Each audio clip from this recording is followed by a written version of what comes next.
It's the UBC Uganda polls 2026. Welcome back from that session with Joan Murungi, and of course that immense interview with the EC chairperson, Justice Simon Byabakama, who has cited very interesting nuggets there. First and foremost, it's not the EC to blame for those who are denominated and disqualified from the race. It's rather the candidates that are to blame. And of course, he also did highlight on the BVV case that it was in the mandate of the Electoral Commission by law for the Electoral Commission to switch immediately to Ugandans using voter registers in the manual manner, to make that quick decision so that Ugandans are not denied their opportunity to vote, as was the issues with the BVV case. Now, let's look at a bit of a summary in regards to what statistics are coming through, especially with members of parliament. And right there, let's start off from Chiboga West County. Looking at the pie chart, as you can see, I hope it gets clearer. As you can see, indeed, it's all yellow for the most half and a quarter of the pie chart. Looking at Lule area, Eric, NRM, who has garnered 9,235 votes, gathering 61.25% of the votes. But of course, the independent has covered the other half of the pie chart, and Mutumba Abdul on the independent ticket takes 5,842 votes at 38.75% of the percentages. Looking at some, if you look at Frank Pigahabu on the independent ticket, right here he is at 0%. The same applies to Nachanzi Grace Kakoza of Nupu, also has 0%. Sevina Daniel, independent, 0%, and Simbwa Ben on the FDC ticket as well gets a 0%. Now, looking at Ntungamo district, as you can see, interestingly, it's a whole independent that is actually dominating the NRM side. Quite a lot of conversation here, if you ask me. But looking at the statistics, Karuhanga Gerald Kafureka on the independent ticket with 3,967 votes, getting to a 58.42%.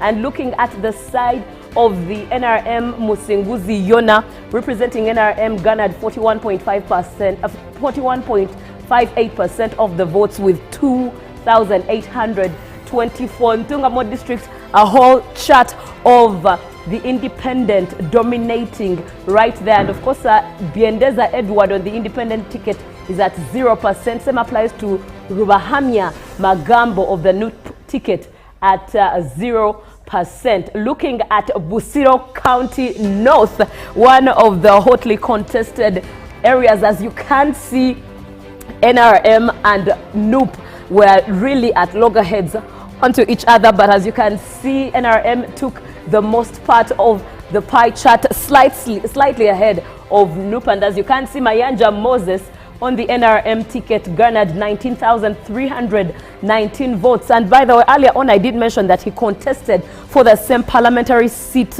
in 2021. Unfortunately, I've got my facts right. He contested for LC5 chairperson in 2021 and he lost that seat. But this time round in 2026, Mayanja Moses came back for the seat of direct MP in Busiro North County, and as you can see, he is the merging and has been already declared, by the way, by the Electoral Commission District Tally Center, that he is the winner. From there, winning the NUP candidate Semaganda Ronald, who garnered 14,667 votes, as you can see, with a percentage of 43.16%. Other candidates to look at, well, we do have Mujisha Charles Katongole, who is of DF with 0%. Subuga Frank, independent at 0%. Senkungu Moses as well, representing PFF at 0% as well. Sechikubo Ashraf of independent at 0%. Kato Damiano, independent, 0%. Kasta Hussein Bukenya, independent at 0%. Kagwa Swaib Nsereko Jema at 0%. Sentongo Emmanuel Pius, independent as well, at 0%. And Tebandeke John Bosco independent as well at 0%. So it's safe to say that independent altogether featured nowhere mostly, but it was NRM and NUP, and as you can see, NRM took the lion's share there. Now looking at Kakumiro woman member of parliament, let's look at the pie chart. As you can see, it's all yellow for the most part of the pie. If it's a pizza plate, well, you can see that the independent side is taking a very small slice of the pizza share, and the rest of it is eaten by the NRM candidate, and that is Nabanja Robina. NRM with 78,533 votes, representing 78.01% of the votes. As you can see, the independent side had two candidates, Tushemereire Grace, who garnered 22,136 votes and getting to 21.99% of the votes, and Tibulihwa Harriet on independent, who got a 0% on there. Looking at Kinkizi County East, as you can see what the pie chart looks like here. Kinkizi, we do see yellow dominating there. Getting back to Kinkizi West, we do see yellow dominating almost that big half, but still there was a tight race with the independent. As you can see, Chris Bariomosi on the NRM ticket got 23,830 votes, and that is at 52.35%. And looking at the bigger part of the independent ticket that was carried by Arinitwe Sam Kajojo, who was on the independent ticket at 20,737 votes, carrying 45.56% of the percentage on the pie chart.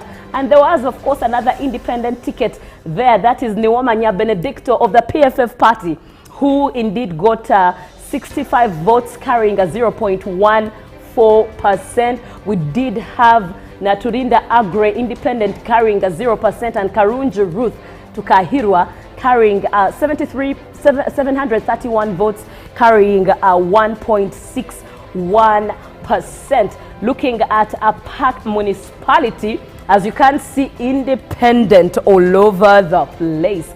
Just a small slice of, probably two slices if it's a pizza plate, two slices for the NRM, and the rest of the slices go to the independent ticket. Ochan Patrick garnered 9,138 votes, getting to a percentage of 72.09%.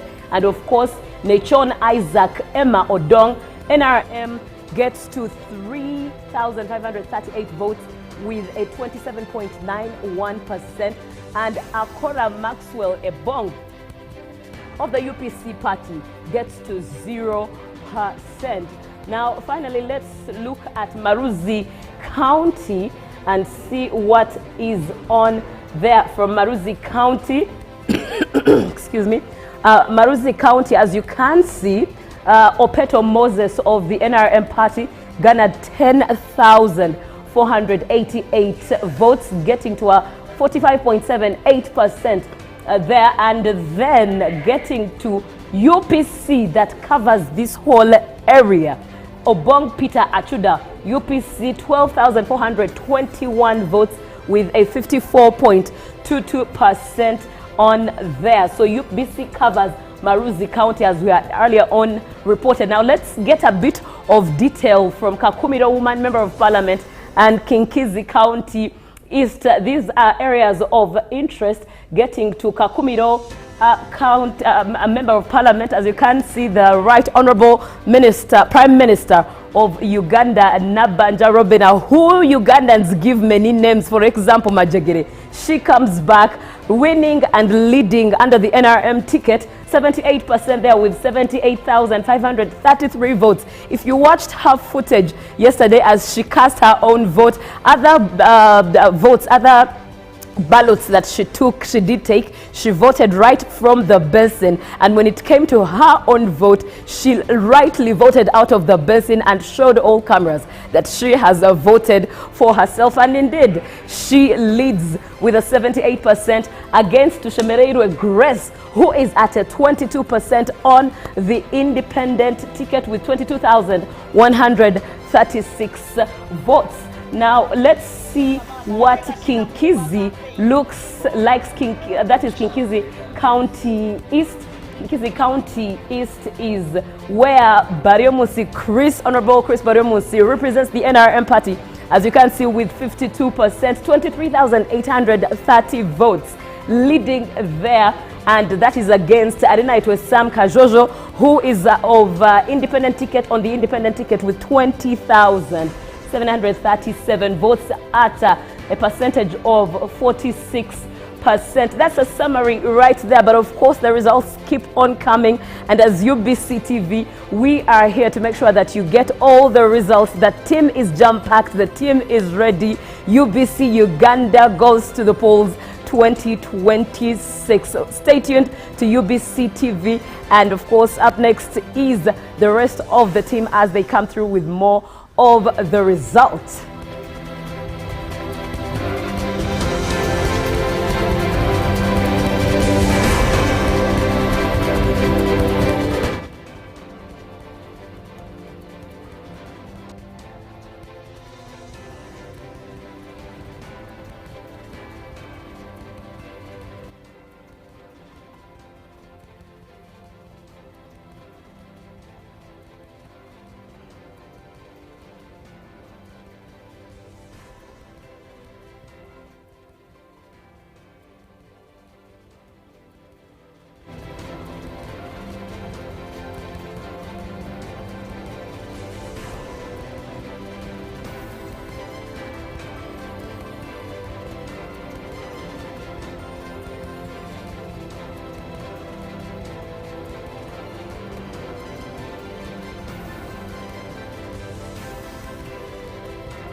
My name is Amanya Belinda. Allow me remind us that elections come and go. They are periodic. Every after 5 years, we have another set of election.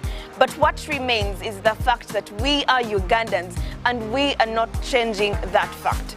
So in this coming 2026 elections, may we remember that what unites us is the blood that runs through our blood vessels. So go vote whoever represents your aspirations, your views, your beliefs, and feel free to vote them respectfully and without any form of violence. I wish you all a great and deliberate election come this election season. This campaign is proudly organized by the Netherlands Institute for Multi-Party Democracy and partners with support from the European Union. Tuongeye, let's talk peace. Let's talk peace. We are into the political season. The atmosphere is highly charged. There is a lot of excitement everywhere you look. But elections come and go. We all remain the same people staying in this one country. We must prioritize peace. We do not want to witness violence. No one should be throwing stones. No one should be using inciting language or abusing others. No one should use a stick against a fellow citizen. No one should use bullets or even tear gas against citizens. Instead, we should sit as brothers and sisters, as Ugandans, and discuss issues that may appear different, one camp from the other. I look forward to seeing an NRM supporter sitting with an NUP supporter and taking coffee. I want to see somebody from Arua sitting down for a cup of coffee with someone from Bugisu, from Chigezi, from Buganda. Let's learn to tolerate each other, even when we have differences between us, because that's how we are created. We are not the same. What we should appreciate is that we can all live together. Uganda is big enough for everyone. So we should respect one another. We should not incite violence. We should not in any way participate in anything that breaches the peace. That's my call to all Ugandans during this season. This campaign is proudly organized by the Netherlands Institute for Multi-Party Democracy and partners with support from the European Union. Tuongeye, let's talk peace. Let's talk peace. As we approach the general elections in our country, the Republic of Uganda, this is a call to all the young people. The most important thing for all of us is to ensure that we keep our country peaceful. Definitely you have the right to vote for whoever you want to vote for, but as young people we think we have a very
As you have seen on your screen, that has been the update on the current results or provisional results, and we must remind you those are provisional results. Those are not the final results. The final results will be announced tomorrow and still by the Electoral Commission.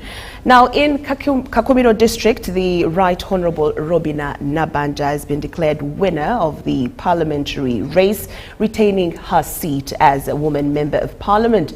The Electoral Commission confirmed the results after tallying votes at the district centre. Now her victory in Kakumiro underscores her continued popularity and strong support among residents as she balances her role as Prime Minister with her responsibilities in Parliament. Candidates: Nabanja Robina, Tibulihwa Harriet, and Tushenere Grace.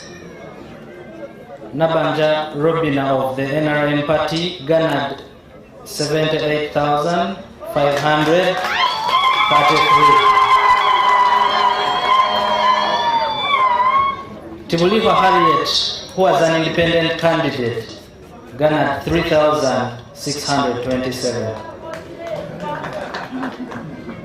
Tushenere Grace, also an independent, garnered 22,132.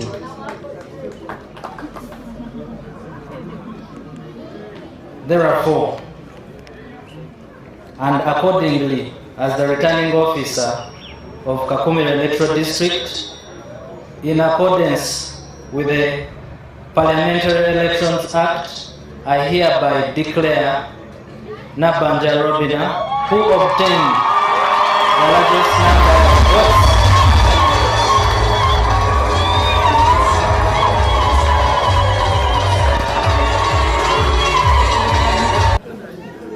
congratulations, and here is evidence of your victory. Atobululu wange nga buli organic.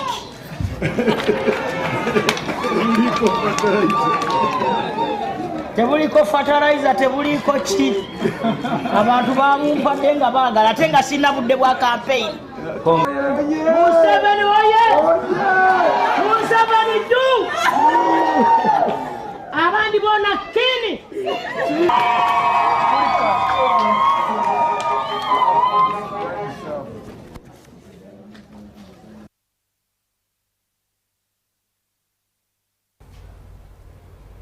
Indeed, as you have seen on your screen, the excitement of course, Right Honourable Robina Nabanja after being declared winner of the woman MP seat of Kakumiro District.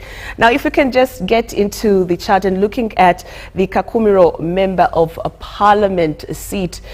Well, as you can see on your screen, the results are pretty obvious. Yes, we do see Robina Nabanja taking on the lion's share with 78% percentage. That is for the NRM party, and that is a total vote of 78,533. Now, looking at some of her opponents, we do see Tushenere Grace coming in with 22% of the vote, and with a total number of votes of 22,136. Indeed, you can see from the charts, definitely it was an obvious win for her. Brian, she is a very phenomenal woman, very strong woman, and very courageous as well. She has juggled so much, and I know that definitely,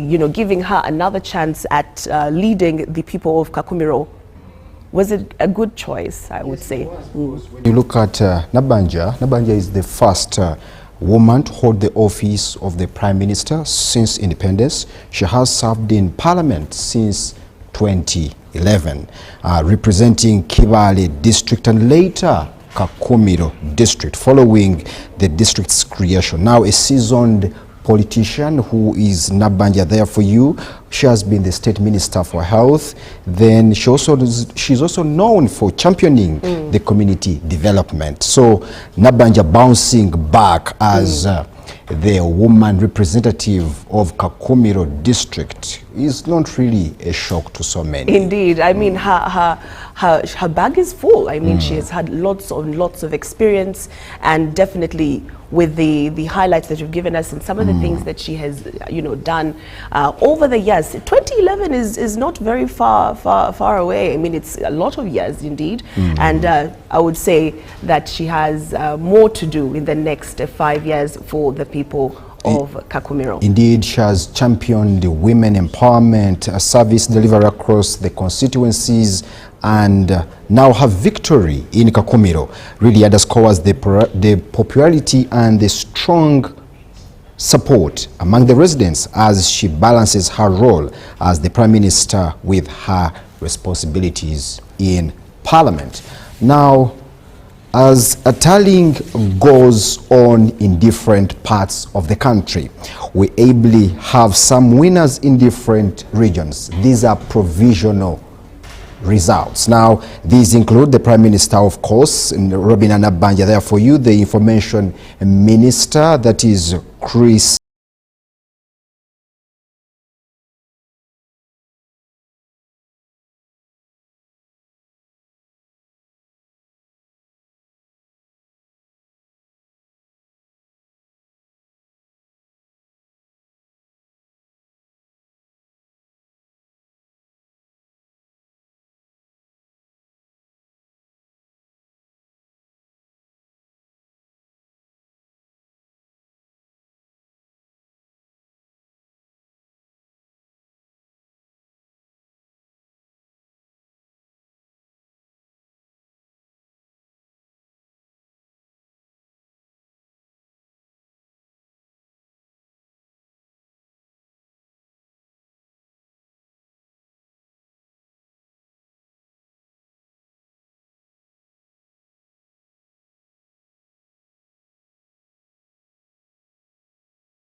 UBC News, UBC UG polls. Now we are joining some of our foot soldiers who are in the field to bring us some of the provisional results that are in different places of the country. We are joining Sando Martin, who is for us there in Busia. Sando Martin, are you there online? Yes, my brother, I'm on. Yes. What is the latest update that is happening in Busia? Thank you very much to our listeners. This is Sando Martin, Busia District, at Busia District Headquarters, Macho Hall, where the tallying of the voters is going on. Giving a brief, Busia District has 4 constituencies, including 1 municipality, with the registered number of the voters of 280,529 voters.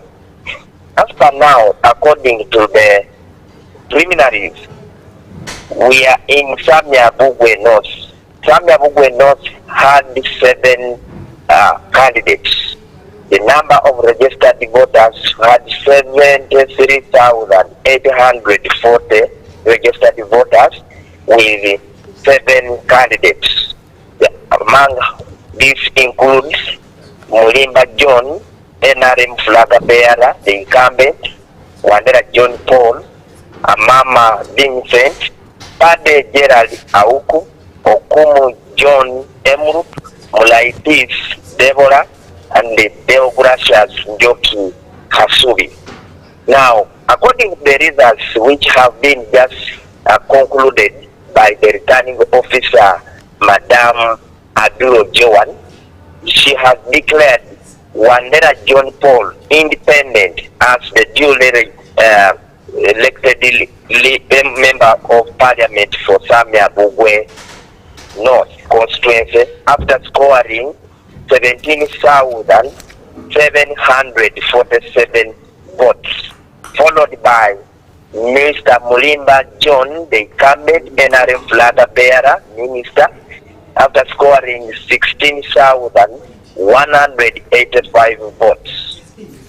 Others like Mama Vincent scored 910, Pate Gerard Auku scored 172, Okumu John Emrut 6,763, Mulaitis 1,115 votes, Deogracias Njoki 1,194 votes. As I speak now, the counting is still ongoing, and Madam Adlo is handling Samia-Bugwe South, where we have 6 candidates, among which includes Mr. Oere Odero Godfrey, the incumbent, Maganda Julius Wandera, the former minister, East African Affairs, on NRM ticket, Ekesa Fred Achoka, Nope, Ngwabe Robert, Okumu Justus on FDC ticket. In the shortest period of time, we shall be letting you know who has won in Samia-Bugwe South constituency. Looking at the security is very tight, and people at the municipality, that is the Busia district, they are doing their work as normal. The other side of the constituency, that is Samia-Bugwe North, where they have already declared, people are jubilating. Sando Martin, Busia, UPC.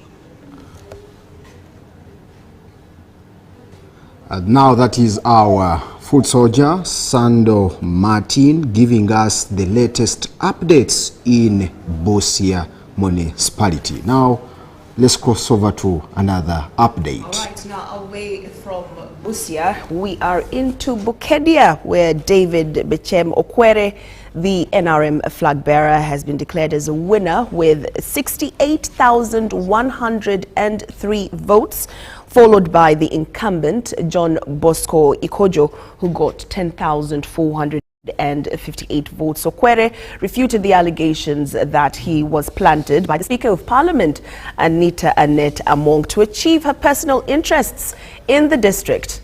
We have more.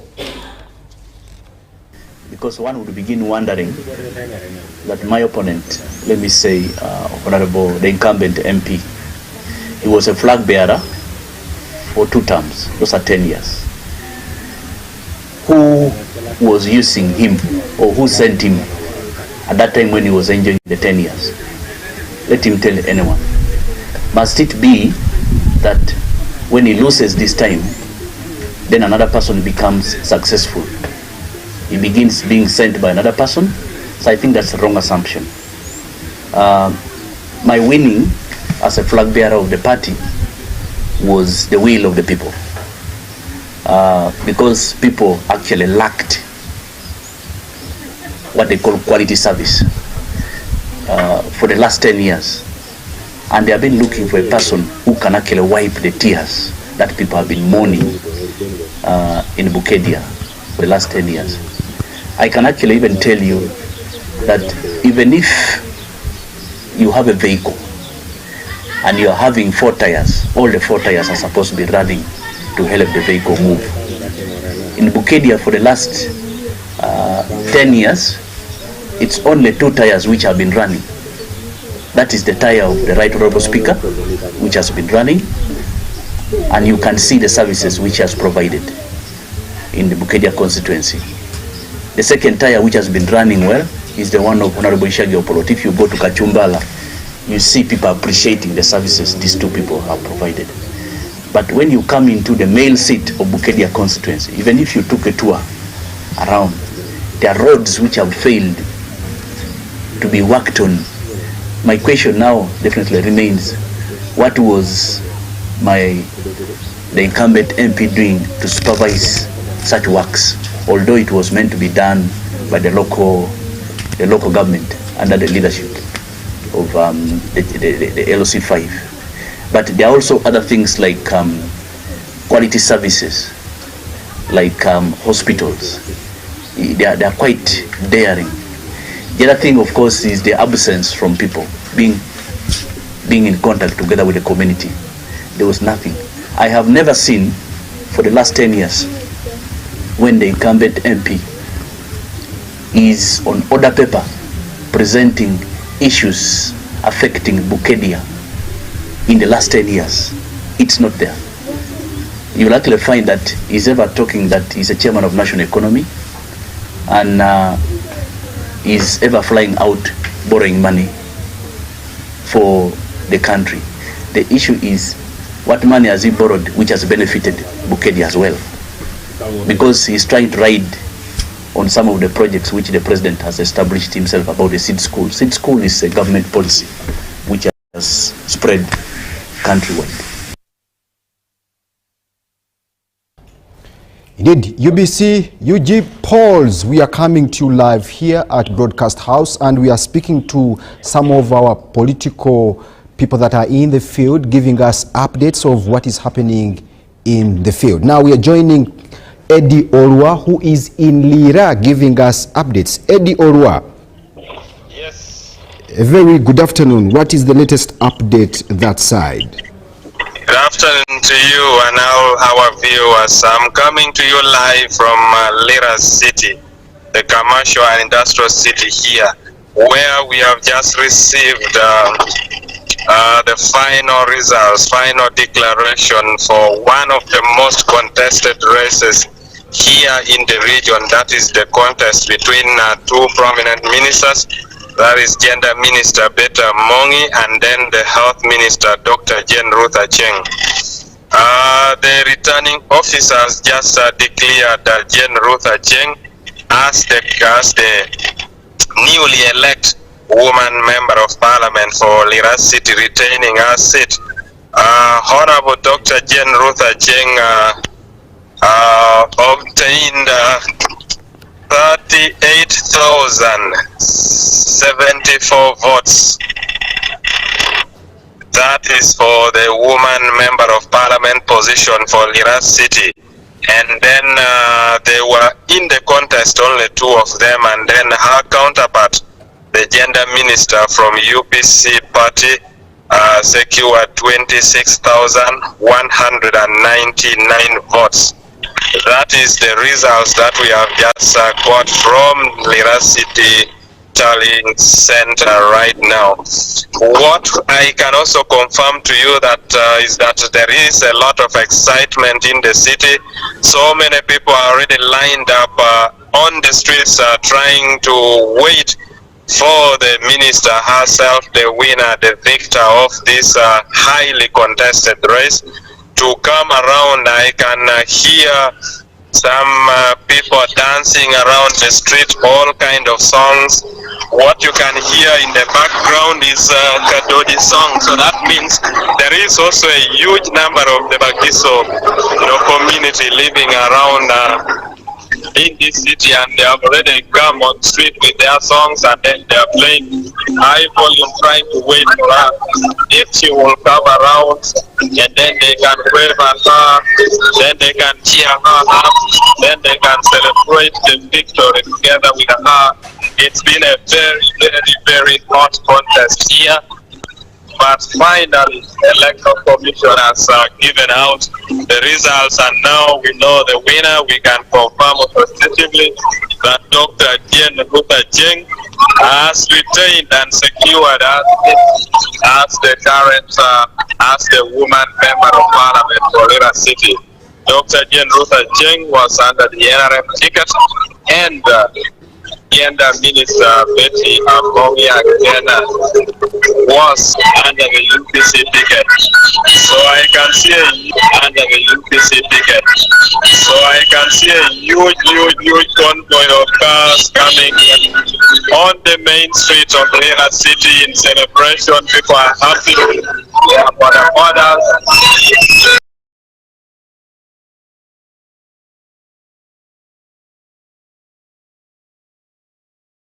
Cruising around, people are enjoying, people are playing music, people are dancing.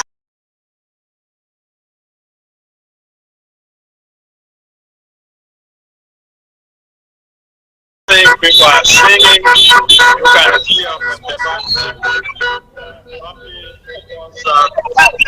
One of their daughters, whom they highly believe in her, has already made it for the second term in parliament. If you may remember, Dr. Jeng was first appointed a health minister when she wasn't a member of parliament. So she would always go to the parliament as an ex-official. But last term, when Lira City was granted a city status, she was the first duly elected woman member of parliament for Lira City in 2021. So this will be her second term. Yes, the woman member of parliament for Lira City. Yes, Eddie, thank you so much. And yes, Eddie? Yes. Thank you so much. The health minister, Cheng, has won in city. She bounces back. She first won the parliamentary seat in 2021 and now bounces back on the NRM ticket. That has been one of the hottest in Lira for the woman district member of parliament seat for Lira.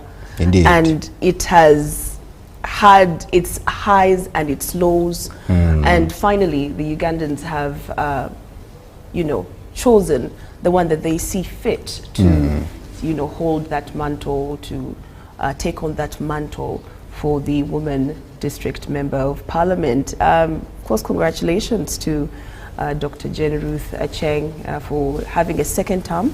This is a second term in the Lira woman member of parliament seat.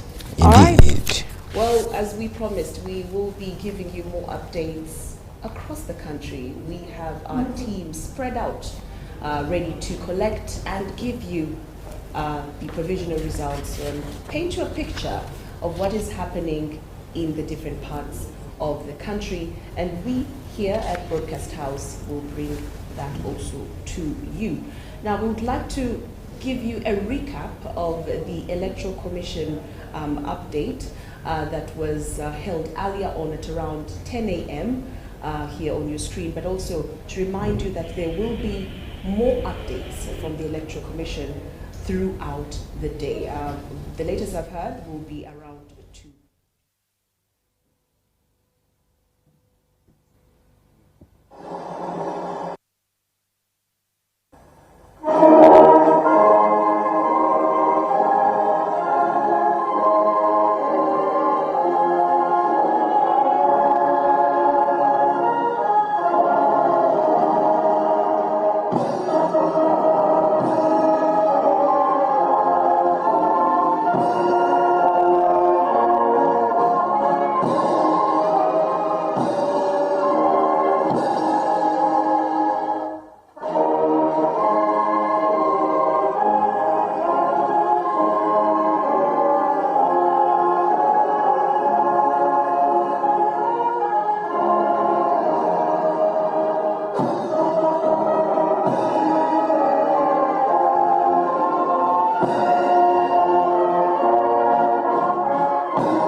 Over the Electoral Commission. We thank you for another day.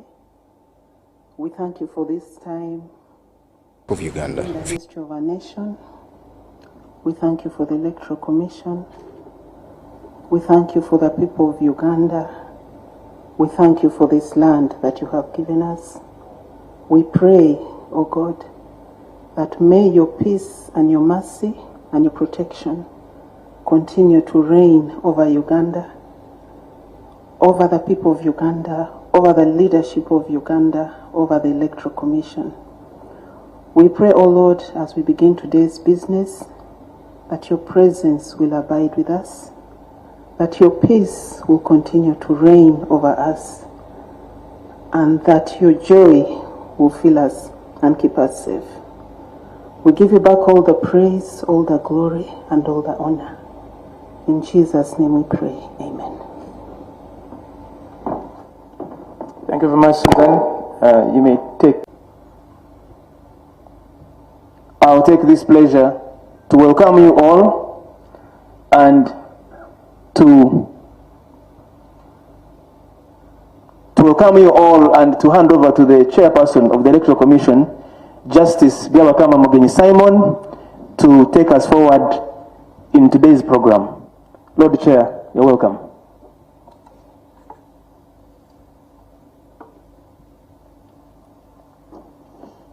Thank you, members of the Commission, Your Excellencies, Ambassadors, High Commissioners present, and heads of missions, representatives of political parties, stroke presidential candidates, our distinguished guests, international, local observers, media, and all invited guests. Good morning. We are gathered here today to once again update you and the nation at large on the results of the presidential elections that we have received so far at this study center.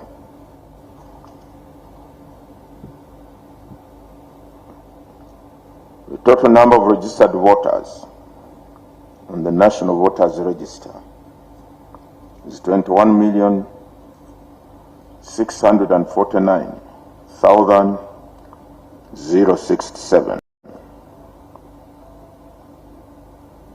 Total number of polling stations, 50,739.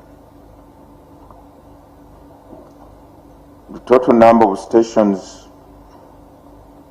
from which we have received results so far is 22,758, representing 44.85% of the total number of polling stations. These are the results so far per candidate. Bulira Frank Kavinga, 23,267, representing 0.45% of the valid votes cast. Kasironte Robert, 15,929, representing 0.31% of the total votes cast. Kyagulanyi Sentam Robert, 1,312,047, represent 1,312,047,000, representing 19.85% of the total votes cast. Mabirizi Joseph,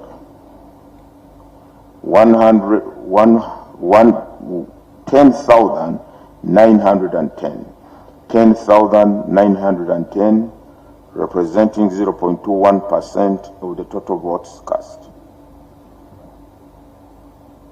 Mugisha Gregory Muntu Oyera, 29,504, representing 0.57% of the total votes cast, total valid votes cast. Munyagwa Mubarak Serunga, 14,742, representing 0.28% of the valid votes cast. Nandala Mafabi James Nathan, 108,301, representing 2.08% of the total votes cast. Yoweri Tuhaburwa Kaguta Museveni, 3,960,438, representing 76.25% of the total valid votes cast. Valid votes in total so far, 5,194,338.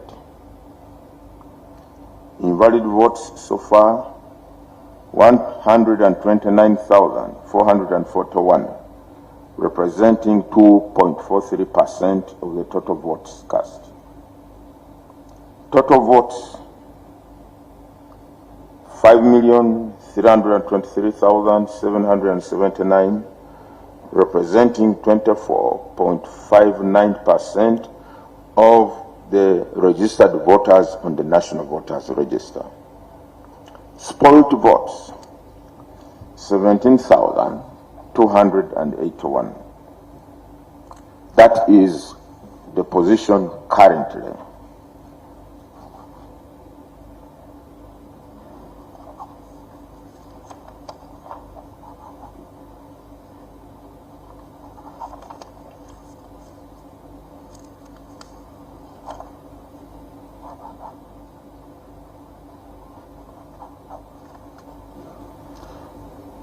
Now, as we indicated in our opening remarks yesterday, we shall be releasing these results at regular intervals. And therefore, our next session will be at 2 p.m. See you then.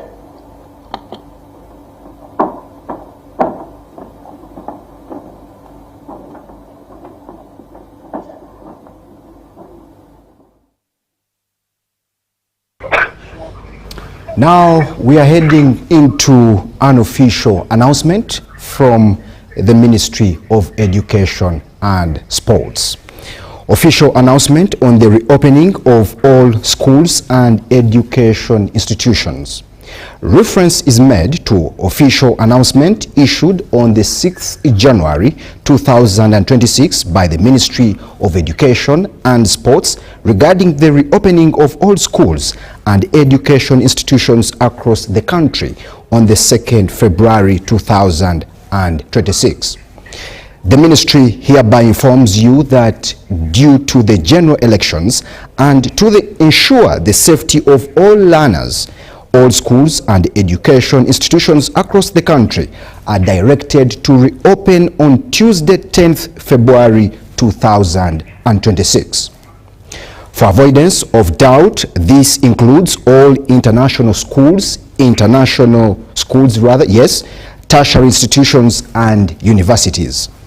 Vice chancellors, principals, head teachers, parents, guardians, school administrators, students, and the public are hereby notified that Term 1 for the academic year 2026 runs from Tuesday 10th February 2026 to 1st May 2026. All school administrators are directed to adhere firmly to these dates and the approved school calendar published on the ministry website, that is www.education.go.ug school calendars. Assigned by Dr. Kedrens R. Turiagenda, the Permanent Secretary of the Ministry of Education and Sports, on this 16th day of January 2026.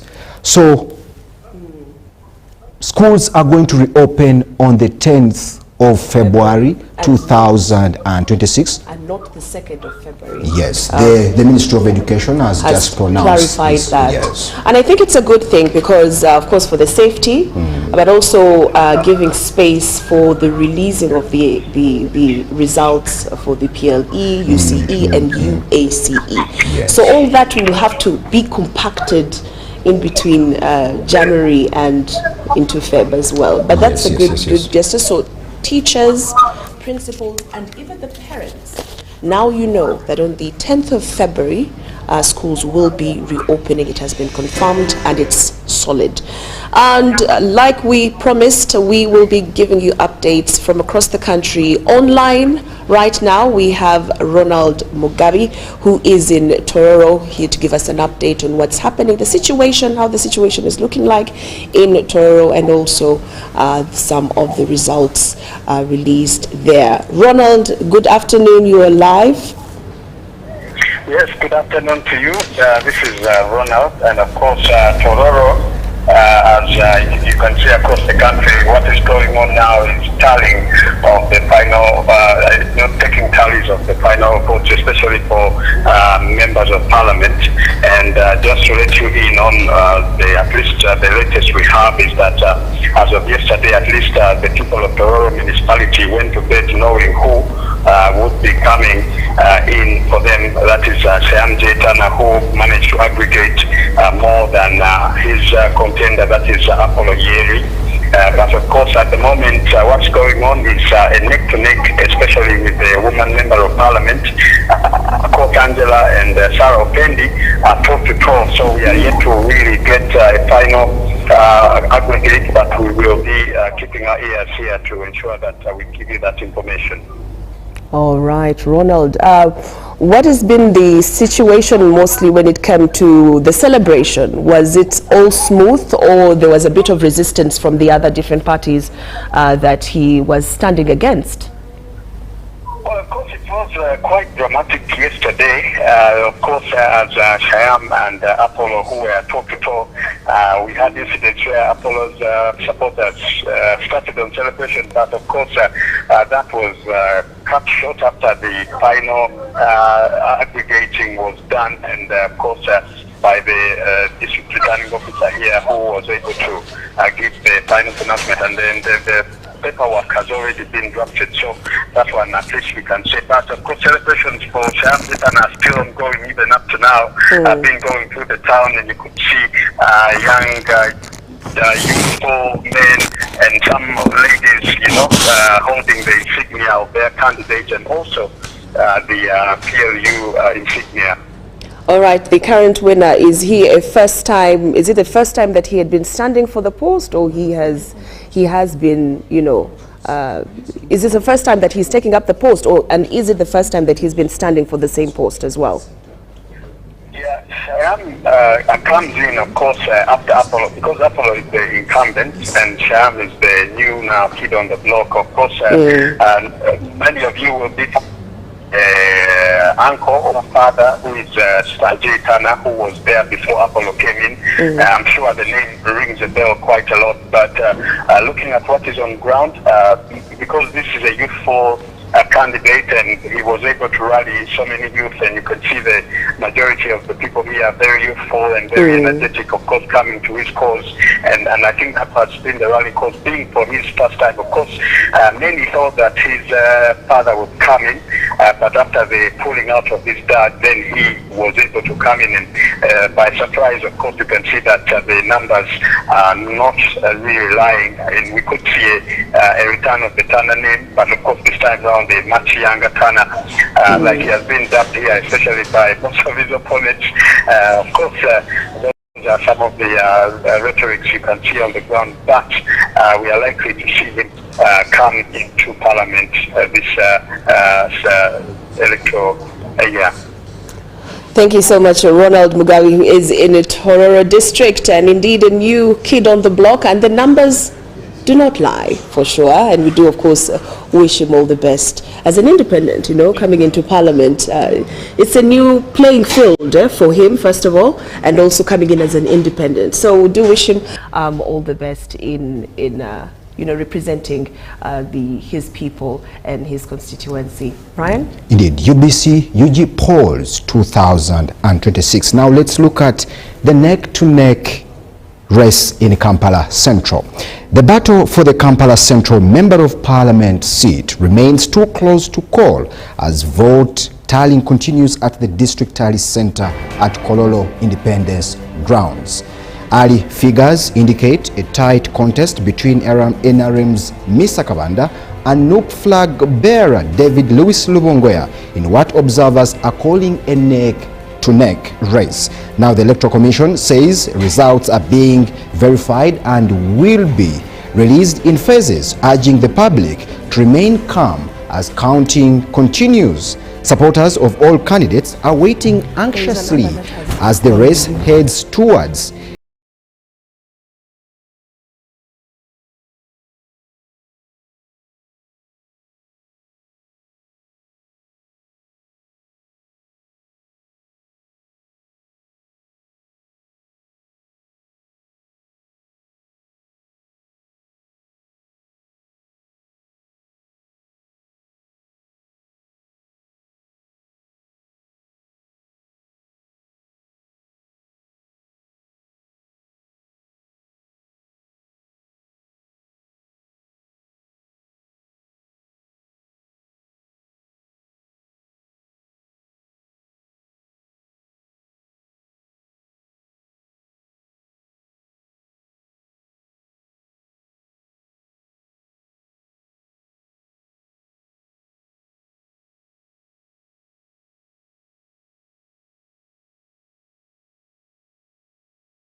UG polls, UBC UG polls 2026.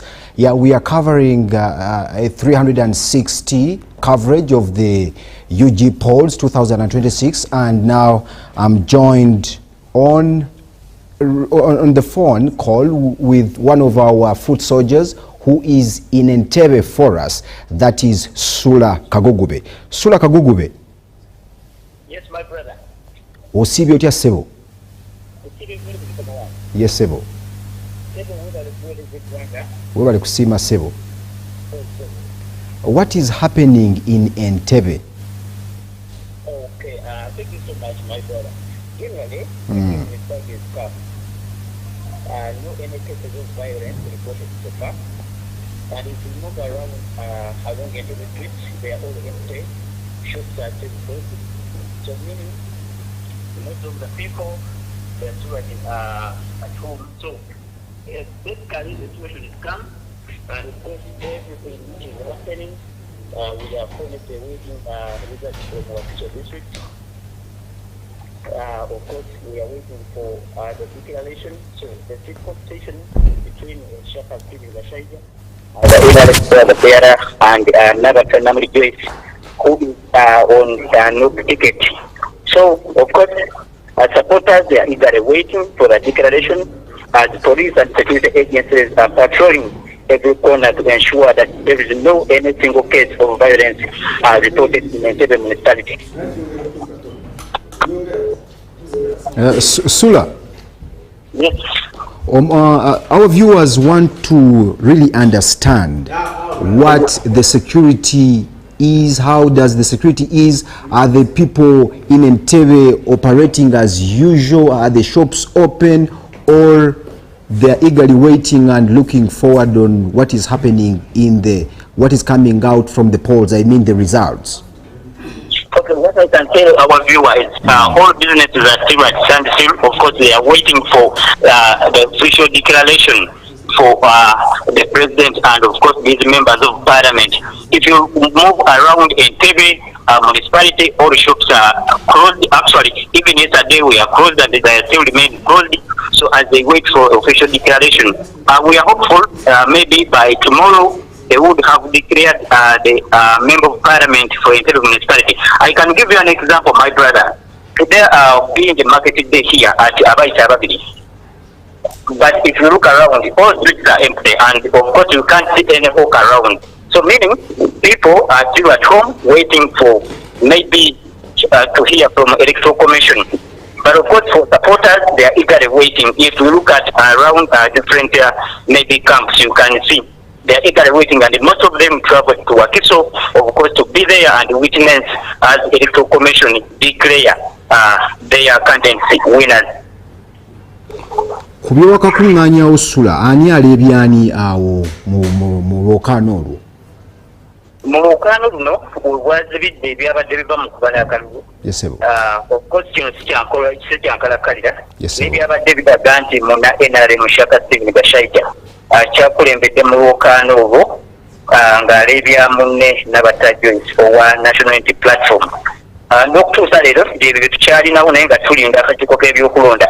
Naye nga tusuubira nti essaawa yonna bajja kuba balangirira, naye ng'ate okusinziira ku RDC w'Entebbe Frank Kyazze ko naye wano mabegako atukakasiza nti bw'oba oli awo bo omuwanguzi baamulabye dda tetusobola kwogera kati kubanga okuyita tetugulina, naye ategeeza nti guno gwe mulundi ogusookedde ddala bw'oba oli awo mu byafaayo okuviira ddala mu kalulu ka 2020 bw'oba ojjukira nti ekibiina kya NRM kibadde kisanga obuzibu mu kufuna obuwagizi bwakyo mu bantu ababa beesimbyewo okuviira ddala ku mukulembeze w'eggwanga, naye ku mulundi guno agamba oba oli awo ensolo ku kizibu kweri, era nga mu bitundu by'Entebbe obwagezi okwongera ku kifo ky'obwa pulezidenti Yoweri Kaguta Museveni Kibuhabulwa ng'avuddeyo n'obuwanguzi mu bitundu by'Entebbe.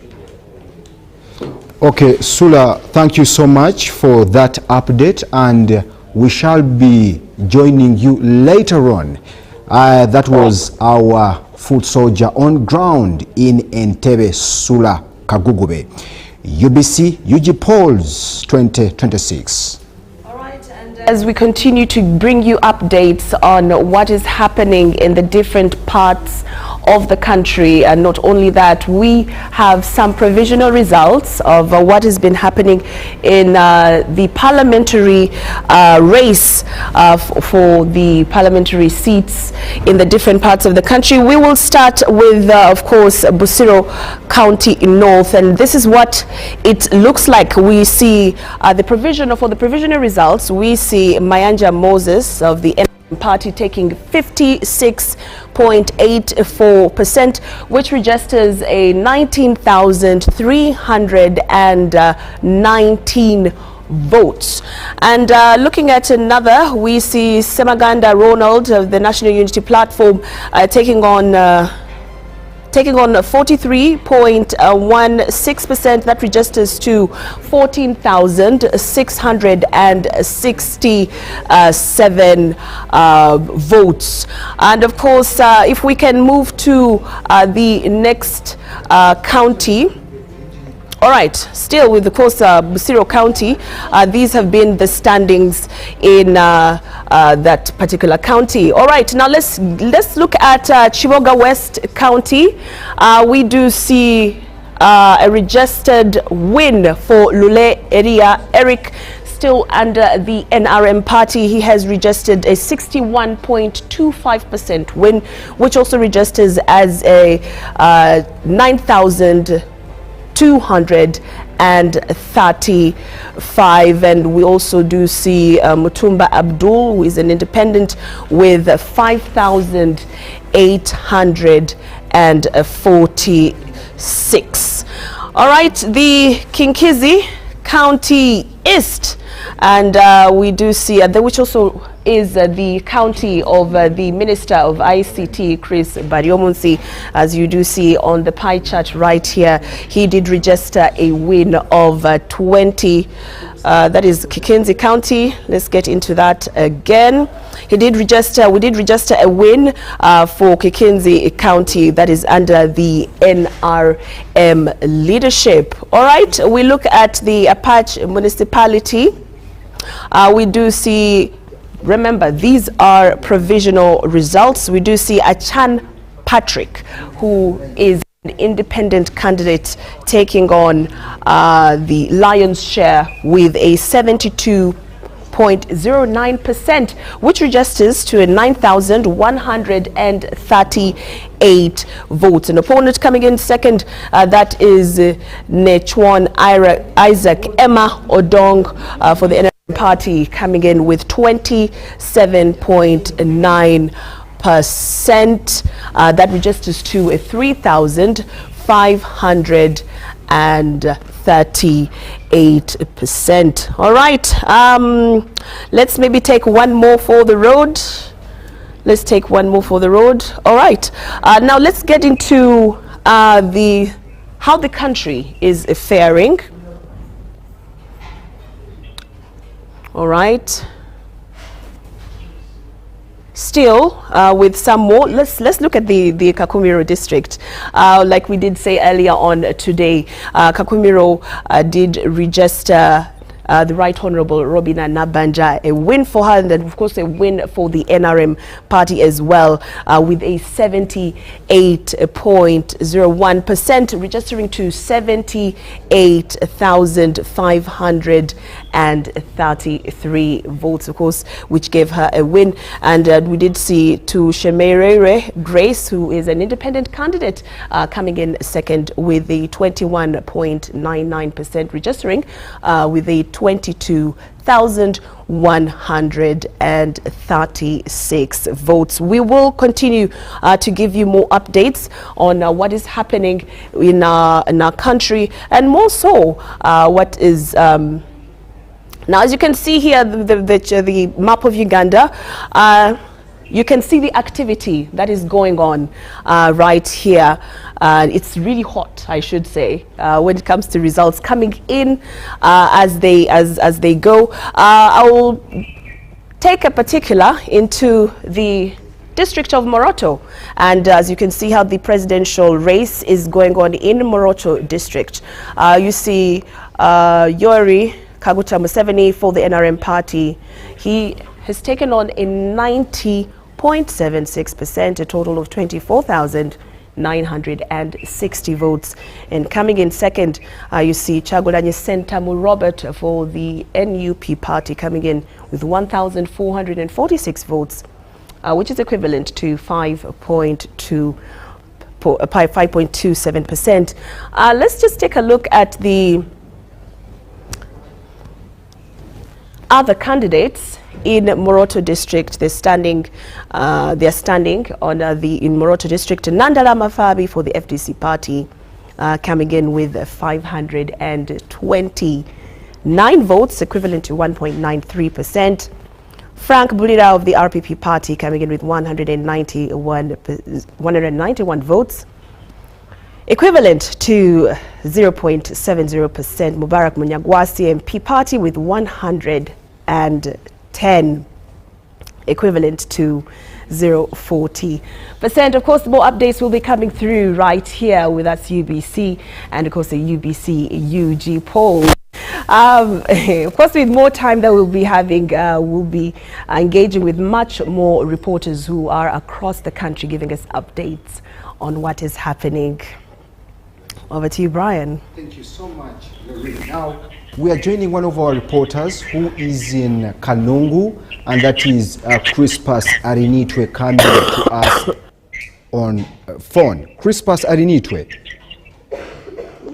Crispus? Yes, I'm coming to you live from Kanungu district, specifically at the district headquarters. Kanungu district is found in the western part of this country, Uganda. It borders DRC, and Kanungu district has got 164,908 voters. It's one of the first 50 districts with many voters, and has got 441 polling stations. Has got two counties, that is Chinchizi East and Chinchizi West. This morning at 8:30 a.m., the results for Chinchizi East County were officially released by the returning officer, David Mukundane. And I can authoritatively say that we have got official results for Chinchizi County East. The incumbent Member of Parliament, Honorable Chris Baryomonsi, has won. He won with 23,830 votes. In the second position is Arinitwe Samu Kajojo, who stood on an independent ticket with 20,739 votes. So Baryomunsi defeated Kajojo with 3,091 votes. In the third position, we have got Karunji Ruth Kahirwa, who also stood on an independent ticket. In the fourth position, we have got Akampunda Akampa Wakaluma, also independent, with 90 votes. Tabaruka Arand for FDC, that is ARANF. FDC, he had 67 votes. We also have Wamanya Benedicto, PSF, with 65 votes. Now, Linda Agre with 56 votes. Yamukama Alex, also independent, with 56 votes. They tied. So, right now, I can say that what is still actually holding us is about 5 polling stations in Chinchizi West. We are missing their declaration forms, because ideally we should have had results for Chinchizi West already out, just like for Chinchizi East in the morning. Also, we should have had results for one MP also already out, but they are not yet out. The returning officer is now still trying to read the results, because just a few minutes ago, that's when we have just opened 5 black boxes for those two sub-counties of Chihihi Town Council and Chi sub-county, because the presiding officers did not come with the declaration forms. They closed the declaration forms in the black boxes. So, but if I can try to paint for you the picture, Kanungu district, The incumbent one for Chinchizi West, of course, we are having James Kaberuka. Preliminary results from the 14 sub-counties which make up Chinchizi West indicate he is still in the early lead because the returning officer has been reading the results. Then in the second position, from the results so far released by the Electoral Commission, returning officer for Kanungu District, in the second position we have got John Ndungutse, a retired AIGP. And for the woman MP also, we are having the incumbent Shaba patients. She seems to be also neck to neck with the NRM flag bearer, Betty Namara. So those two candidates, that's Betty Namara who is standing on an NRM ticket and Shaba patients with an independent ticket. They are neck to neck. So far, we don't know who is going to come out as winner for those two candidates for women MPs for Kanungu District. Then for Chinchizi West, we are having the incumbent James Kaberuka in an early lead because you see, Chinchizi West has got 14 sub-counties, and so far 12 are already in. Results are already out.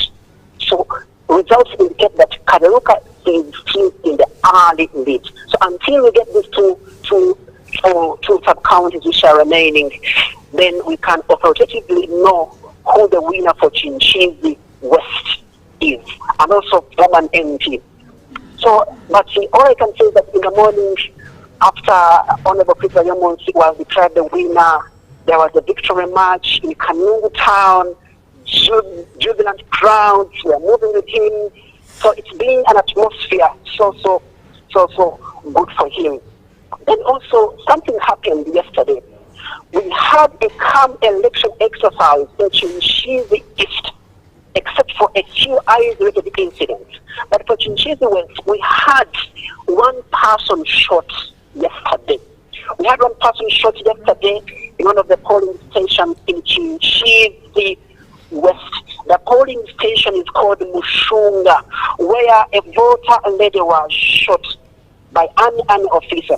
But actually, reports indicate that reports indicate that the incumbents allegedly deployed guns in Nyanga sub-county. Nyanga sub-county is a stronghold of John Ndungutse. So they allegedly say that the incumbent deployed guns to disorganize some of the polling stations in Nyungu sub-county where John Ndungutse have got a lot of support allegedly. So what happened is Army came in to intervene to calm down the situation, and unfortunately we had a one voter lady being shot. So far, those are the things I can tell you as we still await the confirmation of the results from the two sub-counties of Chinchizi West, which are now being tallied by the Electoral Commission returning officer for Kanungu District, Deputy Mukundane. Crispus Arinitwe, before I let you go, yes. How is the security situation in Kanungu? The security situation is kind of tense, especially at the district headquarters. We have got army deployed around here because these two candidates for Chinchizi West, remember we're having a retired AIGP, John Ndungutse. We're also having James Kaberuka. These people, they actually have that kind of close contestation. Like what I've already told you yesterday, what happened in Nyungu sub-county, one accusing the other that maybe I'm the best, that kind of stuff. So here at the headquarters, we're having army deployed around here as people stay inside waiting for the final confirmation. But I can say that we're having James Kaberuka inside. He's been here since last night, up to now, waiting to confirm his victory. We're also having John Ndungutse also waiting to confirm his victory. They have been here since last night. Also, the Minister, Dr. Chris Yamonsi, was here last night. He left in the morning after being declared the winner. So Kanungu District, if I can paint for you the picture, it's a district which is also a bit tense, especially for politicians, because yesterday I had a discussion with the minister for ICT. He said that he was bothered by the continuous deployment of army officers on polling days, like what happened yesterday. Because even him at his polling station yesterday at Kenyatta Catholic Church, we had a similar incident whereby we had polling officials who are police constables. So we had police constables at Kenyatta Catholic Church, but afterwards there was a deployment of some army officers, which Chris says that they had not been invited officially. So the situation is the continuous deployment of armed officers, especially during elections, somehow it affects the progress of a smooth election exercise. But for now, at the district, we have got enough security. We have got army people, they are deployed there. We have got police also deployed there. We have got politicians who contested inside here. Even we have got the women, in fact, even those coming for the district woman MT slot, they are also here. We have got Shara Patience, she's also inside here. We have got Namara Betty also inside here. They are all waiting for the final step from the returning officer, David Mukonani. Well done, Crispus Arinitwe. Thank you so much. We shall be getting back to you later at a later stage, and you give us some of the results as they are coming in from Fort Portal. Minister for ICT, Chris Baryomusi, bounces back. Indeed. Now, the chairperson of the NRM in Kakumiro, who is also the State Minister for Works and Transport, Fred Byamukama, has advised winners in the just concluded parliamentary elections in Kakumiro to jointly work together to consolidate the NRM gains in the district. Byamukama, who was declared unopposed for Bugangaizi West constituency, thanked the people of Kakumiro for overwhelmingly voting for President Museveni, with over 91% of the total votes cast in Kakumiro. We have more details in this report.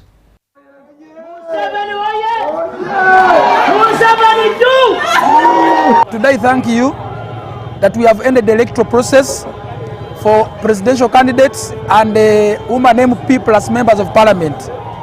We are happy that the president in Kakumiro district has won with over 91%. This has been a joint effort, of course, as NRM, with the command of Regional Prime Minister woman MP and all the NRM people. We have got 91%. And this one has been because the people of Kakumiro, they have used PDM, they have used the FOECA model, they have used government programs to get out of poverty.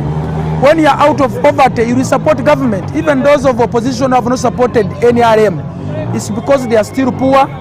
They think government can give them money every day, but also we shall talk to them so that they can benefit from government programs, they can use their land to become rich. When you are rich, you don't support government.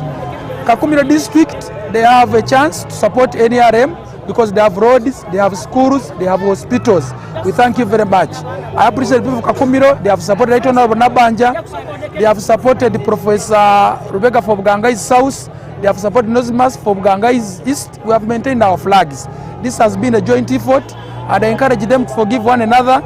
Those have been giving propaganda that someone who killed the Sunday soul, propaganda of tribalism, they should forgive another. And I caution them in the coming elections, they should be very careful, they should focus on their vote. And also, the people of Kakumiro, we have ended the election. Those who have not been working, targeting money from politicians. Now the time has gone. It's high time you go back and work for yourselves, get school fees, get food at home, get welfare at home, because now politics is done, you have to work for yourselves. Thank you very much. UBC UG polls 2026. Now, a little clarity here. Jane Ruth Acheng has won the woman MP seat for Lira City, not Lira District. For clarity, Honorable Jane Ruth Acheng has won the woman representative of Lira City, not Lira District. UBC UG polls continues. Earlier on today, we talked to one of our reporters in Bushenyi, who is Ambrose, and let's bring you up to speed of what happened. Municipality district, of course, Thank you so much. Here in the Shema municipality, Shema district, of course, where we have been following the elections of yesterday, we understand Mr. Honorable Dixon Katesumbwa has won the Shema municipality, of course, with 19,202 elections, totaling to 62%, defeating his immediate rival, Mr. Mukasa Joseph, who has garnered 9,201 votes. Of course, we understand there were 6 in the race, and of course, including Virginia Plan Mujeni of PFF. We also had Kaija Mustafa of NUP, who garnered 555 votes. Then we also had Jumbe Cheine of FDC, who garnered 96 votes. Then we also had Ichiriza Adrona, who garnered 645. That is Shema municipality, of course. When we go to Shema North, the NRM flag bearer, Honorable Elioda Tumwechi, of course, former minister, he's in the lead, or much as he's yet to be announced by the Electoral Commission, but we understand he's defeating his rival, Mr. Ndangire Julius.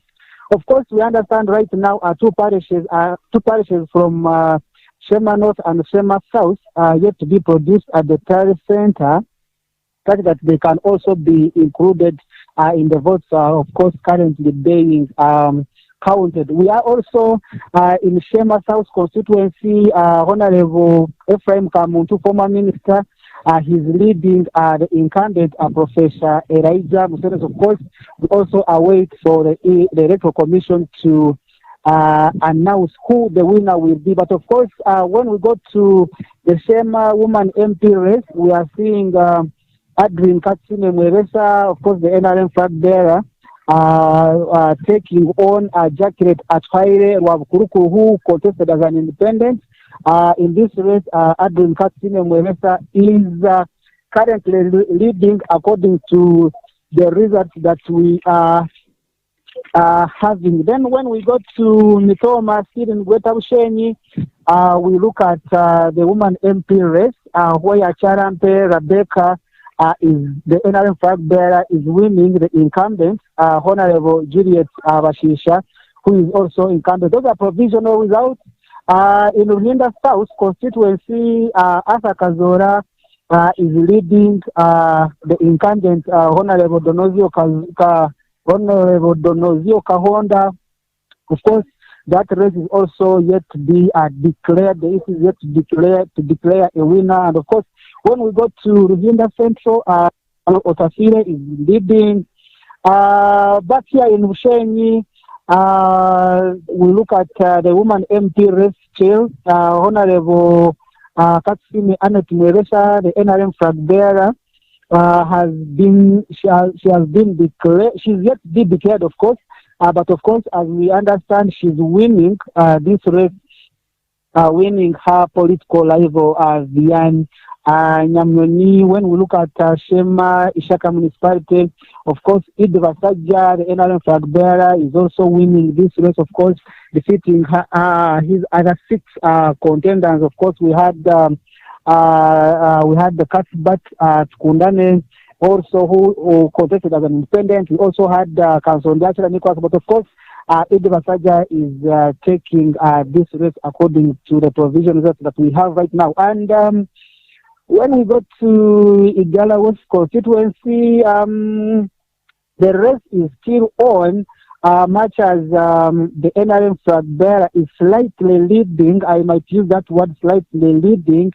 That is Cohen Champion, who is slightly leading his political nemesis, Boniface Tugume, because we also keep an eye on that particular race. Then Igala East constituency, of course, the provision that show that Mawanda is leading. Now, in Ruiz district, the results that we have just gotten, Honorable Cadet Benjamin, former MP, is winning Bunyaruguru constituency. Of course, we are yet to get what is happening in the Katerera constituency. That is for Rubirizi district. Of course, the NRM flag bearer for Rubirizi district, woman MP, that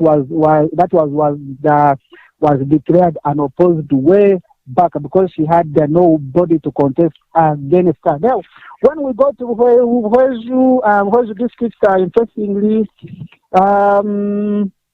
in Hweju West constituency, John Bosco Koi Kalisa, the NRM flag bearer, has defeated the incumbent Honorable Ephraim Viraro. That's what we got. And of course, that rate has already been declared. John Bosco Kalisa has already been declared as a winner. Then when we go to the district woman MP race, Namara Anet Yamukama wins that race. And then also interestingly, and the breaking news this time is that Francis Muzichi has been defeated by the NRM flag bearer, Mr. Zadok Kamtekanga. Honorable Francis Muzichi has been beaten badly by the NRM flag bearer, Mr. Zadok Kamtekanga. That's all we had. And of course, some of the MPs have already been, the MP elects have already been announced by their respective EC registers. Now we are waiting to see how these other candidates will come out. When I will give you the updates and when they are out. But of course, we keep an eye on this particular race. I want to hand you over back to my colleague to give you more political stories. Thank you. For us in Bushenyi. Now let's cross over to my colleague here, Lauren. Thank you very much. Now on to matters security. Our very own Timothy Nyangweso had a one-on-one talk with the IGP Abbas Byakagaba on the security situation across the country. Over to you, Timothy. Welcome to this special edition of UG Polls, and today we have a special guest that we're going to be discussing, especially what has been happening in these last few days, even as we draw towards the end of these elections come tomorrow, 5 p.m., as given by the Electoral Commission. Today, I spent time with the Inspector General of Police, Afande Abbas Byakagaba, and we're going to be talking about the generality of security in these past few days. IGP, it's good to meet you. Timothy Nyangweso is my name. Good meeting you. You're most welcome. How are you? I'm okay. I'm fine. How have the days been so far for you? So far, the days are good because I'm getting very good response from the citizens. Okay. Very good energy from my people. And I think the equation is balancing up. We are good to go. Congratulations, first and foremost. Thank a very you. Successful polling day. Then the first day of tallying. We're closing tomorrow. How have you managed to keep this country secure? Well, first of all, I'm greatly humbled by our people, the citizens. Yes. Of course, let me also, first of all, use this opportunity to thank the Ugandans, all those who have participated in this election exercise, for really remaining civil, cooperative, and ensuring that we keep the peace so that this election exercise comes out the way it is coming out. And I'm greatly encouraged, and that's more morale for me to do more together with my people. Yeah. Afande, I just want to quote a few things you said, especially in one of your briefings. The mandate was to secure the elections in the country, but also maintain law and order, preserving life of all citizens. What is the status of the security situation across the country, in your view? In my view, and from the reports I keep getting across the board, the whole country remains generally stable. And this is courtesy of the efforts of all of us as security agencies, maintaining firm control over public order and ensuring that at all times there is territorial integrity. This calls for, first of all, interagency cooperation, working together, knowing that the security of, for example, the police force is tagged to the cooperation and working together with other agencies. As it is in this country, we have what we call interagency, which we really value as something giving us extra strength to ensure that we maintain the security and stability of this country. And I'm grateful you have mentioned that, the interagency. Some of the observers, both international and national, raised concerns about the deployment. They felt like you were using a shotgun to kill a fly. Was that, they felt like it was intimidation for the people to be able to go and vote. What are your thoughts about that, and why were we overly deployed? I think what I need to explain here is that when we are thinking about security, we must first of all scan the environment. We must carry out threats assessment, and our deployments are not just by waking up and putting people and other equipments in different places. Yes, it's out of a serious threat assessment, and also looking at our capabilities, and again finally knowing how to place ourselves and ensure that we remain on top of the situation in order to offer the security that we require to offer to our population. And therefore, I feel a bit uncomfortable even to use those words like over deployment. I under these circumstances, I don't understand it, because our deployments are in consonance with our estimates, the way we look at the situation and how we should keep security. So over deployment maybe depends on someone who is looking at it from another angle, not the angle of security. But I would also like to observe this, that even as we move around patrolling, I've been seeing quite some cohesion, seamless interaction with the public, and to me that is what gives assurance that actually the public is valuing our presence. And I want even to attribute the success of the exercise on the 15th of this month to that deployment, and the public having their expectations met vis-a-vis the provision of security. And that's why people have been able to come out and vote peacefully without any disturbances. You, in your presser a few days ago, quoted the Police Act and talked about Chapter 3, went on to quote the Electoral Commission Act, Chapter 126, and talked about a few principles that were there. You talked about proportionality, legality, accountability, neutrality, but also non-discrimination. There have been a few incidents across the country. What examples would you give, and what warranted these incidents? What was the proportion net that you used as police to be able to quell them? You see, first of all, we prepare ourselves to ensure that our best case scenario is not to have any single incident of law breaking, of disturbance of peace, but in reality, because we are dealing with the situations where the people are not necessarily homogeneous, including within the security forces, and here and there you may have an incident where there is something happening which you never actually planned for. But on the whole, I would like to observe that generally there have been very, very, very few incidents. Very few, to my recollection.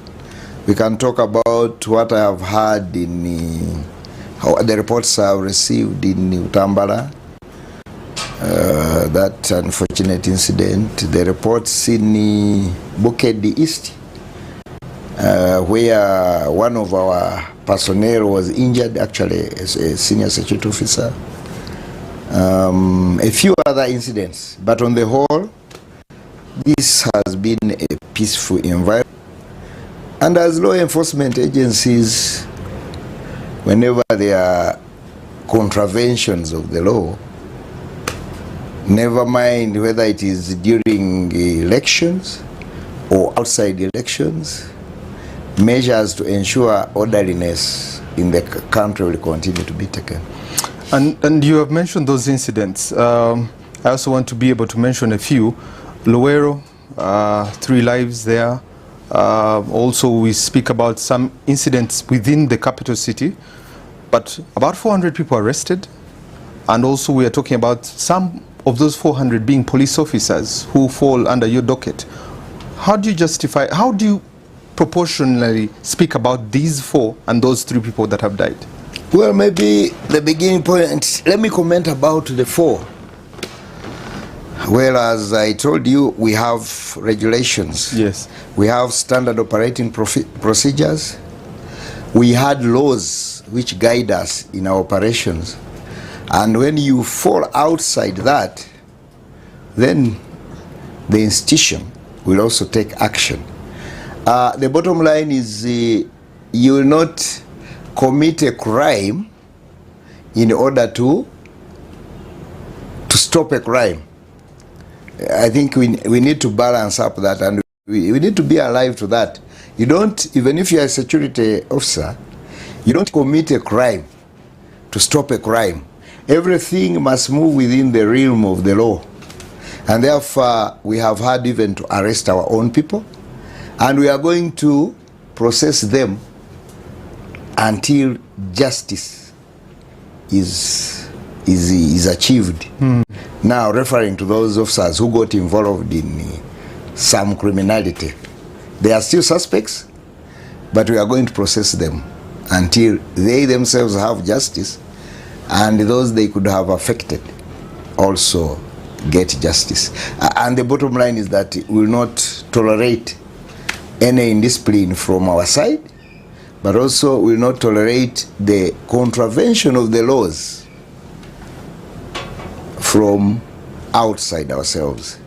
And that is what will create a balance for us to continue having a peaceful environment for this country, even beyond the elections. They always say that with each process there is a silver lining. Any lessons learned from this for you as the police that you see these are areas we can improve, or these are lessons we can learn to be able to be a better force that serves and protects? Well, my immediate comment and observation is that even as a country itself, we are still moving forward, we are still building. So also the Uganda Police Force is still building. Therefore, there are areas where we need to improve, and we are going to make those improvements. And that's why you may have certain incidents where maybe I may not go into details, but there are a lot of lessons to be learned, both the good and the bad. But on the whole, I think for this season, there are a lot of good lessons to learn. There are some lessons to learn, especially during the campaign period. But how I also wish that these lessons go beyond the forces themselves, but also to our citizens, so that tomorrow we can have a better peaceful environment for this country. Lastly but not least, the public and the police is a relationship that needs to be an ongoing. When you look at it now, how would you rate the police and the public's confidence in each other? I think on the whole, I could say we have a lot of cooperation from the public. Good cooperation. We are not yet there.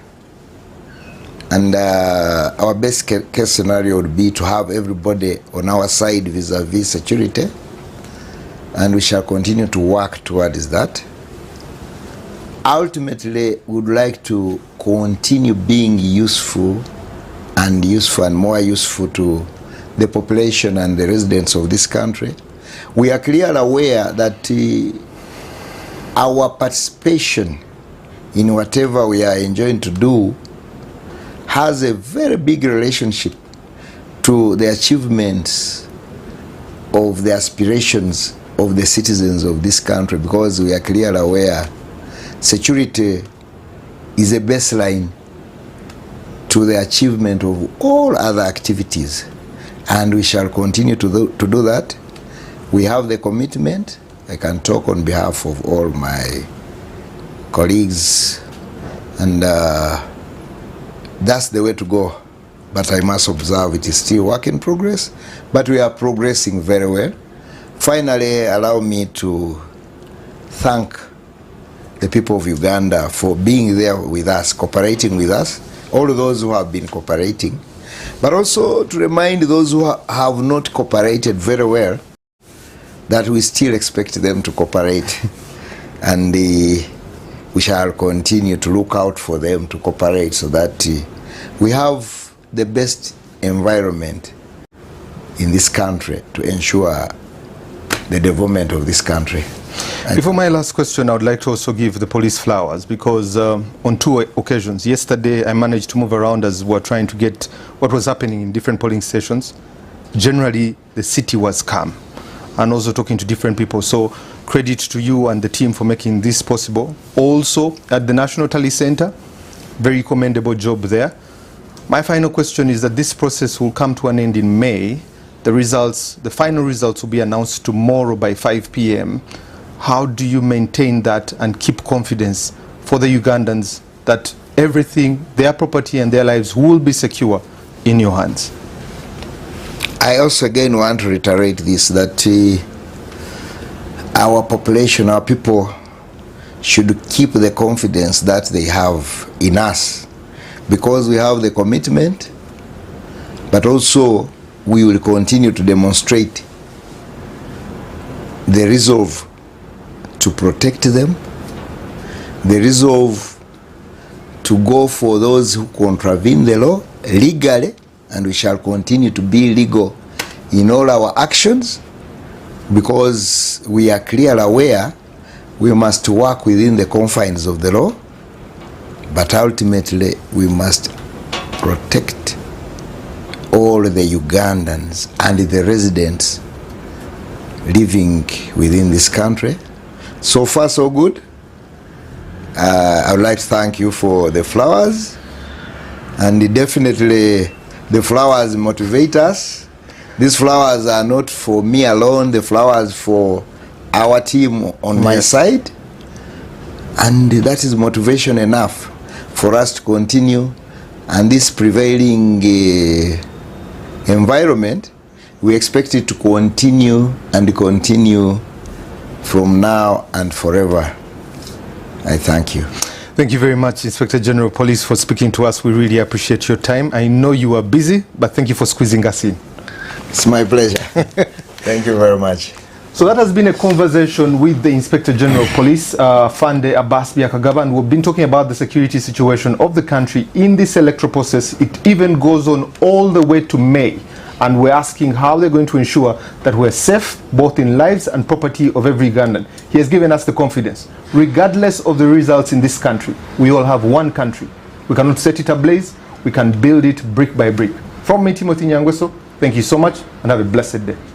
Thank you so much, Timothy Nyangweso, and that has been the IGP Abbas Byakagaba giving us the security situation across the country, and so far so good. I mean, just personally, I have also seen this, how the country has, well, city center really, has been calm, quiet, collected. Of course, apart from the small other, you know, other parts of the country, but so far, from what I have seen with my eyes, it has been calm.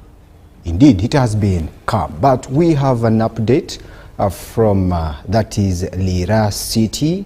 Betty Amongi, who is the gender minister, has rejected the results of the race. Gender minister Betty Amongi has rejected that he has not been defeated by Jane Ruth Acheng, who is the Minister of Health. We shall be talking to our colleagues who are in the field, and they will be bringing us more updates on that. And also just to remind you, it is a few minutes after 2 p.m. and we will be bringing you the EC's update on the presidential vote counting, how it stands. So keep it UBC and keep it with us. For us, we are signing out for now, but our other teams will be coming in to continue to keep you updated with the developments, the voting developments, from also our foot soldiers who are in the field. They'll be giving you all that and much, much more. From myself, Lorraine Masika Kazimoto, and my dear colleague, Brian Tumwine Biarohanga. Ciao.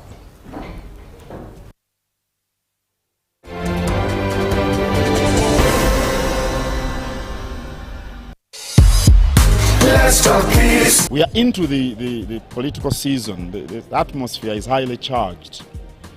There is a lot of excitement everywhere you look. But elections come and go. We all remain the same people staying in this one country.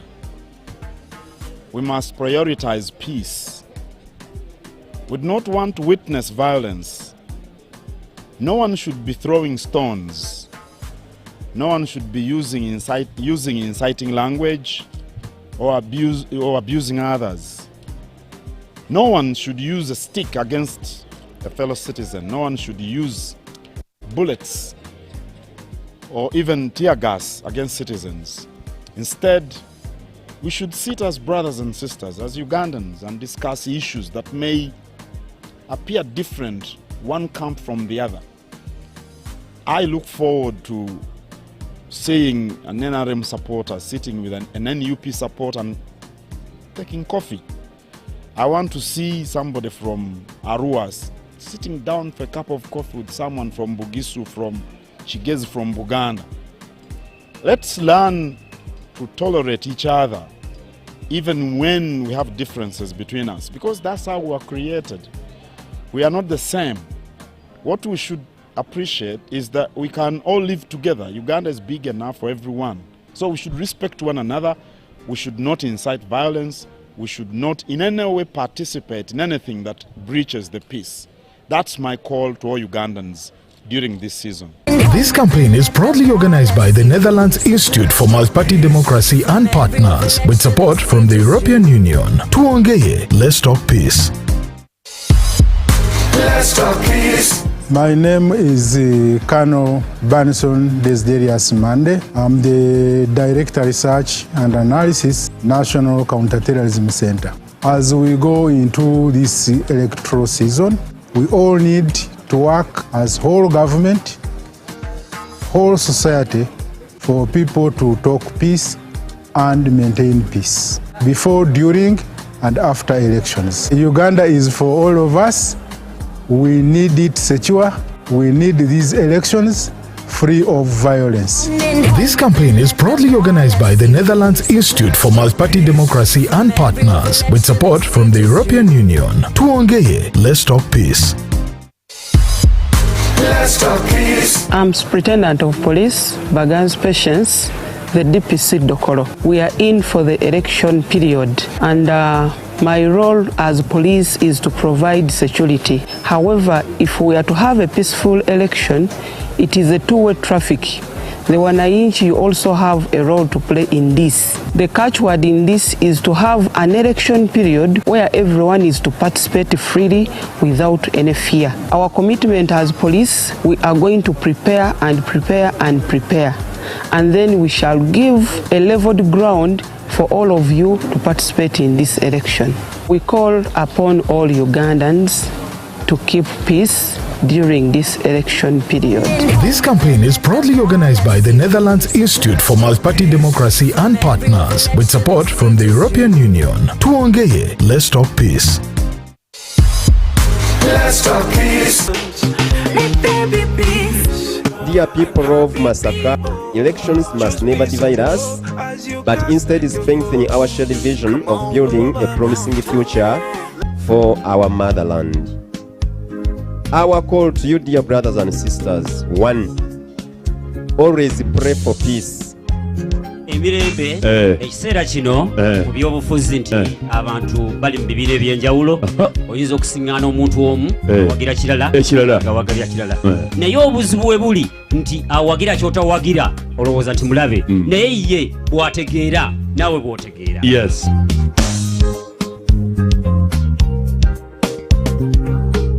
So tubasaba tubeere ba mpisa tubeere ba mirembe. Let Greater Masaka, from the trading centers to the villages, be a place of dialogue, not chaos.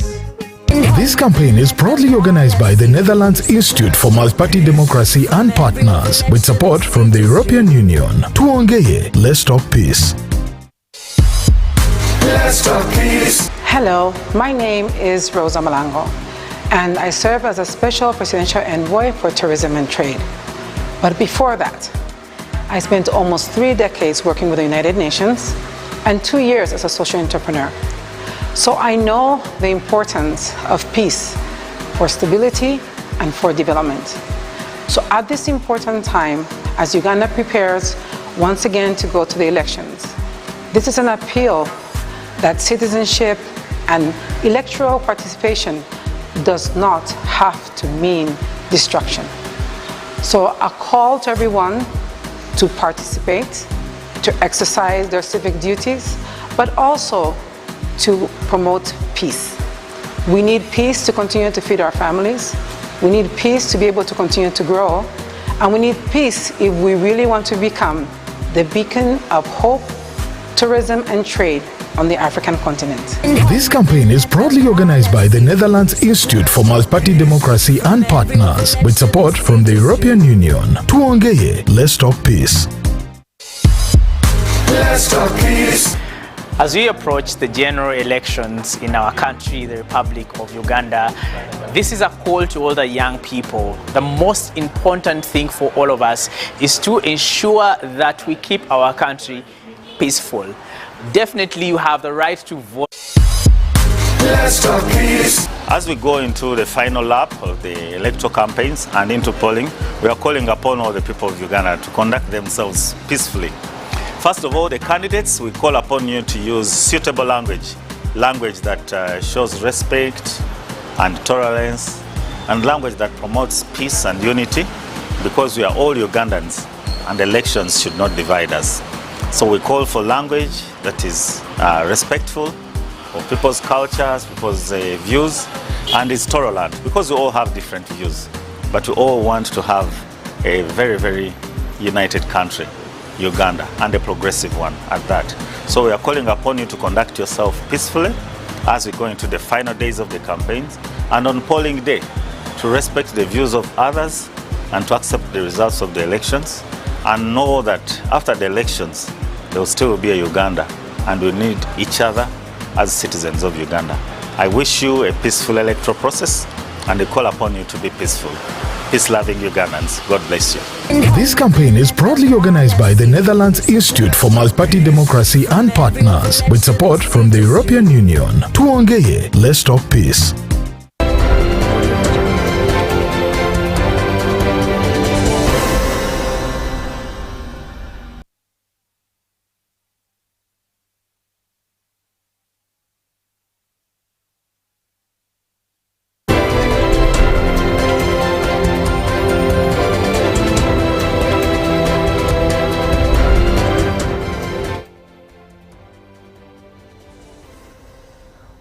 Well, Uganda decides, indeed, and of course this is day 2, and we are in that state where we're, anxiously waiting for the results.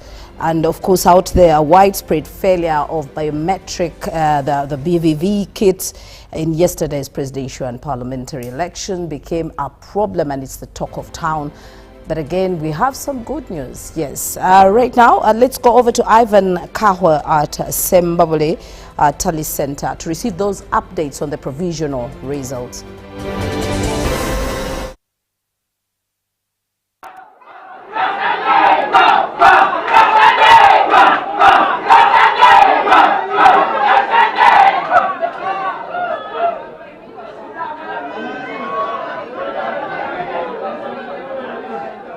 Okay, that's enough for the afternoon.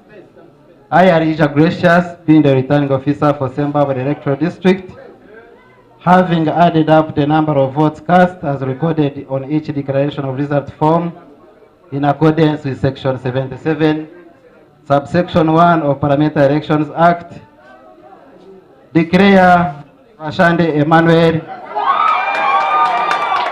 who has obtained the largest number of votes, elected candidate for Wemiaga County constituency, Zimbabwe Electoral District.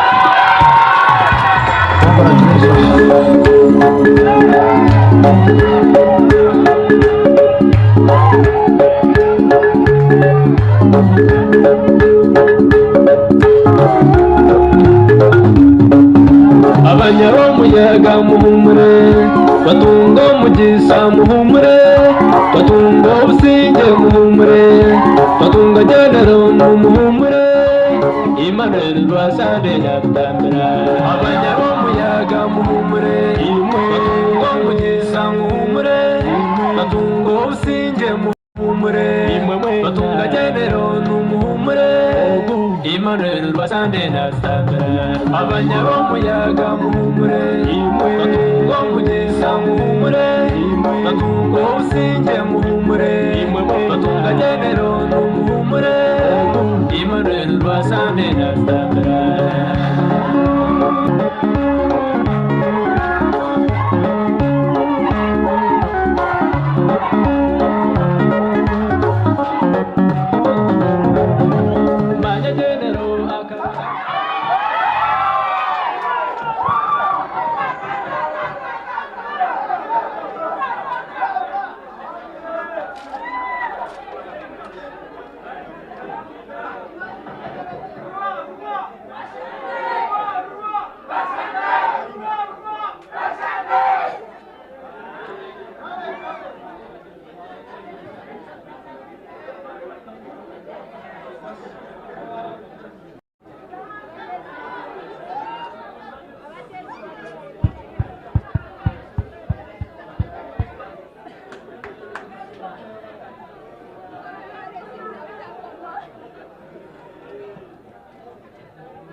Electoral Commission. Right now we see Justice Simon Byabakama with his team coming in again to give us more provisional results. But there at Zimbabwe, it was a typical declaration where Rashande has taken, but he's actually won the wagon. So let's hear more from the Tally Center at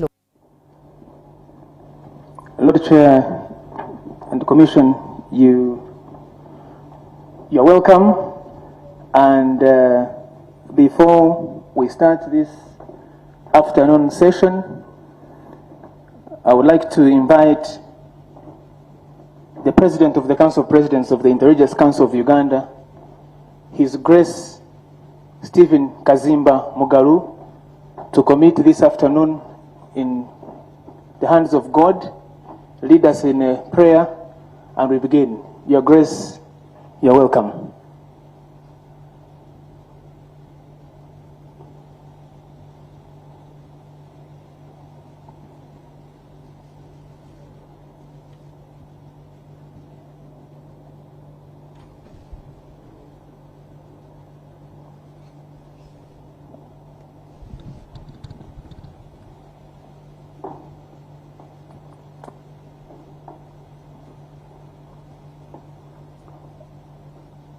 This is what the scripture says. Proverbs chapter 18, verse 18. A vote is casted, and it settles disputes, and it settles among the mighty. Proverbs 16:33 says, a vote is casted in the lap, but its outcome is from the Lord. Let us pray. Almighty God, we give you thanks for who you are. We exalt you. We magnify you. We lift up your name, which is above all other names. Every knee must bow, and every tongue must confess that Jesus Christ is Lord. Master, there is no one like you. Thank you for creating the nation called Uganda, the pearl of Africa, with a beautiful motto, for God and my country. So Lord, we commit this country of yours in your hands. As we have gone through elections yesterday peacefully, we lift up your name to say, thank you, God. Thank you, King of Kings. Thank you for using the Electoral Commission. Thank you for using all their agents. And now, this is the tally center. We pray that you take over. We render the devil powerless. And we take the devil as a captive. We pray for Uganda, let there be peace. Because peace is all that we need. Justice and unity and stability. So bless us even as we continue to listen to the results. We pray that, Lord, you will work out this and people will go back at work because life must continue. And the blessings of God the Father, Almighty, the Son, Holy Spirit rest upon all of you now and forevermore. Amen.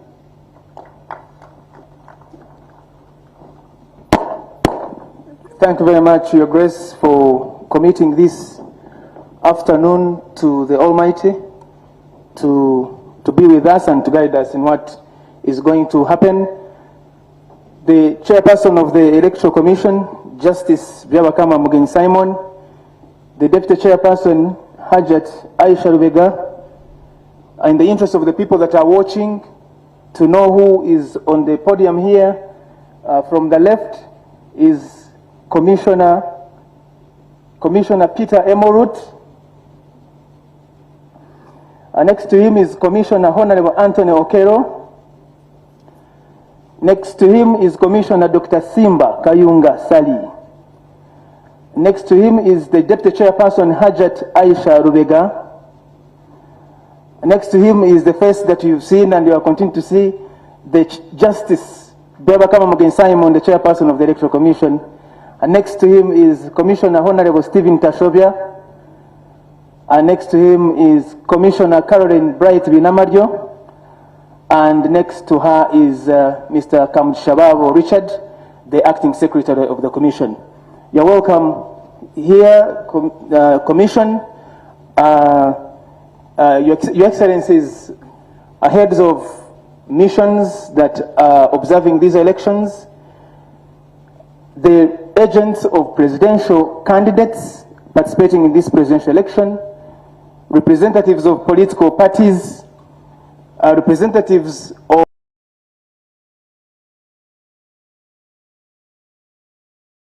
the observer missions that are observing these elections, both international and local, members of the civil society, members of the media, the staff of the Electoral Commission, all invited guests here, ladies and gentlemen, you are welcome to this afternoon session at the National Tally Center for the presidential elections of 2026. And without much ado, I will hand over to the chairperson of the Electoral Commission, Justice Byabakama Mugenyi Simon, to constitute us and guide us accordingly. Thank you very much, Lord Chair.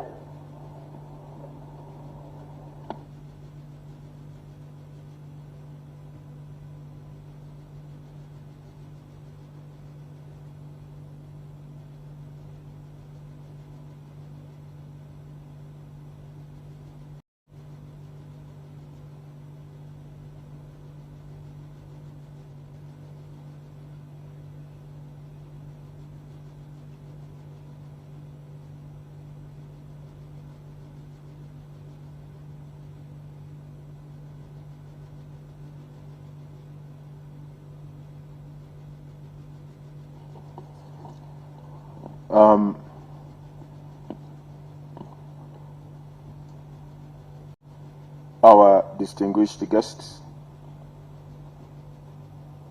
maybe allow me to take special and good luck the former president of the Federal Republic of Nigeria, who is in our midst.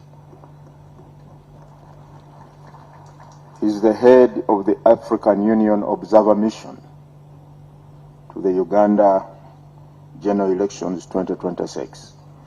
Your Excellencies, ambassadors, heads of missions, and all distinguished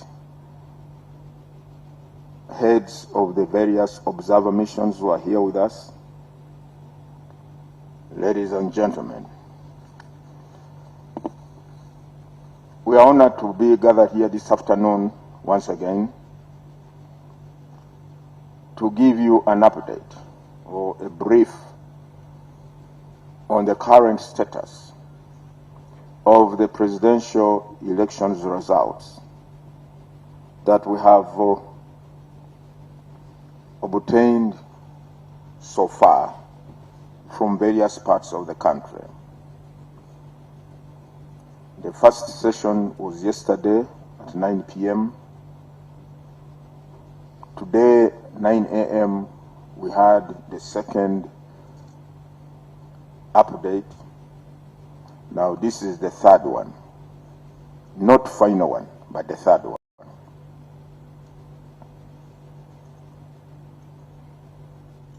The total number of registered voters on the National Voters Register are 21,649,067. The total number of polling stations where the Ugandans went to cast their votes yesterday are 50,739.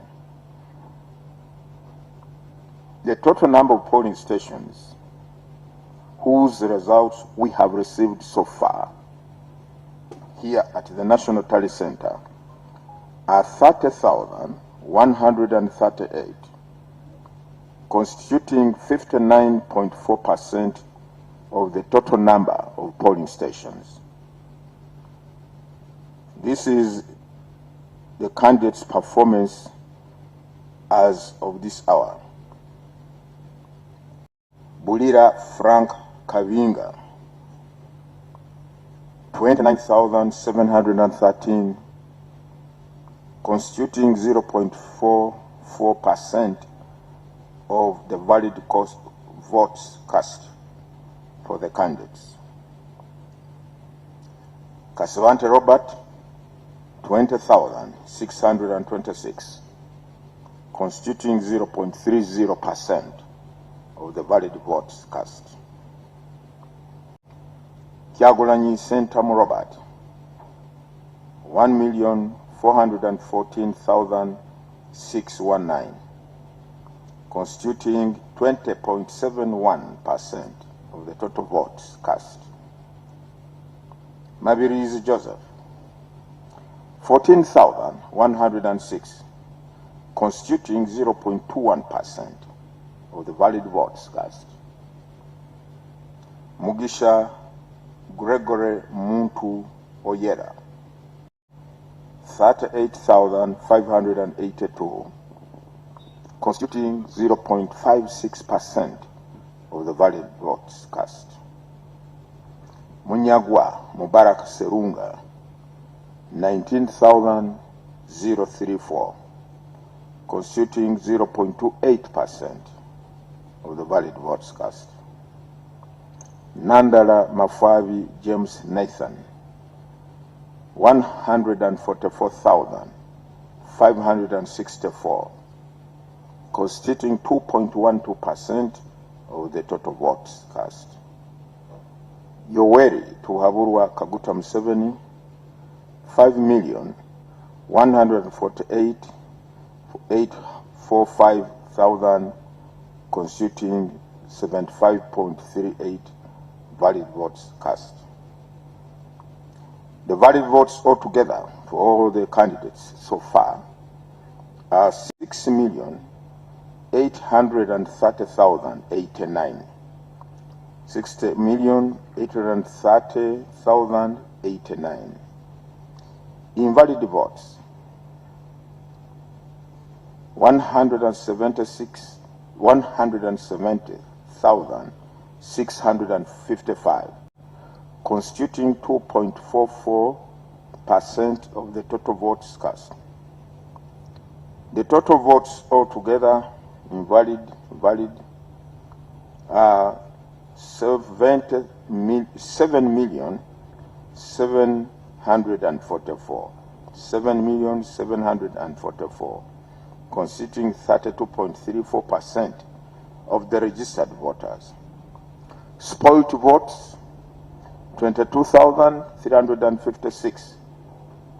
Now this is the summary of the total votes per candidate so far. But now we are going to make a presentation of the breakdown of this summary on our screen. Technical, can you come and take through our guests on the breakdown of this data, of the votes, or what the results I have read to our guests this afternoon? Thank you for listening to me.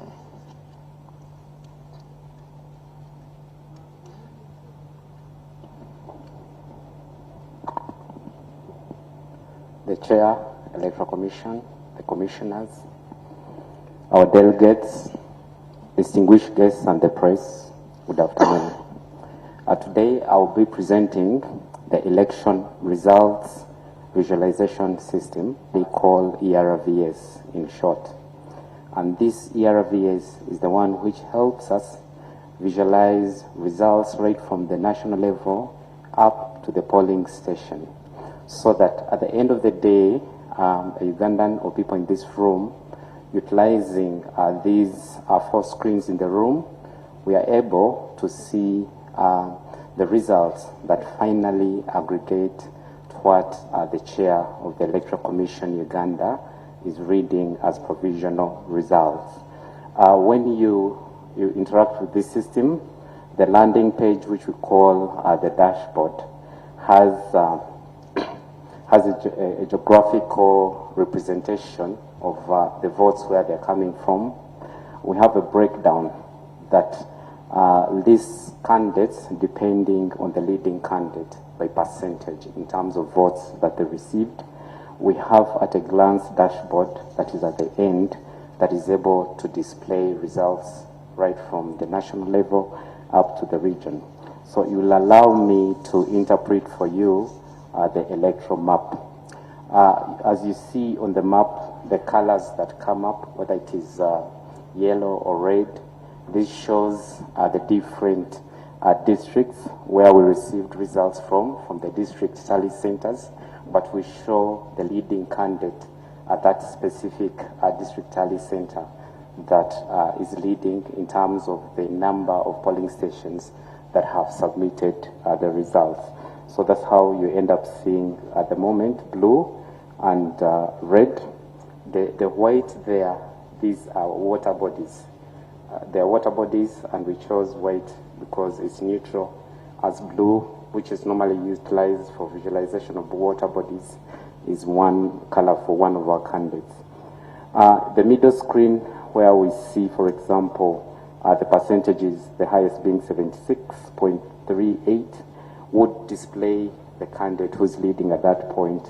And that is what the Lord Chair has been reading out. And when we go to the region, at the moment we are displaying Uganda region, you look at the voter turnout. And here, it has changed to Kampala City region, but here we look at the registered voters in that specific region, and we see how many turned out, and we are able to calculate a percentage. If you see there, the percentage is 2%, and we're also able to calculate the number of valid votes, meaning that the difference are the invalid votes. We also look at the polling stations that are reporting. We start by indicating the number of polling stations, for example, in that region, and how many have we received results from. And the last visualization card is for specific candidates, presidential candidates in that specific region, where we indicate the candidate, what the percentage they get in terms of votes and their symbol. Allow me to drill down to, you could go, allow me to drill down. We have a section where we go to the electoral map, which allows users, for example, those on laptops in this room, to drill down to the different polling stations or districts. But for purposes of this specific presentation, we shall choose Lango. You can choose Lango region, but any other region you'd be able to visualize. So in Lango, okay, if you could hover, you've chosen Otuge. Could you go back so that we're able to see Lango as region? So it's okay.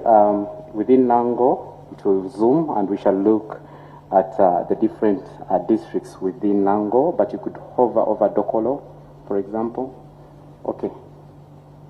Show names, yes. So you'll be able to see the different ones. So if you are to hover, for example, on Dokolo, okay, so we can be able to see the performance of a candidate in that specific district.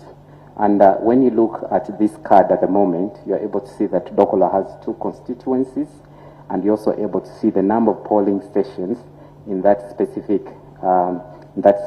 district, and also to know that how many of these polling stations have reported. It's the same summary, but it's broken down now at district in terms of registered voters, how many were valid votes, and also we show the trend, the performance of the candidate in that specific district, and you're able to interact in this same manner for the rest of the districts. You could, for this purpose, we shall demonstrate up to the polling station for you to be able to understand that the results that are declared at different intervals are a summation of what we get from the different polling stations. So Dokolo, you could go down to, you could choose North, 1 constituency. So the maps are very interactive. You just, at 1 click, you're able to go. So could you go down up to the sub-county in Dokolo? Constituency, North, you could choose North.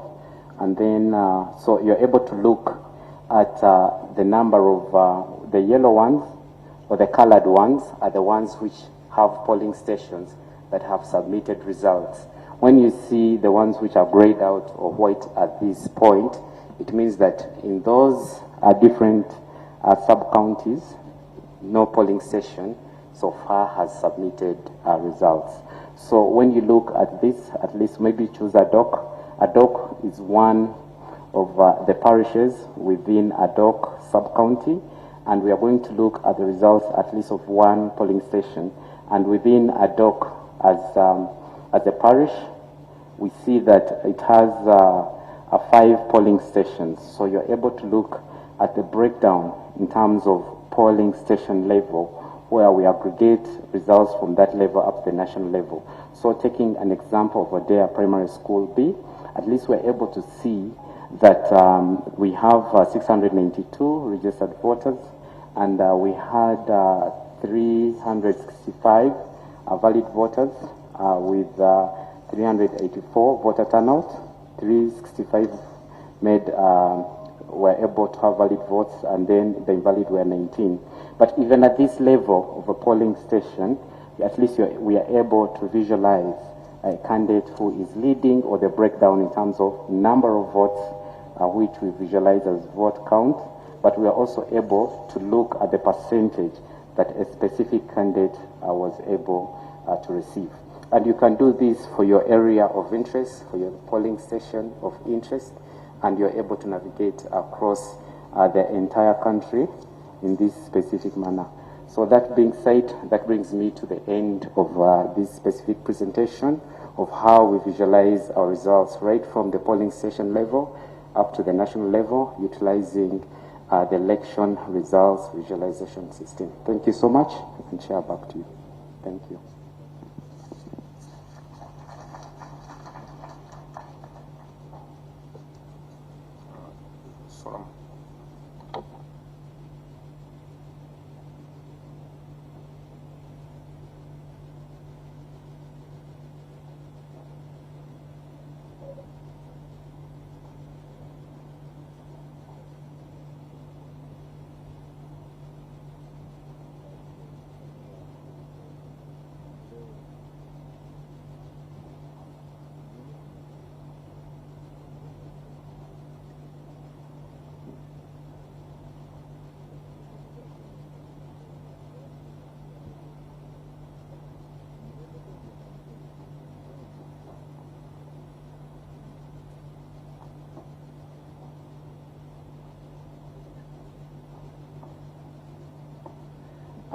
I've been asked to make to share information. This dashboard is live, and for the candidate agents, you're able on your laptop. There is an icon. It's Chrome, but there's only one icon which is there. If you click it, you'll be able to launch this specific system, and you're able to interact. The system at the moment is per the results that are read by the chairman of the Electoral Commission, and we shall be going live, as you know, but for those with the internet, we shall be able to access that. For those who can access outside the country, I'll ask the team to visualize, to share with us the link to this specific system. We shall be sharing it on the screen, load share, later, so that people are able to reach this specific system. It does not require any user login, so they will be able to access and interact with the system if they have internet. Lord Chair, thank you very much, and that is the information as we share.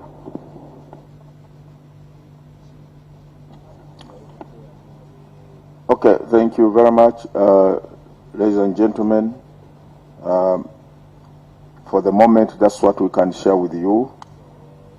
And as the Director of Technical Support Services says, they are going to be live streaming of the results per district.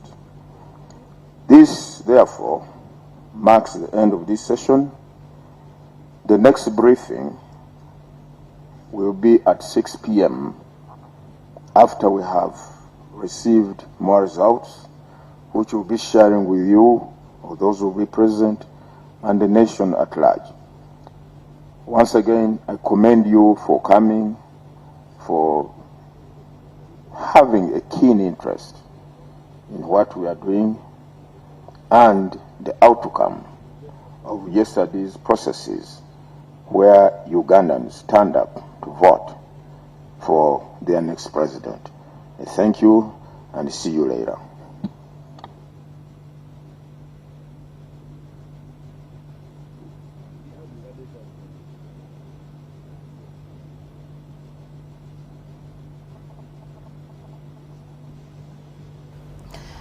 Well, that is at Lubowa National Tally Center there.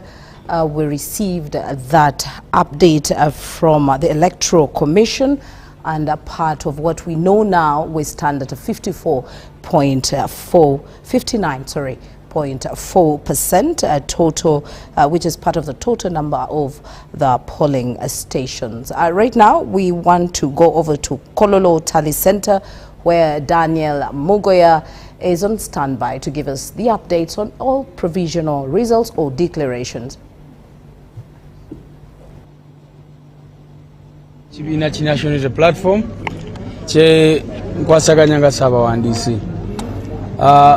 Mwena mukimanyi nti mbadde nesimbyeyo mu kalulu ka Kampala Central omubaka wa Parliament. Olunaku lwajjo bannayuganda badde basuubira kulonda, naye kyetulabye mu Kampala Central ate nga tekyawukana na bitundu bingi by'eggwanga kikaabya amaziga.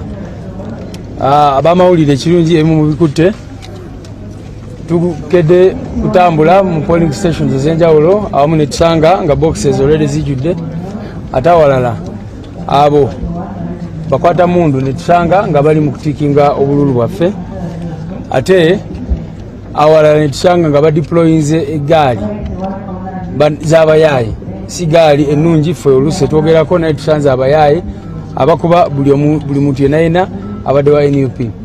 Era kye bakoze abo instructions nga babadde nazo, bagobye abantu baffe polling stations. Era bw'ogenda mu Kisenyi 1 mawa asobodde ogendayo abamawulire mubaleba abavubuka abo ababaddeyo, bajeti baffe badde batuukayo bwe bati ne bakuba ne babagoba ku polling stations zonna zonna, awo ne batikinga obululu kyere buli omu nga bw'ayagala oba nga bw'abadde ayagala. Tekikomyawo polling stations ezimu naddala Summit View n'awalala amagye baleese amagye ne gabeera mu lines ne bakuba akalulu emirundi 8 10 buli omu emirundi gina gy'abadde asobola gy'abadde akola ki alonda. So tugumidde ebyo byonna byonna olunaku lwajjo era bwe tumaze ne tukola ekibalo kyaffe ne tusanga nti newankubadde bakoze ebyo byonna byonna tubadde tuliidinga mu kalulu ako kyova olaba tusuze wano ku Tale Center kubanga tubadde tukiraba nti newankubadde babadde bakoze emibyo mingi nnyo mu kulonda tubadde tuliidinga kikye bakoze. Of course mukimanyi bulungi nti omuntu gwe mbadde neesimbyewo naye ye minisita Museveni gwe bayita minisita Kabanda era tubadde tumuwangudde ne bw'olaba polling stations zonna teri okujjako ezo zebakoze emivuyo togenda kusanga polling station yena ebadde genuine nga bamulonda oba nga bamulonze naye bagenze ne bakwata polling stations entonotono ddala mu Kisenyi 1 ne bagenda ne bakwata ne polling stations ku Summit View ne bagenda ne bakwata ne polling stations endala ku State House ne beewa obululu obutabalika nga bungi nnyo nga ne bobaani bw'oba wakulaba mu register ya Kampala Central oba tosobola kubayitako. So abantu bonna era n'amawulire gabadde gagamba Lubongoya is leading in Kampala Central kubanga bwe kibadde twagenze ekiro kyajjo nga tuliidinga bulungi nga comfortable win yaffe tugirina era buli omu nga atandise n'okutuyozaayoza naye basobo ne banyabo tugenze kukeera ku makya olunaku olwaleero zibadde nga ssaawa 3 ne batandika kusoma ebintu bye tutategeera gye bivudde ne bagamba nti ku State House awo minisita Kabanda yafunye obululu obusukka mu 14 ffe twafunyeko obululu 8 bwokka ne webuuza awo abantu bameka balonderawo.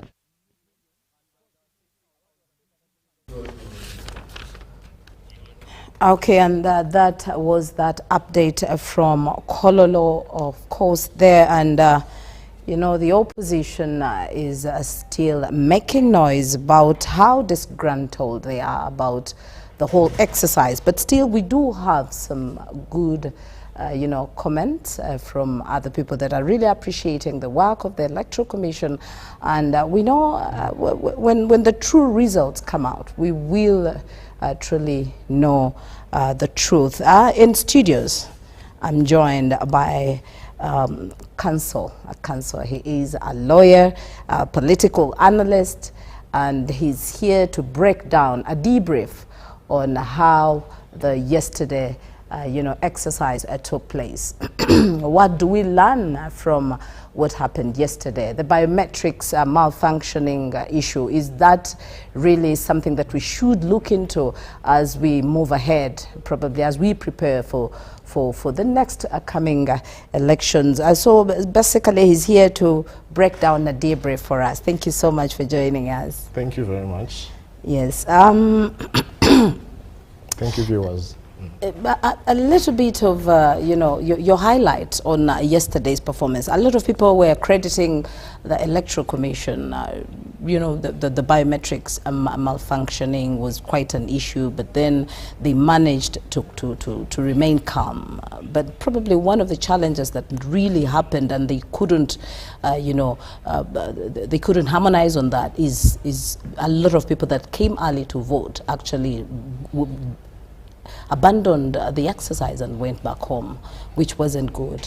Yes, the issue of biometrics, the mess that happened, actually managed to disenfranchise a huge number of people, because I got to know that people were at polling stations for as early as 7 or even 6.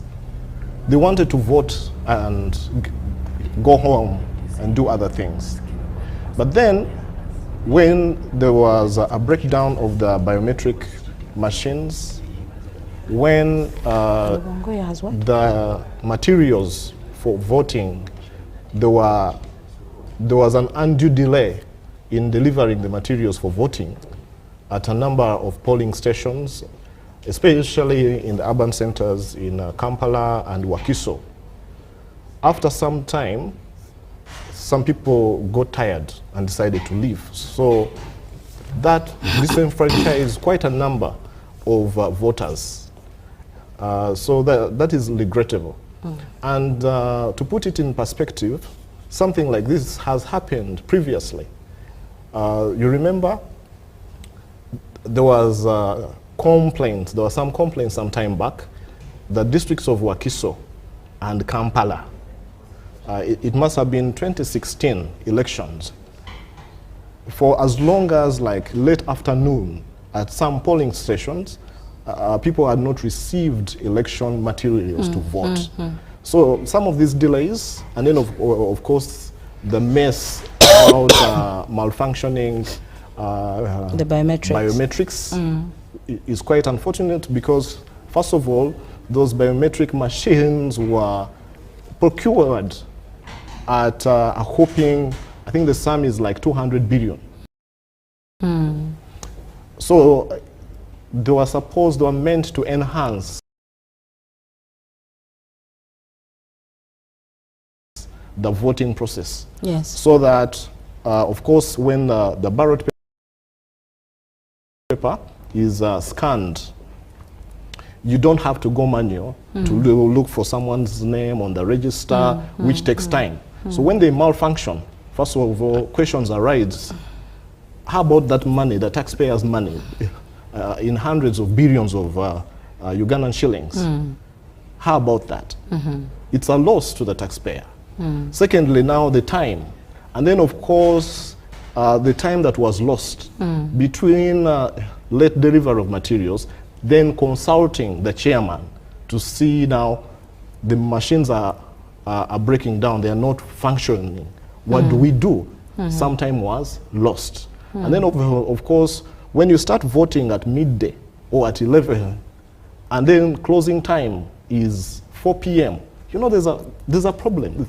True. Yeah, there's a limited time for Ugandans to cast their votes, their ballots. Yeah, some people were saying that probably what brought about the malfunctioning was the internet shutdown. But then we heard from UCC's, head of PIERA, Mr. Ibrahim Bosa, there in Daily Monitor, expressing that there is no link between internet and the BVV kits.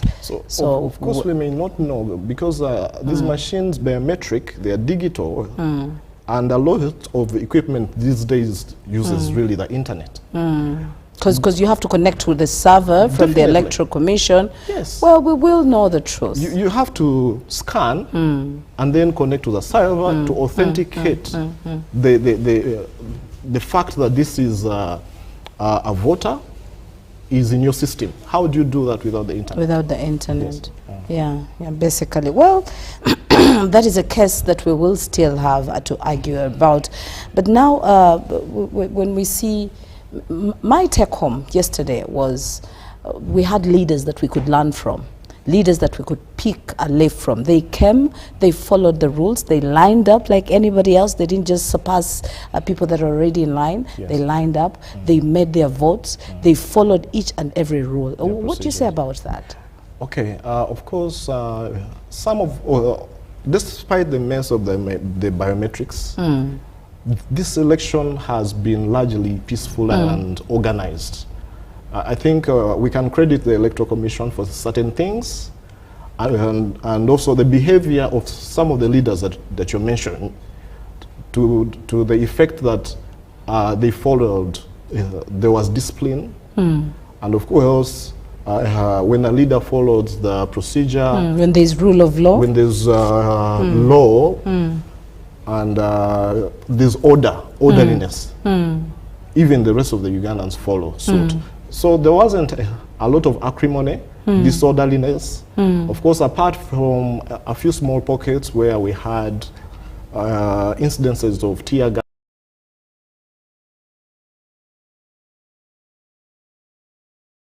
gas, but I think that happened at when the counting of votes was ongoing.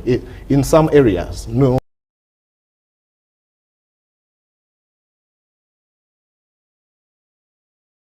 But for the polling exercise, yes, it was largely peaceful and orderly. Now, we have a lot of people that are disgruntled. Lubongoya is speaking on verified information that he was cheated. Can we have evidence to that? Is it possible? We've already seen evidence that the exercise went on well, and people are really, happy about where we are so far, and even with the provisional results that we are receiving from the Electoral Commission, are indicating that there is no much scuffle. Now, can you say something about Lubongoya's accusations? Of course, I've watched a little bit of what he had to say. He is making a number of allegations that there was ballot stuffing, that certain ballots were coming from some place, but you see, that is his narrative. There hasn't been any independent confirmation of what he's saying. And secondly, I don't,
as of now, it's mostly provisional results that are coming. No winner has been declared yet.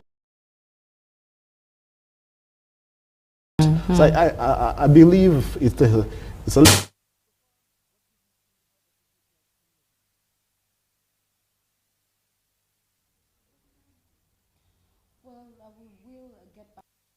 a little bit later, but as we were still discussing, by press time, Minister Betty Amongi, Dr. Ruth Acheng were neck and neck, and we thought that probably there would be some celebration there of winning. We've seen in many telecenters, some people are really accepting the results. And this shows the patriotic, the democratic spirit that some of the candidates and supporters have. There were some incidents, yes. Yeah, you continue. Yes, Honorable Betty Amongi and Honorable Ruth Acheng. We were in the studios here and we got reports that actually Honorable Betty Amongi is disputing the results even before they have been declared. She's saying that she does not acknowledge the fact that Honorable Ruth Acheng is in the lead. So it looks like there are some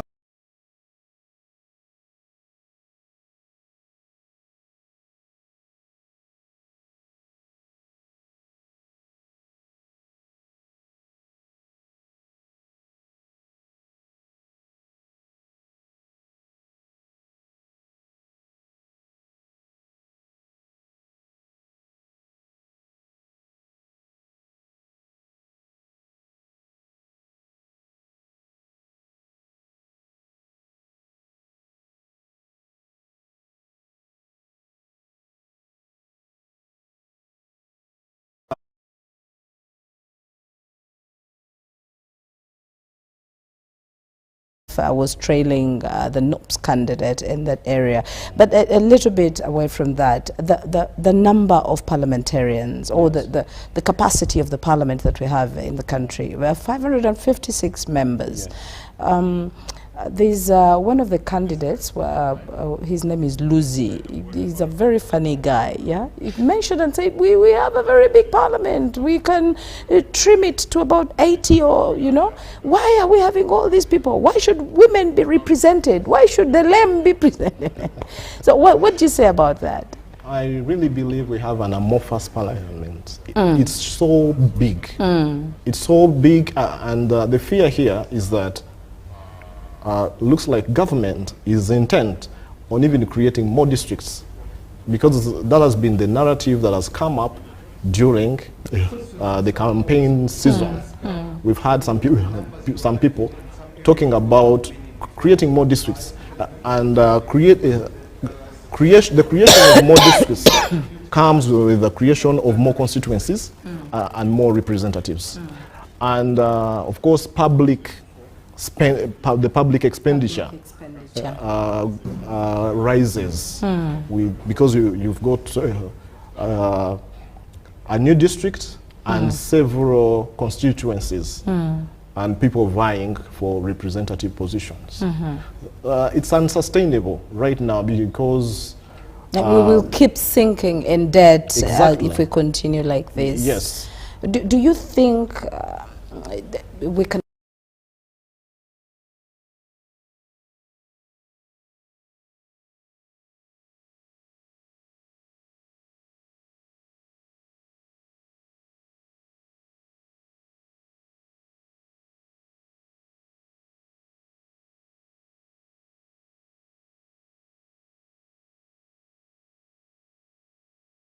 leading by 76? President Museveni 76%. But even though he's candidate, he will still be president for the next 6 months until he's sweared in. Yes. He's leading by 76%. Yes, 76. Of course, this represents of the 59% of polling station results that have been released by the Electoral Commission. So, if this percentage is maintained, it would be a resounding victory. Very obvious. It would be a landslide for the incumbent. Yes. As you can see the chart there, the chart indicates that he's actually in the lead, and then Noop is coming in next there, and then the Ant. So these are some of the results. Well, I can project this over. Lastly, tomorrow is the last day. We will know the national resistance.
On our chart, this is we've developed something here, and just to look at the national polling station summary, yes, and 30,138 stations reported as per 2:30 p.m. today at Luwowa, and as we can see, 59.4% so far. These are some of the results that we have received so far, and of course the current voters turnout stands at 31.5%, and of course votes that have been cast are 6.8 million here, as you can see here. Now, based on the 21.6 that is 21.6 million voters, turnout is 6.8 million as per now. But this was declared yesterday, yes, at 9:36 p.m. Yes, and of course these declarations were made by the Electoral Commission. Now when we look at the national results summary, we see that candidate Yoweri Museveni stands at 75.38%, and Robert Kyagulanyi's NUP stands at 20.71% there. And of course, those are the numbers of the votes, 5 million votes and then 1 million votes. And then Nandala Mafabi there stands at 2.12%. With 144,000 votes. And then we see Ant Monto Mogisha, Mogisha Monto at 0.56% with 38,000 votes there. And then Mubaraka Munyagwa is at 0.28% with 19,000 votes there. And then Robert Kasivante at 0.3%. with 20,000 votes. We have Joseph Mabirizi at 0.21%, 14 votes there, and then Frank Bulira at 0.4%. Now, as we go further, we look at the chart. As you can see, NRM is taking the lead by 75.38%, and then NOP is number 2 in the wagon, and then the rest of the candidates there, the rest of the parties are there, indicate that it's not moving so well, but at least we see that both NOP and NRM are really performing so well in different constituencies there. And then again, this is the total summary. Council, what do you make of these results? The results so far are provisional, representing 59% of the 50,000 polling stations. Yes. So far, I think what has been captured is 30,000 results from 30,000 polling stations. But if this trajectory is maintained, looks like President Museveni is heading for a landslide, a resounding victory. Looking at the margin from 75% to 20 and the other. Exactly. Yes. Maybe the biggest question here is this is a big change from 2021 result. Maybe the question is why? Why are things the way they are? True. I have a feeling the biggest contributing factor here is peace and stability. Peace and stability. Peace and stability. And of course, these are just provisional results from the Electoral Commission. They will issue the final official declarations, yes, as we heard from Rashande there. Yes. Yeah, in Zimbabwe, Rashande has taken the lead, and actually he's, we could say right now, he has the seat for Parliament. So we will be having those, and we will keep updating you on how this transpired. Let's get back to our interview. Yeah.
Reverend Dr. Stephen Samuel Kazimba Mugalu, the 9th Arch of Uganda, but also Chair Council of Uganda. It is your God-given opportunity to go. Some people are wondering whether this is just it. Not only that, it's a biblical mandate. Proverbs 18, the Bible says, casting a vote or disputes. So, casting a vote is biblical, God-given. Now I want to call upon all Ugandans. In the morning, wake up, go and vote, because it is your God-given. But also I want to invite that people, everybody, we keep the peace. Peace is very, very important. We belong to different parties. Ugandans, we should remember that voting is just an event. It's a seasonal thing to a time. And once it's done, we put leaders in place, life must continue. No reason of hating, no reason of hatred, or even fighting. The security agencies, please do of protecting the people, so that after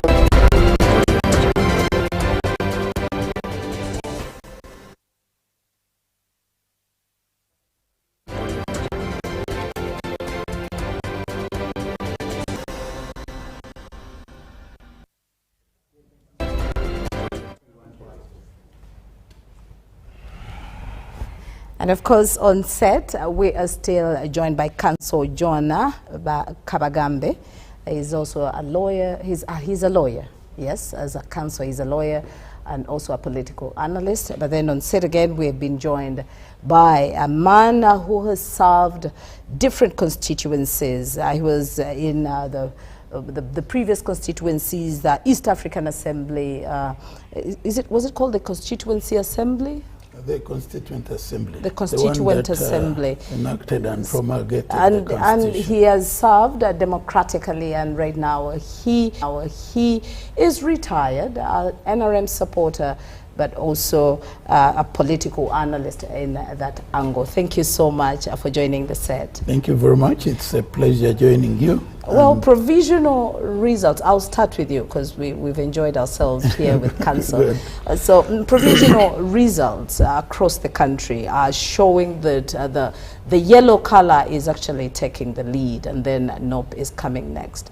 But of course, yesterday, by news time, we had some political analysts commending the Electoral Commission for handling chaos when it comes to the biometrics, the BVV kits. And that was something that would spark a little bit of violence, at the polling stations. But now when we look at the provisional results, it's actually alarming. It has revealed unexpected outcomes, from different candidates. The ones we hoped that probably would lead the wagon or even win, in declarations, it's a different music. Yeah, thank you very much. The trends as they are, first of all, fraternal greetings to all those that are viewing us and following this program. Thank you for making time and being part of a conversation of this nature. I'd like to salute my members of the panel and the moderator, and I'm glad to be part of this panel. What we are witnessing is not surprising.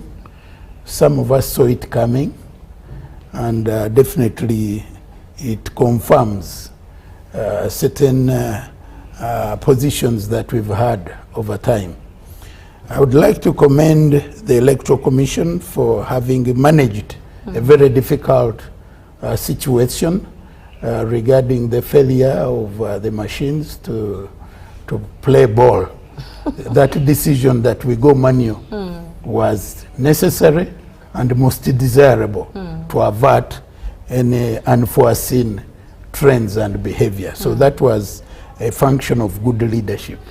Taking responsibility, owning up, and taking a decision. And the decision they Though took it was... impacted a little bit on the voter turn-up. Yeah, it did, but it was better than taking no decision at all. True.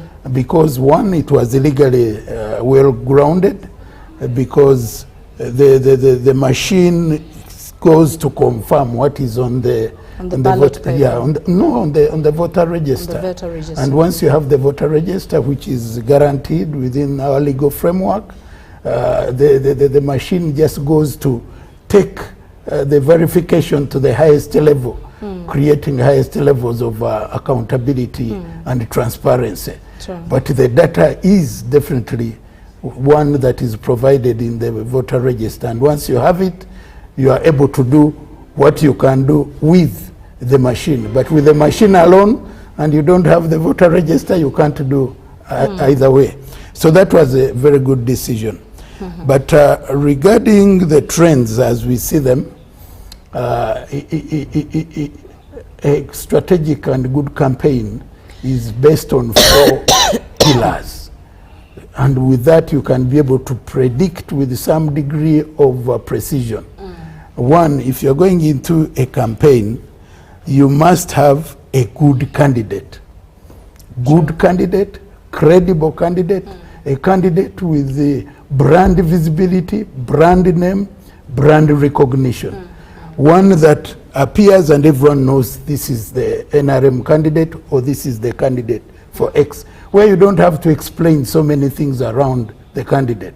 So that is extremely important. And with candidate Yoweri Museveni, NRM has a formidable and highly credible candidate with a good experience, exposure, and some good degree of expertise in managing public affairs. Besides that, this time around as NRM all together, you joined hands and rallied together behind President Yoweri Museveni. I think that was much support in different constituencies. Yeah, and I'm going to come to that. So the first is candidate. You need a sellable candidate. And that is, he does. Now the second pillar is the message. After having a good candidate, what message are you sending?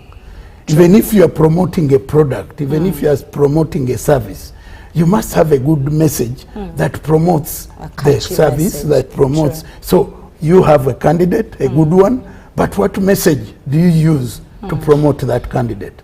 And the message was well thought out. True. You know, protecting the gains. The gains. That kind of mantra speaks to everyone. It speaks to the high and mighty, it speaks to the ordinary people, it speaks to the middle class, it speaks to everyone. Because during his tenure, different people have made different aspects of achievements in their lives. And that speaks directly. So when you say, let's go vote him and be able to protect the gains. I just want to give one example of an interesting dimension.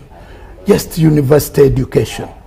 When I was in university, we had Makerere alone, just one university. And there are so many colleagues with whom were in senior 6 who didn't make it to the university because the policy was restrictive. When university, you had to get very good grades, extremely good, in order to be admitted. There are people who passed and would be able to be admitted because of limitation. They ended up not joining university, and many of them didn't even get degrees. But with the policy that liberalized university education, right now, there are those parents who would never have had their children graduating. That is a gain. There are those so many thousands, because now you get a year we graduate over 50,000. Now all those, when you talk about gains, someone graduated because of that, he's got a job because of that, that is a gain. It is elastic. It is not restrictive. There are those who have been able to get different achievements. So that message speaks to many people. And it is well informed by the different pillars that make the message. When you talk about peace and stability and security, that is the mother of all gains. And that gain appeals to each and every Ugandan, because with the peace, you are able to do so many things. The sky is the limit. Everyone has been able to achieve. And interestingly, on a light note, one of the candidates is a very popular person in the creatives, very popular, and I agree, but that is part of the gain. The environment that has allowed him to thrive has been part of the peace and security. So you find that even the candidates, even being candidates itself is a gain that they need to protect as they go to contest in this election.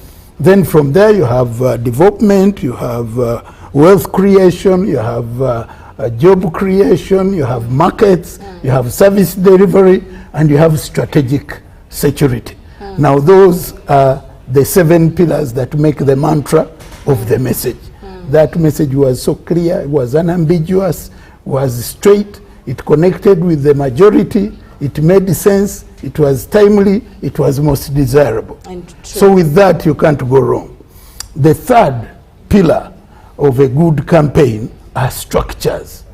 Because once you have a good candidate and you have a good message, how does that message make a trickle-down effect up to the real beneficiary, the ordinary person in the village? Now, NRM has the structures from Central Executive Committee, National Executive Committee, the Delegates Conference, the district conferences, the sub-county conferences, the parish conferences, and the village conferences. Now, the message that was well packaged went through a very clear trajectory up to the beneficiaries of the message. And that message was well packaged, was scientifically arrived at, and it made a lot of sense. It was mathematical, because we worked on the basis of numbers. We didn't want any guesswork, any projections that are not scientifically supported. So what happened is that we agreed that for us, we are going to use 2 mathematical signs, the addition and the multiplication. And we totally worked against subtraction and division. So we went down to the parish where we had 63 leaders at the village level, and they got the message as packaged. And being the 63, we have 72,000 villages of NRM. Now 63 times 72, you get something like 4 million. Now that is 4 million of votes of leaders. You haven't even gone to supporters and the people that they bring. That is very scientific. So what was announced at 9 was basically a representation of the leaders before even going to the supporters and the members of the party. So with that, we went with what we called the parish mobilization model. We went to all the parishes of this country. And this was good because we engaged the entire country at the same time. I'm allowing you to talk because you're making quite a fundamental expressions, especially when it comes to to accountable governance. Yes. And this is what we want. But when we travel a little bit backward in the previous campaigns, it wasn't like this. This time around, NRM did it a bit different. What broke the ice? Yeah, you know, when you are going for any engagement, you ask yourself 3 questions. The first question is, what is it that we are doing that we should continue doing? Which means it's working. The second question is, what is it that we are doing that we should stop doing? Which means you've been doing it, doesn't add value, it's not useful, so you should drop it. Then question number 3 is, what is it that we've not done that we should start doing? Don't you think we as the ruling party, we do have enough resources to actually support every activity, every initiative that we want to put out there? And probably the others are on the other side, on the negative side. They may not have enough resources to achieve all these, you know, strategies that you're talking about? No. The strategy is mainly brain work. You don't have to. You just don't need funds. You just have to get the right brains. Most of the things have been done pro bono on a voluntary basis. These ideas, we even did some survey, and the survey was initiated by members of the party, not sponsored by anyone. So you need to be strategic. You need to get the right people in the right places to derive the right response. Right time. So we did that. We asked ourselves those 3 questions, and we realized that we've always had a campaign team, you know, national task force. And we are like, has it worked to the best? Are there gaps that we could fill? So this time around, we said, look, we have these structures. These structures have people that man them. You have the SEC with members, you have the NEC with members, you have the delegates conference with members, you have members at the district level, sub-county level, parish, and the village. And we're like, what is it in for them in this campaign? How are we going to deliver a mass kind of message without involving the structures? So this time around, we had you had to go back to the round table and revise. We've never used the structures, and that's why we are making it good, because the structures owned the message, the structure owned the process, the structure owned the procedures, and we gave them tasks. True. Because we said you are 63 on the village. Can you fail to get 2 people to convince? Okay. We told them, we gave them a task that each one of you should bring at least 10 people. Now that was very strategic. And from that we said, where do you get the 10 people? He said, you can get 10 people from your family, immediate or extended. You can get people from your place of work. You can get people from your OGs and OBs. You can get people from the church, the mosque, where you go to pray. And honorable. You can do so even in the neighborhood. Honorable, when we look at the previous campaign, it was 81 point something million voters. Yes. So it shows that a lot of awareness was actually made to capture a 21.6% million voters. Yeah, the Electoral Commission has done its bit in terms of awareness creation, in terms of mobilization, in terms of engagement, to ensure that people do take up their civic responsibility, come out and be part of decision making, because that is the highest level of rights. When we talk about rights, Council, I'll get to you in a while. Very important. I'm still interested in some of these areas that I think that our Honorable Mike can actually express more. Now, the issue of before you came in, we had talked about the capacity of our parliament, 556 members. And it looks like we're having more constituencies being developed in the near future. Don't we think, as small as we are, Uganda, do we really need that much of a big, parliament, considering the fact that we are debt burdened? I belong to the school of thought that is in favor of a small, efficient, and effective parliament that is well facilitated, yes, that is well supported in terms of research, in terms of, so I'm not quite excited about the numbers, and that is creating a bigger problem. True. Because now people are looking at parliament as the fastest means to amassing wealth. So it is becoming careerism. It is losing the service element. I want people who are ready to serve effectively and efficiently. One, the bigger the parliament, the less the unit time for contribution. We can borrow leave from, from the African region. Because right now, they give you 3 minutes. What is the quality and the quantity of that debate? Of 3 minutes. Even before you finish your preamble, the bell has gone. Bell has already so for rung. me, I'm not in favor of a big parliament. I really want us to get a parliament that is efficient and effective. But trimmed down from trimmed 556. down to good numbers. Because the numbers don't really add much in terms of the that is efficient and effective. But trimmed down from trimmed down to 156, good numbers, yes. because the numbers don't really add much in terms of the quality of debate, the quality of the laws, and all the other. So some of the parliamentarians finish up their tenure without speaking a word. Very many of them have not even made their maiden speech, and we are now and they are now campaigning for the next session of a parliament. So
now, as a political analyst, how can we harmonize it? For instance, we have this. The will of people remains the key in democracy. Definitely.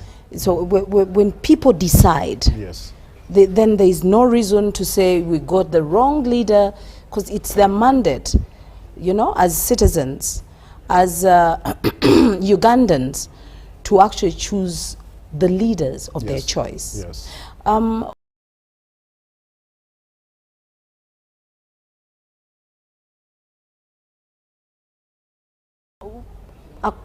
Looking at what's happening right now, looking at the provisional results that are coming in, what do you think? Are people making the right decision?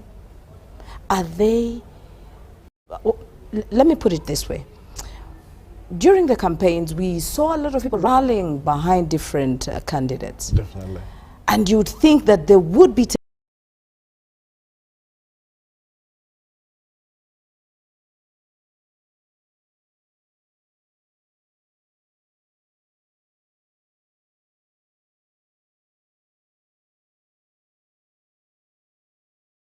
taking the lead. Yes. But now we see these specific candidates are really just following the wagon. Are voters camouflaging as yeah, and when they go to the ballot, they are picking someone else? Well, there's been a lot of bandwagon effect. A certain presidential candidate is coming in my area. So borders.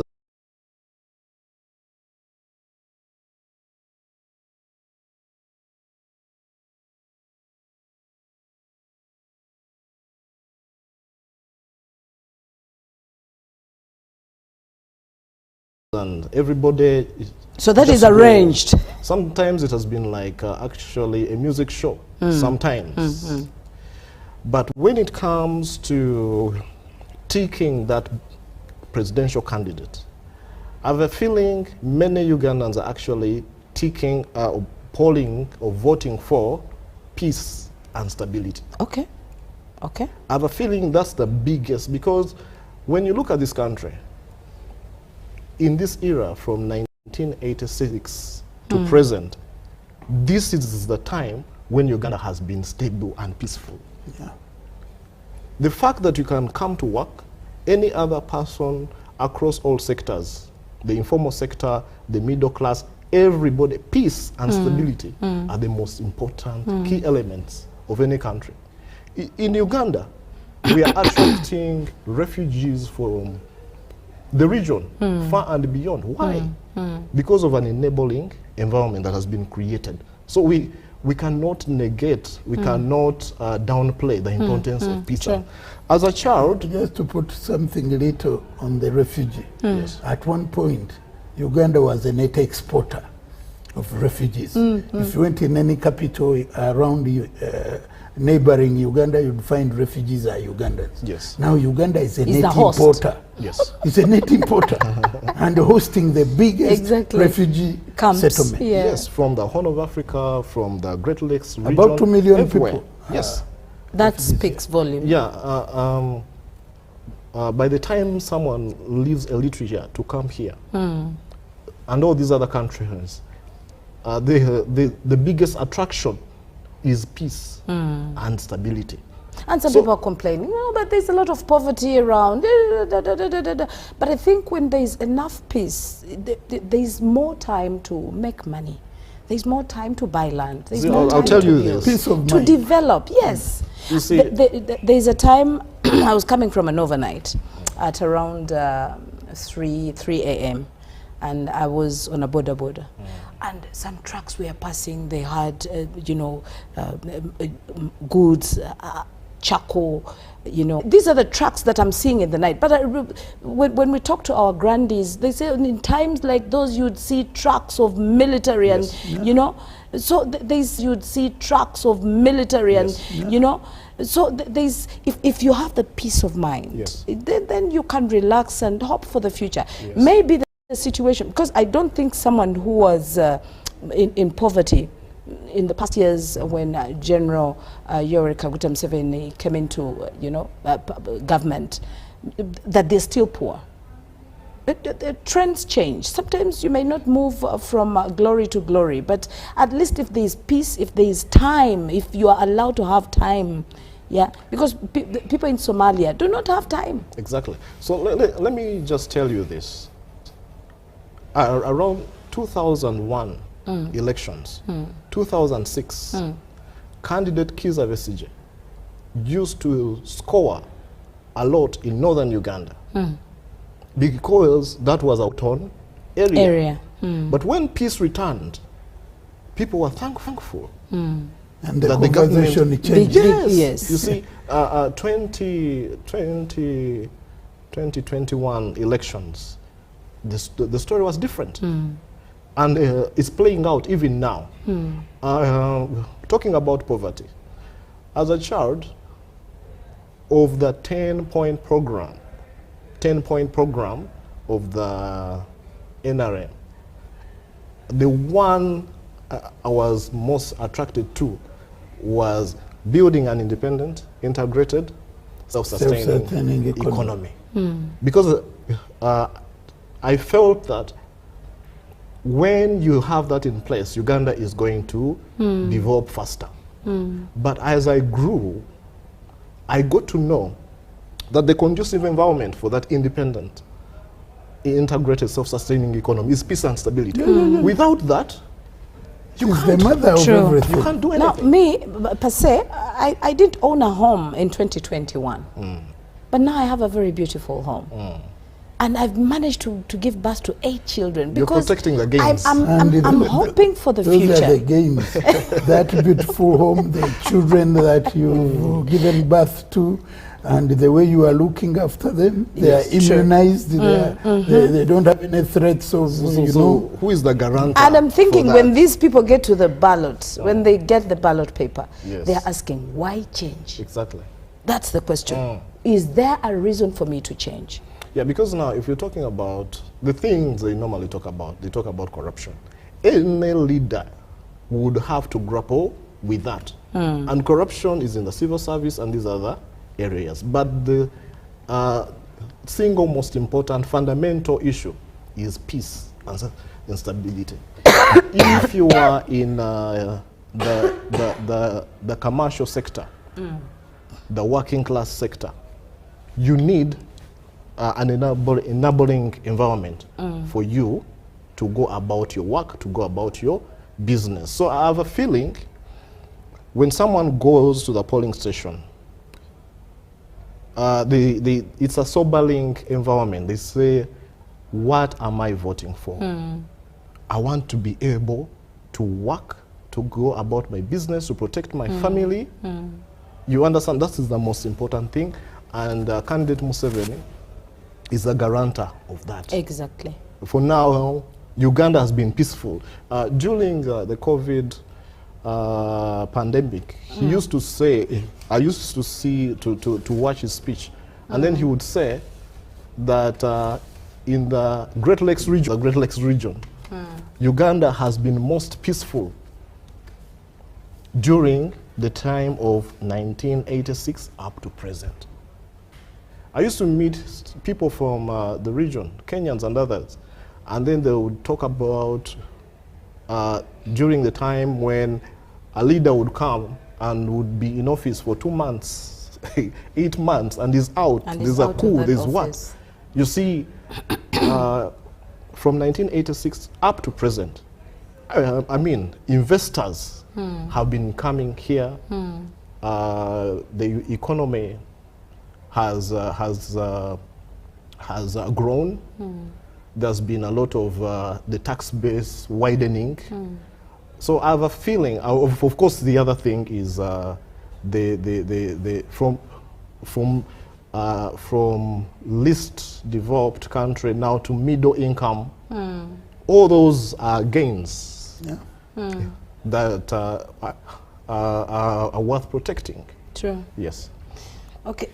Now, another thing, Ugandans have matured politically. They simply don't want to gamble. That is at the back of their mind. Their sense of judgment is much higher than was before, given what they've gone through. At one point, they knew Uganda is a deserted country. God forgot about it. It was a failed now country. they know it can be a peaceful country, and there's hope. And we live in hope. That's how we progress. Because when you have hope for tomorrow, you work hard, knowing that you are going to build the house, finish it, live in it, and bear 8 children, and they grow out of it. You know, that is what sustains life. Yep. Maybe supplementing on that, Uganda was a failed state before 1986, along the lines of Somalia. Yeah. It was a failed... And the DRC. Definitely, it was a failed state. But now, when we look in the region, Tanzania, Kenya, when you're comparing the economy of Uganda with those countries that were actually stable from independence, they didn't have the kind of political upheavals that we've had. Leadership. Yeah, right now, when you're comparing Uganda, it's like comparing one person who is slightly taller than another. So a lot of gains. In terms of stability. In terms of even the economics of the ours is the fastest growing economy. Fastest growing, Kenya being the giant. Our currency is the most stable currency globally. Yes. Now Kampala is a regional capital. It is a regional capital. Yes. When you talk about a tourism city, it is a diplomatic city. All different meetings, agreements, consultations are done here. It was Nairobi that was enjoying that. Honorable, we're going to come back to that. We also have a number, we have a question there about the big number of incumbents that are dropping out. So we'll talk about that a little bit later. Let's go back to Zimbabwe, where our reporter Ivan Akawa is on standby to give us what's happening there at the Tally Center.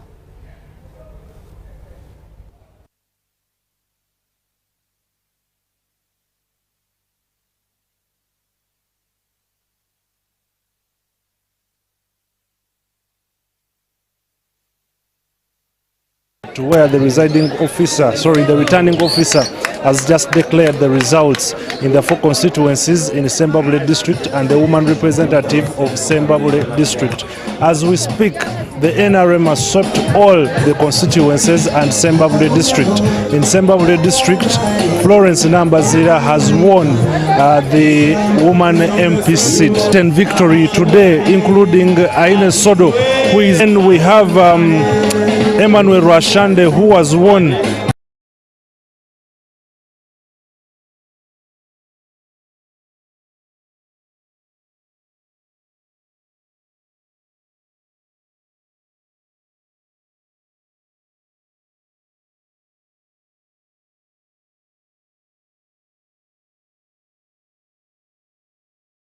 the NRM seat, Lwemiyaga County. Then Mawogola County, Mawogola West, Hanifa Kawoya has won it. So the four constituencies are having NRM candidates, are having NRM winners, and Sembabule district as well. As you can see, the returning officer is done with the process of declaring all the winners, and the winners now are finding their way out. All the supporters are waiting for them. It is chanting, it is all happiness, it is all victory. Sembabule has spoken. Sembabule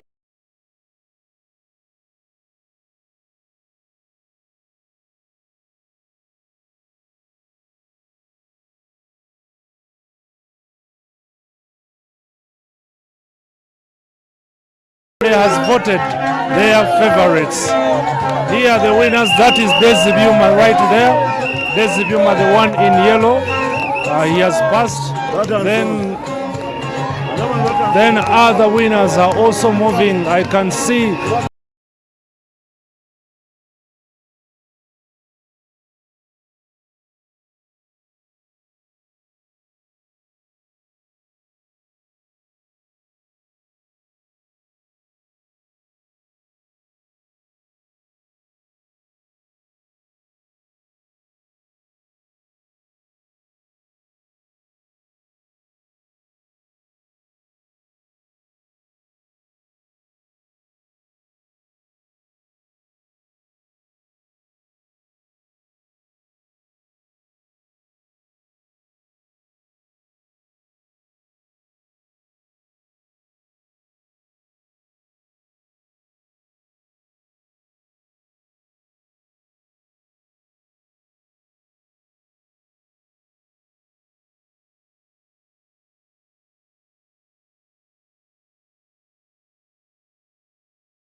the likes of Toyota.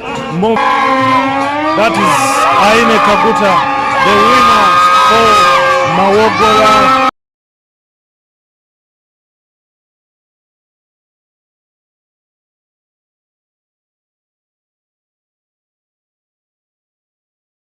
North.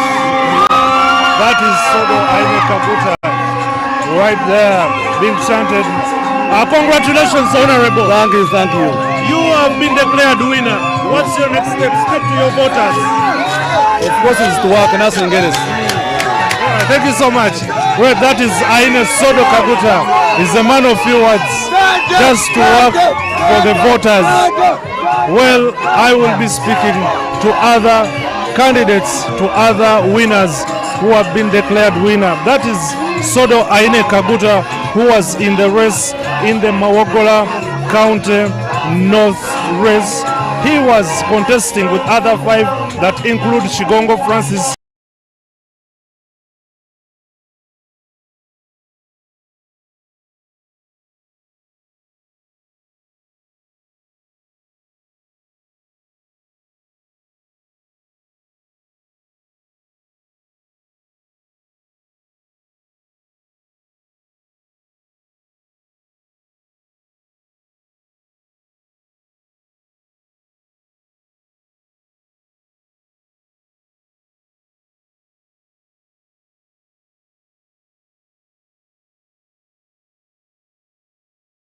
of the Forum for Democratic Change, Chigonya, and well, the supporters are so happy, chanting with their winners.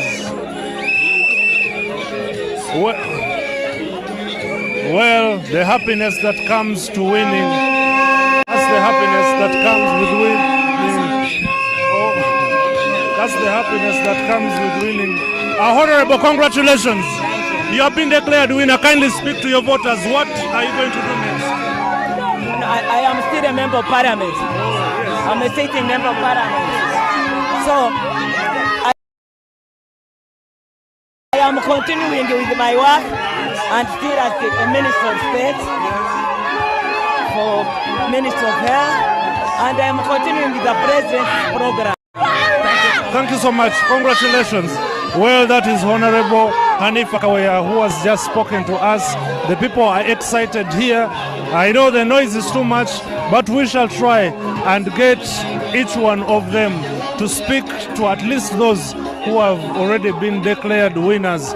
We have so far had a word from Sodo Aine Kaguta. We've had a word from Hanifa Kaweya, and we are still figuring out if we can get hold of any other candidate or any other winner who has been declared this time around. 5 members of parliament representing the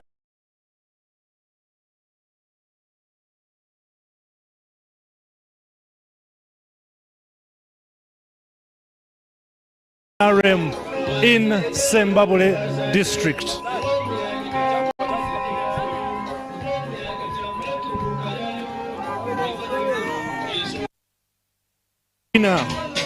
Of Rwemiyaga County, he has won Theodore Sechikubo, Megade Joseph Amoti, and Ainebiona Innocent. We are going to be speaking to the General in a photo opportunity. He is speaking with some people. Well, that is General Emmanuel Rwashande.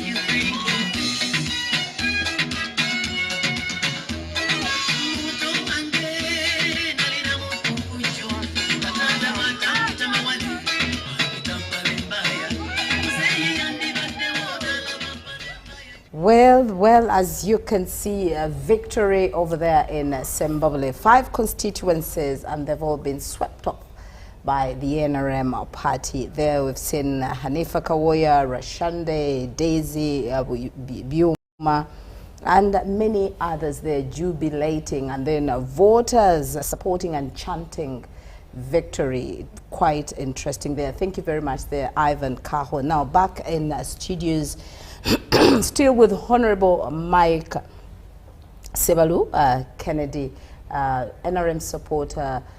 He has served this country for quite some time, and he's very knowledgeable about politics. He's a political analyst. He's with us. He's at the far end, and then next to me it is Council political analyst as well. Council John Kabagambe. Council John Kabagambe. He's a lawyer and political analyst, and I've been enjoying myself with these 2 gentlemen. He joined us a little bit later, but again we both had already spiced the interview. So I just need what's your take from that declaration, because now it's no longer provisional results, now these are declarations. So what's your take home? These are confirmed results. Clearly, Sembabule is still yellow. Sembabule is an NRM stronghold. That's what it means. Was that the same performance in 2021? Yes, it was. Sembabule has been that. We cannot call Sembabule a swing district. It's still a yellow district, and the results confirm. The fact that 5 slots of members of parliament have all been swept by NRM, it speaks a lot. And tense, in the by-elections. But now we see Rashande really winning the hearts of men and allowing the will of people to govern. Yeah, just like my colleague has indicated, Sembabule has always been NRM, predominantly NRM. And once you go through the primaries and you've done your good homework across the primaries, definitely the general elections become ratification of the earlier position of the voters. But there is a lady who had sneaked in I think either a woman MP or something, but the stakeholders within Zimbabwe vowed to get rid of any, and they've lived up to their word. I remember Honorable Kutesa saying that by the close of this, we shouldn't have any other political tendencies. And indeed, they've been able to do that. But it has been a very interesting election with interesting dimensions.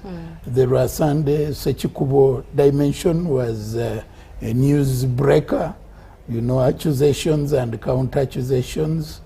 But definitely, at the end of the day, it is not about the individuals. It is about how you connect with the masses, because they carry the day. Sechikubo has been a fairly popular leader from that place, but looks like his time is up, and the voters have switched allegiance. I believe that maybe Rashande could have looked at the gaps. You know, there are situations where you are tick, but someone who comes in and has done his homework, they may look at your gray areas where you are not up to the expectations, and they do bit of their homework. At times they even recruit people in your camp. You know, someone can come and get the face of your campaign. And once they've gotten them to their side, it becomes a totally game changer. Thank you very much, Honorable Mike, and thank you very much, Council John Kabagambe. It has been quite an interesting discussion. Dear viewer out there, it's time for us to reflect more on the progress, the lessons, the aspirations that continue to shape our electoral democracy. And of course, as we sign out, let's head back to the National Tally Center, where Timothy Nyangweso is waiting to give us that interview. My name is Patricia Lukoma Ampango. A pleasure allowing me into your space. Good afternoon. Very welcome to the National Tally Center here. Today I have Moses Wirhanga, the senior presidential advisor, but also the lead polling agent for the president. Good afternoon, sir, and how are you? Good afternoon, how are you? I'm very well, thank you. So far, what do you see? How does it look like in your view? Well, you have seen it here on the screen. We are winning, and that doesn't surprise me, because our target was to win at 70%, not less than that. So when you look at some of the numbers, especially the turnout and the polling stations, do you see anything that concerns you? Well, the turnout could have been higher, because so far I think it's about 50% or about. It could have been higher. Maybe let's wait for the remaining, because from what they have announced, 38,000 against 50,000. So you still have about 12,000 polling stations not yet coming. So let's wait the turn up in those areas. But for what is so far here, it's still low. There were some incidents yesterday, security-wise. In your view, these incidents, were they avoidable? Were they something that could have been avoided? 3 people killed in Luero yesterday, this morning, and then a few issues in different areas. What do you think about these? I haven't studied them. I can't comment on what I don't know well about. I can also ask you about the deployment. People felt that it was heavy deployment that might have collaborated with the biometric to bring intimidation for people not to turn out. Is that something that you see, especially with this? Well, the deployment, security normally deploys according to the level of threat. So depending on what they know from intelligence, they will deploy to overcome what is expected. So the good thing, generally, election process was peaceful. Okay, election day itself, I voted in Kampala myself. Apart from the delay of the voting materials at our polling station, which came in at around 8. I was there around 7:40, but the materials came around 8. We were already there. There were about 4 polling stations in one area. So by the time the polling materials came, about maybe 2,000 or so people had already gathered. Now, it was I call it a blessing in disguise. Why? They opened the ballot boxes when we were all there watching. So nobody can say there was stuffing because we were all there. Maybe it had been opened earlier, I would have said, I don't know what happened, I don't know what, but now many people are there at the time of opening. So you can't claim about stuffing or multiple voting, people coming again and again, something like that. So it's unfortunate that the machines were not used, but the register as per law was used. And the people, those who voted, I think were happy that they voted, they made their choice. Two questions, Mr. Moses. When I ask, when you look at the numbers you have benefited in some areas you have not been in before, especially members of parliament, the numbers in the votes that you have attained there, what do you attribute that to, looking at Buganda region especially? What does before mean? We have been winning in Uganda before, only to the last election. But if you say before, well, I can stretch it to 1996. We have been having elections, so yeah, before is just short-termed. But yes, we did a lot of mobilization. I was sharing here with somebody from the greater Mubende, that is Kyankwanzi, Kivoga, Mitiana, Kasanda, and Mubende. It has 20 members of parliament. So far we have got 17 of them. So that's a very big win, a very big push. Here in Kampala, well, from what the EC has been showing us, the performance is much better than before. Even from our own DR forms we have been receiving, we are doing much better. So we are going to do better in Kampala than before, than last election. Our total vote and the percentage in Kampala and Wakiso is going to be much higher than the last election. Lastly, maybe the reason why I see in this Kisanja which we are ending, first of all, in the last election, we were getting out of COVID. These areas of the urban areas of Uganda, Kampala and Wakiso being the highest urbanized areas in Uganda. You see, getting out of COVID, the people are not working. But the landlords were demanding rent. The workers, some of the salaries had been cut to half, some were off. So the economic situation that time was so hard. But then today is totally different. That's why our performance in the urban areas was not that good. So people were reacting to the situation at the time. If you ask me what has happened, how it has changed, today we are not under any lockdown. People are working. We introduced programs specifically to help people get out of poverty, like PDM. In the whole country today, we have reached out. We have so far spent 3.7 trillion under PDM, which has so far reached 3.4 million households. So people are in economic activity. If you look at the economy, it's much better today than it was 5 years ago. And who is benefiting from this economy? When you hear that Uganda's coffee exports have gone up and to almost 90 million bags, away from 3 million bags in 1986, who benefits from this coffee? Coffee in Uganda is basically a peasant crop. Very few middle-class people are involved in coffee growing. So when coffee exports go up, both in volume and the amount of money coming in, it means the farmers who are in the villages, who are in the rural areas, are getting money from coffee. And that's a very big benefit for them and the country at large. So that's why the voting today, when people have money in their pockets, is much different than when they lack it. Lastly, tomorrow is the last day. We will know exactly who will be president-elect. But also as the National Resistance Movement, you need to bring this country together, especially not to be divided by colors. How do you galvanize this country to pull together, to develop it together? Well, if you look at the map of Uganda, the electoral map as today is, it's basically yellow everywhere, with some few cases where Kyagulanyi has won within Uganda here, but we have also won, in some cases we have won the MPs in those areas, and our policy has always been that we develop the country irrespective of how it voted. So our programs, like for instance, look at the PDM. In the last election we lost in Uganda, but so far under PDM we have spent 627 billion within Uganda, the highest in the whole country because of the size of Uganda. Other areas are below 600 billion. But so for us, we don't discriminate. Whether you voted for us or didn't vote for us, our programs are as uniform as possible. So we shall continue to work for the development of the whole country irrespective of how they voted for or against us.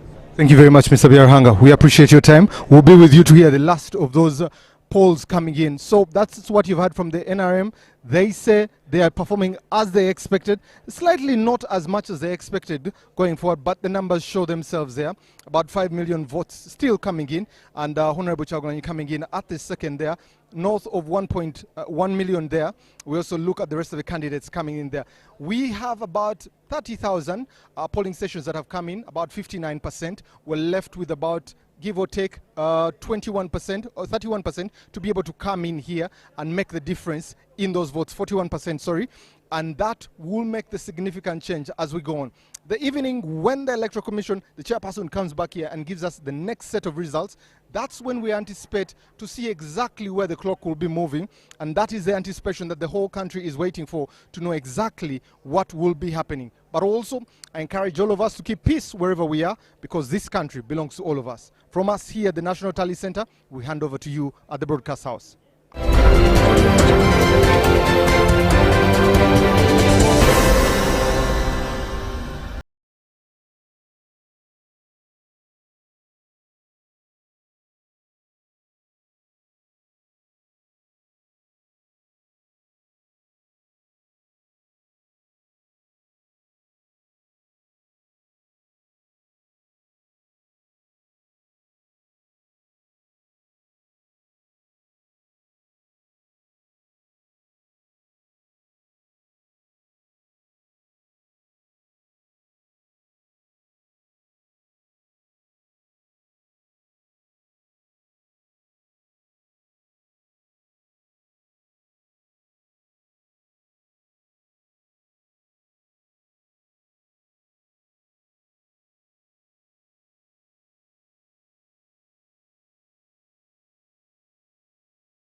I am the Most Reverend Dr. Stephen Samuel Kazimba Mugaru, the 9th Archbishop of the Church of Uganda, but also Chair Council of Presidents for Intelligence Council of Uganda.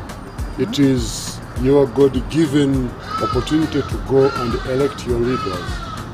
Some people are wondering whether this is just a constitutional right. Not only that, it's a biblical mandate from Proverbs chapter 18, verse 18. The Bible says, casting a vote settle disputes. So casting a vote is biblical and it's God-given. Now I want to call upon all Ugandans. In the morning, wake up, go and vote, because it is your God-given mandate. But also I want to invite that people, everybody, we keep the peace, because peace is very, very important. We belong to different parties, but we are Ugandans. We should remember that voting or elections is just an event. It's a seasonal thing for this particular time, and once it's done, we put leaders in place, and then life must continue. No reason of hating, no reason of promoting hatred or even fighting. And I want to call upon the security agencies, please do your job of protecting the people so that after the end of it all, we'll come back as Ugandans. Tuongeye, let's talk peace. Let's talk peace. I'm Superintendent of Police, Bagan's Patience, the DPC Dokoro. We are in for the election period, and my role as police is to provide security. However, if we are to have a peaceful election, it is a two-way traffic. The wananchi also have a role to play in this. The catchword in this is to have an election period where everyone is to participate freely without any fear. Our commitment as police, we are going to prepare and prepare and prepare. And then we shall give a leveled ground for all of you to participate in this election. We call upon all Ugandans to keep peace during this election period. Tuongeye, let's talk peace. Let's talk peace. My name is Colonel Banison Desderius Mande. I'm the Director Research and Analysis, National Counterterrorism Center. As we go into this electoral season, we all need to work as whole government, whole society, for people to talk peace and maintain peace before, during, and after elections. Uganda is for all of us. We need it secure. We need these elections free of violence. Tuongeye, let's talk peace. Let's talk peace. As we go into the final lap of the electoral campaigns and into polling, we are calling upon all the people of Uganda to conduct themselves peacefully. First of all, the candidates, we call upon you to use suitable language that shows respect and tolerance, and language that promotes peace and unity, because we are all Ugandans and elections should not divide us. So we call for language that is respectful of people's cultures, people's views, and is tolerant, because we all have different views, but we all want to have a very, very united country, Uganda, and a progressive one at that. So we are calling upon you to conduct yourself peacefully as we go into the final days of the campaigns, and on polling day, to respect the views of others and to accept the results of the elections, and know that after the elections, there will still be a Uganda, and we need each other as citizens of Uganda. I wish you a peaceful electoral process, and I call upon you to be peaceful. Peace-loving Ugandans. God bless you. Tuongeye, let's talk peace.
Hujambo mtazamaji wa UBC TV, unakaribishwa katika kipindi hiki, na kwa sasa nitaenda moja kwa moja katika kukuonyesha jinsi ambavyo matokeo ya awali ya urais yalivyo kwa sasa. Ila kabla ya hapo napenda kukukumbusha kwamba jana tarehe 15 Januari uchaguzi mkuu ulifanyika ambao ulikwenda sambamba na uchaguzi wa wabunge katika wilaya mbalimbali. Na kwa sasa ningependa kukuonyesha jinsi ambavyo matokeo ya awali ya urais yalivyo. Kwa sasa tu yanaendelea, tunaendelea kuyapokea, lakini hii haimaanishi kwamba haya ni matokeo ya mwisho. Hapana, sio ya mwisho. Kwa hivyo kwa sasa matokeo ya urais yako hivi. Kwa sasa Rais Yoweri Kaguta Museveni bado anaongoza kwa asilimia 75.38. Hiyo ni sawa na kura milioni 5,148,845. Na kwa upande mwingine tukienda katika FDC, chama pinzani cha FDC, samahani naomba nikurudishe nyuma, Nandala Mafabi ambaye aliwania nafasi hiyo kwa sasa amesimama katika asilimia 2.12 sawa na kura elfu moja ni asilimia 2.12. Alafu tukienda kwa mgombea mwingine aliyegombea urais, Mubarak Mugwanya, naomba nikurudishe nyuma, samahani. Yuko katika asilimia 28 kwa sasa, ambapo alipata kura 19,034. Na kwa upande wa Joseph Mabirizi wa CP yuko katika asilimia 21 sawa na kura 14,160, asilimia 21. Alafu tukienda kwa Robert Kasibante wa NPP yuko katika asilimia 0.3 sawa na kura 20,626. And then mwingine Frank Bulira wa RPP sasa hivi yuko na kura 29,713. Tukielekea kwa upande wa mgombea mwingine wa urais ambaye ni Mugisha Muntu wa ANT, yuko katika asilimia 56 sawa na kura 38,542. Na kwa upande wa NUP sasa hivi tunaambiwa kwamba kura yake iko katika asilimia 20.71 sawa na kura milioni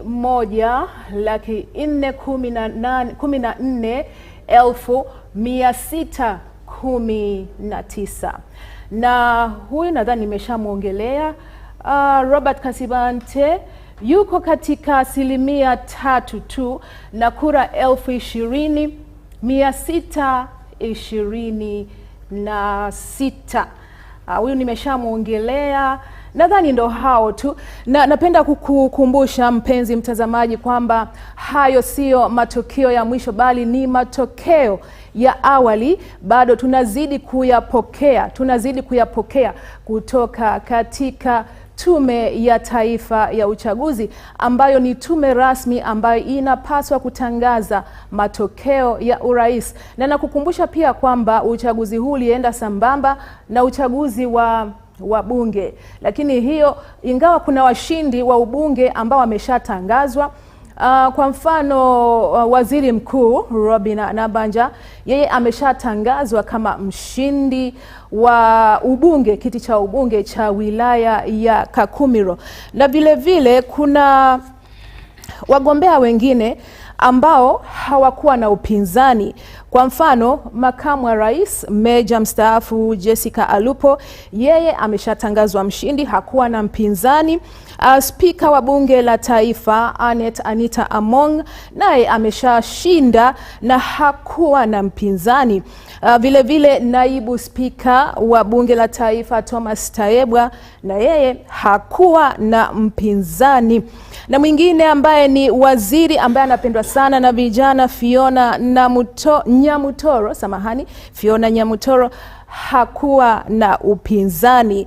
So ndo hayo tu mtazamaji kwa sasa, lakini naendelea kukupasha vile vile kwamba jumla ya vituo vya kupigia kura kote nchini jumla ni 50,739, na vile vile jumla ya watu waliojiandikisha kuchagua kupiga kura yani ni 1,21.6, na tunaambiwa kwamba idadi hiyo imeongezeka kwa kuwa mwaka 2021 waliojiandikisha walikuwa 1,018,000, lakini sasa unaona kwamba kwa mwaka huu 2020 kwa uchaguzi huu wa 2026 jumla ya waliojiandikisha ni 1,021.6. Alafu tunaambiwa kwamba wabunge waliojiandikisha kuwania nafasi mbalimbali za uongozi jumla yao ni 353, na vile vile vyama vya upinzani viliongezeka kwa kuwa kuna vingine vipya ambavyo viliundwa. Na nadhani tu kwa sasa niishie hapo kwa sasa kidogo tu kwa muda, lakini tutazidi kukutangazia matokeo ya awali ya urais ambapo kituo rasmi cha kitaifa cha ujumuishaji wa kura ndicho ambacho kina majukumu ya kutangaza matokeo ya mwisho ya urais. Alafu vile vile matokeo ya ubunge yameshaanza pia, hiyo nadhani nimeshataja. Matokeo ya ubunge yameshaanza, ingawa wengine wamefaulu, wameweza kubakiza viti vyao, lakini kama kawaida katika kila shindano lazima kuna wengine washinde na wengine washindwe, na ni bora kukubali matokeo. Lakini sasa hivi na hapo baadaye napenda kufahamisha kwamba mwenzangu Saddam Mubale atakuwa na mahojiano na waangalizi wa uchaguzi ambao tayari wako Lubowa hapo baadaye. Alafu kwa sasa ningependa kukuonyesha ushindi wa Waziri Mkuu Robin Anabanja, jinsi alivyotangazwa mshindi huko wilaya ya Kakumiro.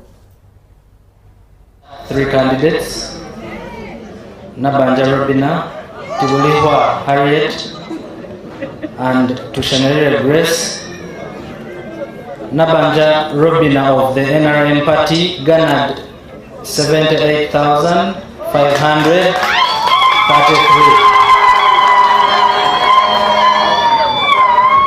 Tibulihwa Harriet, who was an independent candidate, garnered 3,627. Tushemerire Grace, also an independent, garnered 22,132.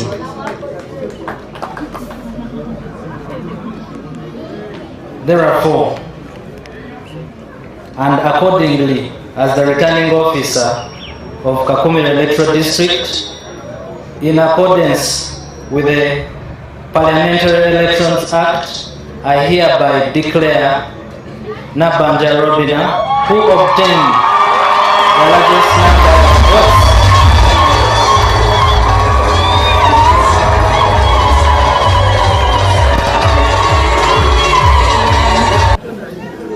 congratulations, and here is evidence of your victory. Atobululu bwange nga buli organic.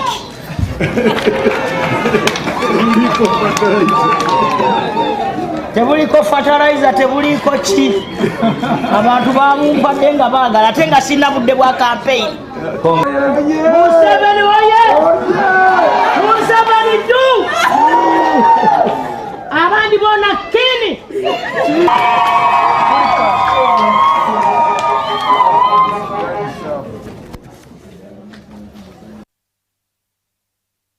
TV tunaye Saddam Mubale ambaye yuko kule Lubowa kwa ajili ya kutupasha akiwa ameambatana na waangalizi wa uchaguzi huko Lubowa.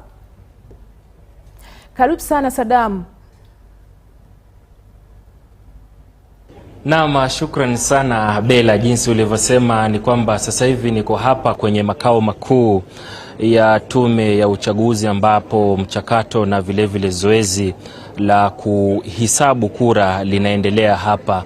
Lakini tu Bella, kukupa ni kwamba hapo awali mwenyekiti wa tume ya uchaguzi ya Uganda alikuja tu na kutuarifu jinsi mambo yalivyokuwa, ambapo aliwasilisha baadhi ya matokeo ambayo kwa sasa yametoka yakionyesha kwamba Rais Museveni sasa amepata kura kidogo ambazo zinawasilisha 75%. Lakini tu Bella, pia ni kwamba hapo awali nimekuwa katika maeneo mbalimbali hapa jijini Kampala, ambapo kidogo kuna tu baadhi ya wafanyabiashara ambao walikuwa wamefunga maduka yao kwa ajili ya kusema kwamba wakisubiria, lakini pia kumbuka kwamba huu ni muda ambapo serikali ilitangaza kwamba kutakuwa na siku 2 za kupumzika ili kusababisha au kufanya watu washiriki katika uchaguzi huu.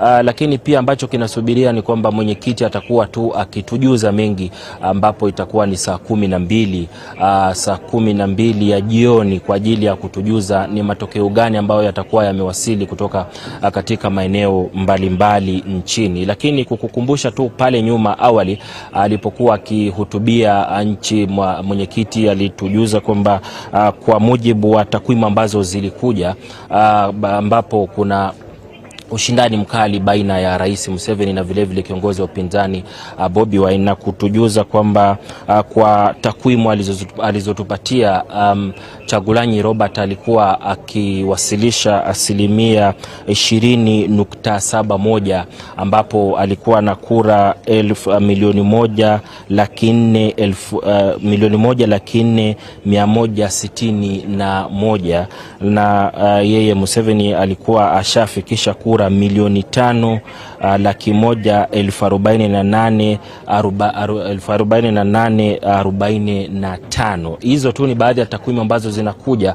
lakini hapa tutakuwa tu tunakujuza kwa kina Bella yale ambayo yatakuwa yanatokea kutoka mwanzo hadi mwisho. Lakini pia ikumbuka kwamba hapo kesho mwenyekiti pia amesema kwamba kesho saa 11 watu watakuwa wameshamjua ni rais mgani ambaye atakuwa ameshateuliwa. Na sasa kilicho hapa ni kwamba tunamsubiria tu mwenyekiti kututaarifu na kutupatia yale ambayo yatakuwa yanaendelea na matokeo ambayo yatakuwa yamekuja saa 12 jioni. Bella, hapo studio.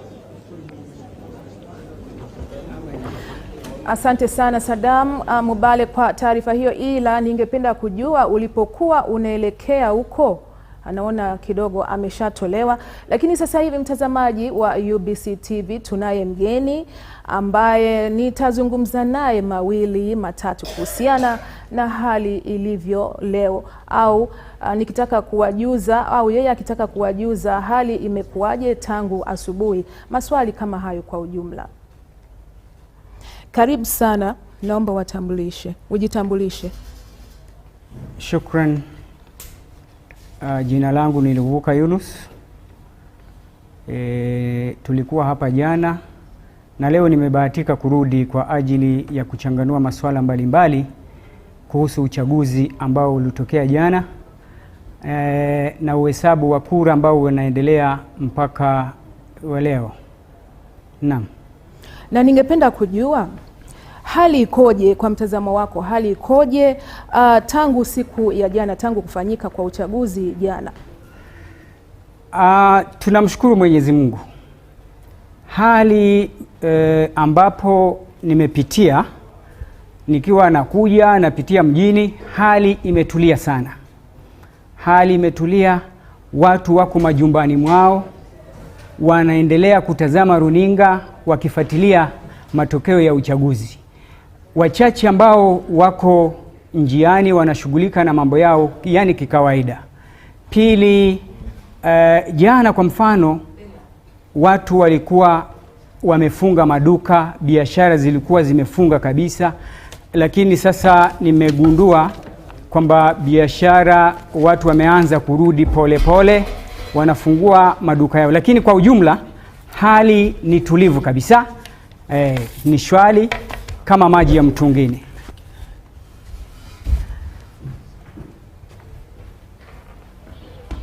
Na vile vile ningependa kujua changamoto zilizojitokeza jana katika uchaguzi zinawezaje kutatuliwa? Shukran. Ninashukuru sana. Vile vile ningependa kujua changamoto zilizojitokeza jana katika uchaguzi zinatatuliwaje? Asante kwa swali hilo. Tangu jana tunatambua kuna baadhi ya changamoto, pamoja na kusema kwamba kura zilipigwa kwa amani na utulivu, lakini kuna baadhi ya changamoto ambazo zimetambulika. Mojawapo ni vile vifaa ambavyo tulivitegemea vya kutumika katika uchaguzi. Pili, idadi ya wapiga kura katika baadhi ya maeneo hasa mjini iligundulika kwamba idadi ilikuwa ni ndogo kulingana na ile ambayo ilikuwa inatarajiwa. Alafu tatu, kuna changamoto ya uharibifu wa kura. Kura nyingi zaidi nimeona tangu nitoke, nimeona zaidi ya 80,000. Hizo ni kura ambazo zimeharibika. Kwa hivyo alafu na vurugu za hapa na pale. Kwa mfano, kuna vurugu ambazo tumepata habari katika wilaya ya Ruero, wilaya ya Butambala, wilaya ya Kayunga, pamoja na mjini Nasa. Kwa sababu nina ndugu yangu kutoka huko kijijini amenipigia simu. Jamani, mbona tunasikia mjini risasi zinafyatuliwa na kadhalika na kadhalika. Unajua mkiwa kijijini mnaanza kuhofia sana, lakini tu ni maeneo machache ambayo yametokea na vurugu hizo. Kwa hivyo utatuzi wa changamoto hizo kama ulivyoniuliza, swala la kuharibika kwa kura, nimeshangaa. Unakumbuka jana tulikuwa tumefikiria kwamba uhamasishaji, elimu imetolewa ya kutosha kuhusu wapigaji kura. Nakumbuka hata juzi tulipokuwa tunajiandaa, nilikuwa katika soko la Chireka na familia yangu tukiinunua vitu vya matumizi nyumbani, tukakutana na mulevi. Ndio. Saa 2 jioni. Mulevi alikuwa amelewa chakari. Mimi nikaamua kumchokoza na kumsumbua. Nikamuuliza, hivi wewe katika lugha ya Kiganda, nienge lijota midde enchono kuba kalulu? Akaniambia, we gwesebo ngenda kukuba kalulu bulungi, nja kutikinga mpola. Akasalete kaita mu box. Huyu alikuwa mtu ambaye alikuwa amelewa, lakini bado akiwa anafahamu kwamba anafaa kupiga kura kuhakikisha kwamba ile tik haipiti nini. Kwa hivyo haitoki nje kuharibu kura. Mpaka mlevi alikuwa na hiyo fahamu. Kwa hivyo tukawa tunaamini kwamba watu wengi wana elimu ya kutosha.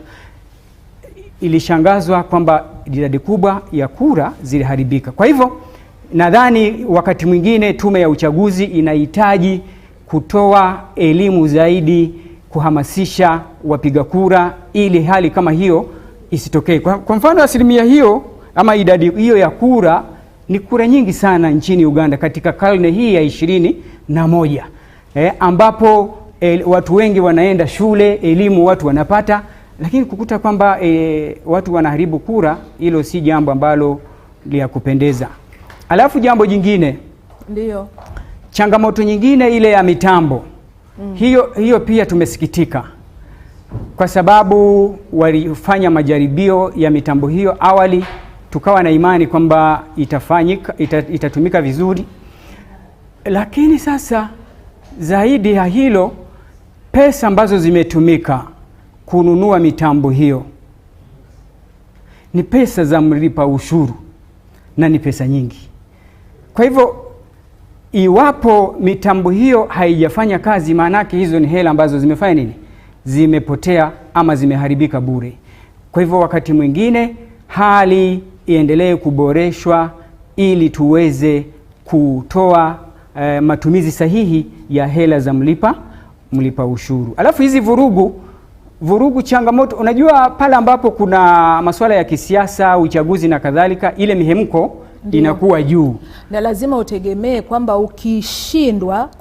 ukishindwa kubali matokeo. Ukishinda basi furahia, lakini Simfaili anasema asiyekubali kushindwa si mshindani. Lakini sio lazima tena waanze mambo ya kupigana nini, hapana. Sasa hiyo hali imekuwepo kwamba kila mmoja anapoingia pale dimbani anategemea ushindi. Lakini mwisho wa siku washindi hawezi wakawa wangapi? Wawili, lazima kutokee mshindi mmoja. Na ukishindwa utajaribu tena mara nyingine, sio mwisho wa tukio. Ndio. Na nchi haiishi kesho ama haiishi leo kwa sababu ya uchaguzi. Bado tunahitaji kuendelea kama nchi. Kwa hivyo kwa hali hiyo nadhani vituo vya usalama wamedhibiti. Alafu jambo jingine katika hilo, nilimsikiliza msemaji wa polisi anaitwa Rusoke akisema kwamba hivi ni vikosi vikosi vijana ambao walibebwa kutoka mjini Kampala, Nansana alikuwa anasema hivyo, wakapelekwa Butambala kwa ajili ya kuleta vurugu. Kwa hivyo hali kama hiyo, hali tulisema na tulizungumzia jana, si jambo zuri, kwa sababu wewe kijana unatumika tu na yule mgombea mwanasiasa kwa ajili ya kutimiza maslahi yake. Mwisho wa siku ukikamatwa, wewe ndiyo utakayefanya nini? Utakayeadhibiwa, familia yako ndiyo itakayopata hasara. Kwa mfano magari ya watu ambayo wanasema yaliharibika, mpaka walitaka kufanya mipango ya kubeba zile boksi ama vikasha vya kura ili waende. Hiyo vurugu na uhuni kama huo hatuutarajii katika nchi yetu. Tunachokitaka na kung'ang'ania ni amani katika uchaguzi huu. Naam. Okay. Nashukuru sana kwa Dr. Yunus kwa taarifa hiyo. Lakini hivi sasa Saddam Mubale yuko tayari kuzungumza nami tena kwa ajili ya kukupasha wewe mtazamaji wetu wa UBC TV. Na wakati tunamsubiria Saddam Mubale, ningependa kujua ya kwamba tumesikia katika matokeo ya ubunge ambayo yamekuwa yakitangazwa, kuna wabunge wagombea wa kujitegemea ambao na wenyewe wameshinda na wametangazwa kama washindi. Unadhani unalizungumziaje swala hilo la kuwatangaza pia watu ambao ni wa kujitegemea? Safi sana. Haya, kwa jambo hilo naweza nikasemaje? Raia ama wapiga kura wao wanachagua kiongozi ambaye atawafaa, kwa sababu uongozi ni dhamana ambao mtu hapaswi kulinga. Uongozi unapaswa kuwajibikia nafasi yako kwa ajili ya watu ambao wamekuchagua. Naam.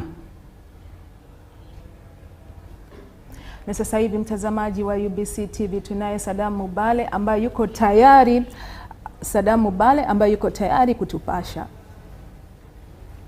Saddam, karibu tena. Naam, Bella, shukran sana. Bado niko hapa kwenye makao makuu ya tume ya uchaguzi, lakini jinsi nilivyomsikia Daktari Yunus hapo akieleza wajibu wa kiongozi, lakini cha msingi tu ni kwamba saa 12 bado tunamsubiria mwenyekiti wa tume hii kwa ajili ya kutupasha zaidi kuhusiana na matokeo ambayo kwa sasa yamewasili katika tume hii kwa ajili ya kuwajuza watu ni rais gani ambaye atawawakilisha kwa miaka 5 inayokuja. Lakini kwa sasa hali hapa bado imetulia tulituli, lakini pia maeneo ambayo nimepitia hapo jijini Kampala hali ni ile imetulia. Watu wanasubiria kwa hamu na gamu kumjua ni nani atakayechukua kinyang'anyiro hiki cha urais. Bella, tumesikia habari za kwamba baadhi ya maeneo kulikuwa na watu ambao walijawa na hasira na kuanza kufanya vurugu za hapa na pale. Je, una taarifa huko hali hiyo imeshakabiliwa ama ikoje kwa nyie ambao mmepita mjini leo? Naam, Bella, wakati nilipokuwa na kuja katika tume hii, kumekuwa tu jinsi ulivyosema kwamba vijana ambao walikuwa wanataka kuzua vurugu, lakini wakati niliopitia hapo hali hiyo ilikuwa imetulizwa, manake kumekuwa tuna maafisa wa usalama ambao wamekuwa katika eneo hilo, na maeneo mengi tu hapa jijini Kampala nilipokuwa, hali ni ile imetulia tulituli. Maafisa wa usalama wameshika doria katika maeneo mbalimbali na hali imetulia. Bella, hizo ni tetesi tu ambazo tulikuwa tumezisikia hapo awali, lakini ninapozungumza kwa sasa hali iko shwari kabisa. Na vile ningependa kujua wewe kama kijana Saddam, una matarajio gani na uchaguzi huu wewe binafsi? Bella, kwa kweli kama kijana yeyote anayenitazama, lakini kijana yeyote ambaye yuko katika umri, vijana ni changamoto tu mbalimbali ambazo zinawakumba, na nafikiria kwamba kiongozi ambaye anakuja, ambaye atatangazwa hapo kesho, ana changamoto kubwa ya kushughulikia changamoto hizi ambazo zinawakumba vijana, na mkiwemo changamoto ambayo ni kubwa zaidi ni changamoto ya ukosefu wa ajira kwa vijana, na ni swala ambalo angazia tuone swala hilo litatatuliwaje, na kiongozi ambaye atakuja kwa ajili ya kuitawala hii nchi ana sera gani kuhusiana na kuwaondoa vijana kwenye dimbwi la umaskini. Asante sana Saddam, lakini sasa ushauri wa mwisho kwa vijana, wewe kama kijana ni upi? Kitu ambacho naweza kusema ni kwamba tumeshatekeleza wajibu wetu wa kidemokrasia kama wananchi wa Uganda, na kile ambacho tunapaswa kukisubiria ni matokeo, na kwa yeyote atakayeshinda uchaguzi huu kivyovyote vile tuende naye, na uchaguzi unakuwa na uchaguzi unaisha. Miaka 5 tutakuwa tena tunamchagua rais mwingine kutoka sasa. Tukijihusisha na purukushani au vurugu, ni nchi ya Uganda ambayo itakuwa inaharibika, na sisi kama wananchi ndio tutakuwa vile tunaathirika. Na basi ni wito tu wa amani kwa yeyote yule ambaye ananitazama kwamba ni muhimu sana kutekeleza amani na kumsubiria yeyote atakayekuja kwa ajili ya kuendeleza nchi na kuondoa wananchi katika dimbwi la umaskini, na vile vile kushughulikia changamoto ambazo zinawaathiri wananchi wa taifa hili zuri la Uganda. Bella. Asante sana Saddam Mubale kwa taarifa hiyo. Na kweli Bwana Yunus, vurugu haijawahi kujenga taifa, inabomoa tu, inaharibu kila kitu. Kwa hivyo ni vyema vijana wakatulie, wakubali matokeo kwa wale ambao tayari wameshaanza kunungunika, au sio? Kweli kama unavyosema, vurugu haina nafasi katika ujenzi wa taifa, na ndiyo maana kila hatua serikali imehakikisha kwamba inadhibiti uwepo wa vurugu ili amani idumu. Pale ambapo tumefikia, kwa mfano, ukiwa umeshindwa hujachaguliwa, kuna pale jukwaa jingine ambapo unaweza kuwasilisha malalamishi yako ama kero zako. Na huko ni mahakama. Sawa kabisa. Na mahakama ipo tayari, kwa sababu juzi nilikuwa nasoma pia kwenye taarifa za habari kwamba na wao walijitokeza kutoa mafunzo ya kutosha kwa ajili ya kupokea malalamishi kutoka wale ambao watahisi kwamba wameibiwa kura ama hawajaridhika. Kwa hivyo upande huo pia upo mpaka mwisho, mtu aridhike kwamba nimeshindwa, aliyeshinda basi tufanye kazi pamoja kwa ajili ya nchi yetu Uganda. Hizi zote ni hatua za kidemokrasia ambazo zimefanya nini? Zimewekwa na serikali. Mpaka mtu asiachwe na dukuduku na manunguniko kuhusu mchakato huu wa uchaguzi.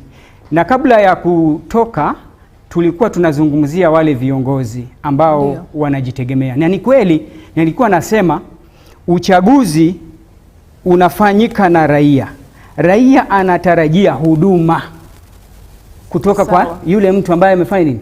Amempigia kura. Na ndiyo maana baada ya kuwaweka kwenye mizani wakaona hata pamoja huyu kuwa amekuwa kiongozi wetu ama huyu ni wa chama fulani lakini masilahi ya wananchi yamewekwa mbele.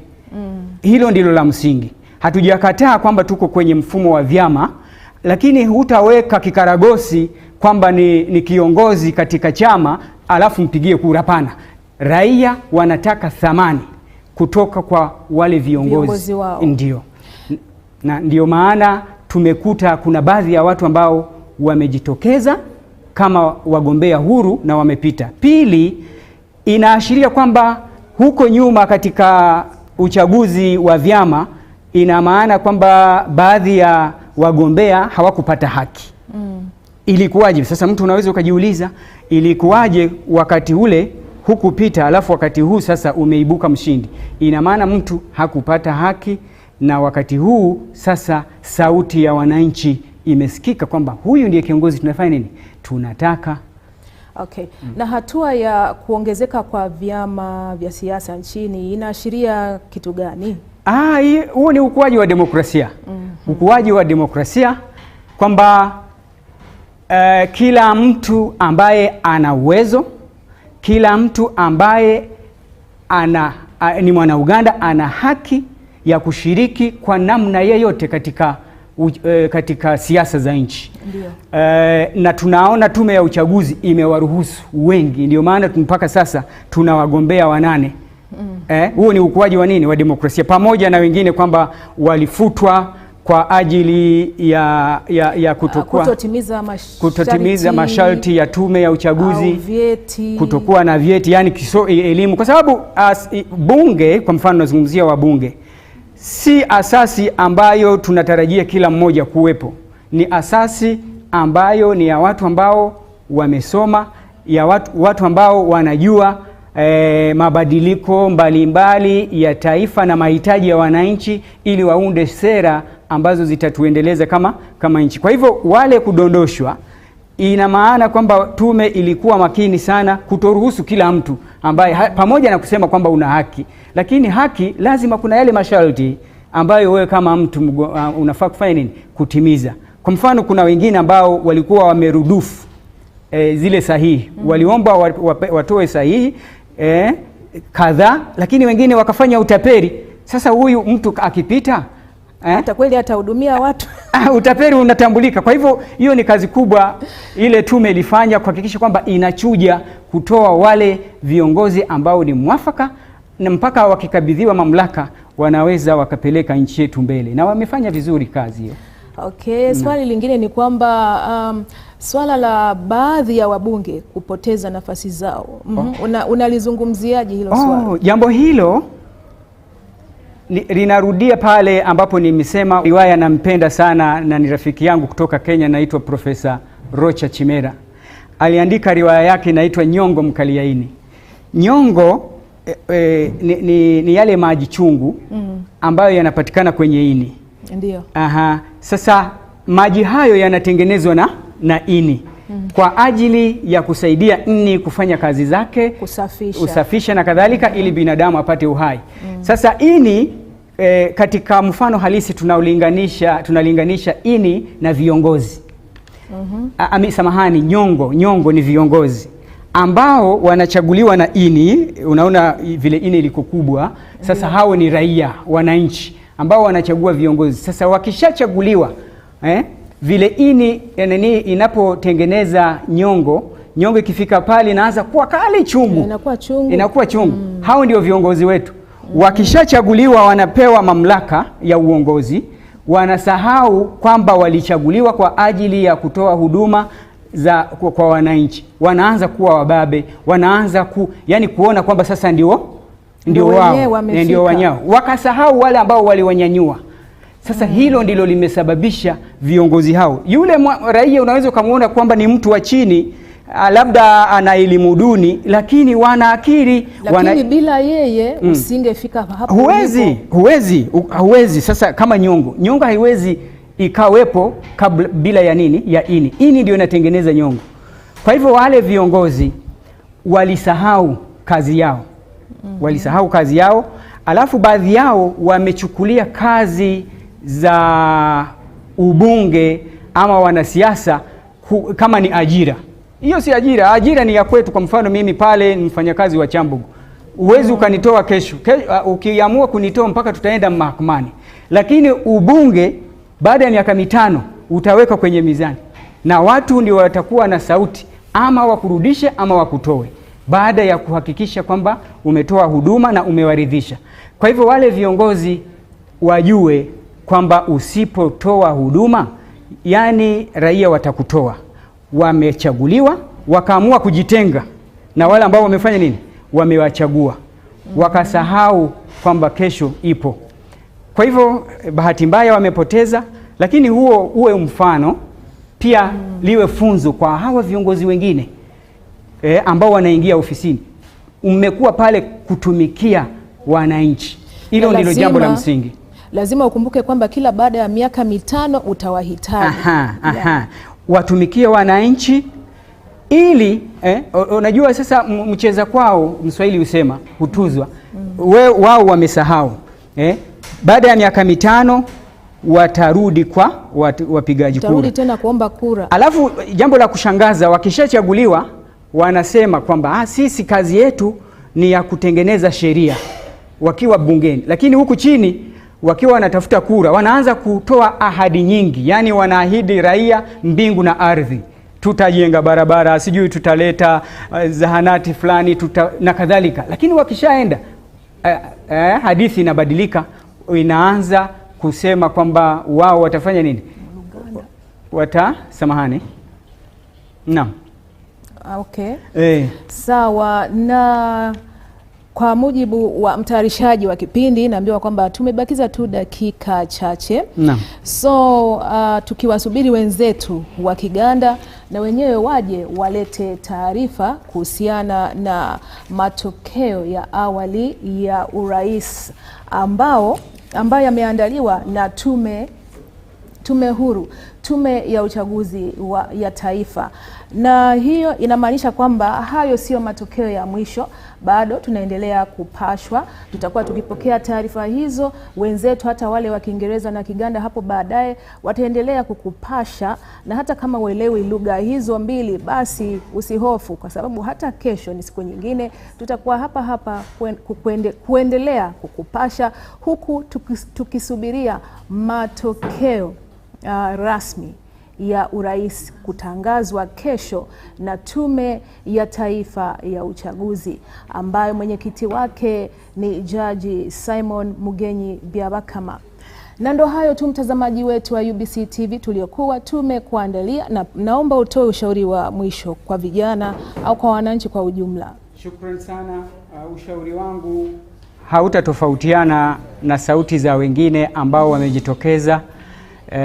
Ni kwamba tuendelee kudumisha amani, tuendelee kuwa wavumilivu, tuendelee kuwa watulivu, kwa sababu nchi hii inatuhitaji leo na kesho.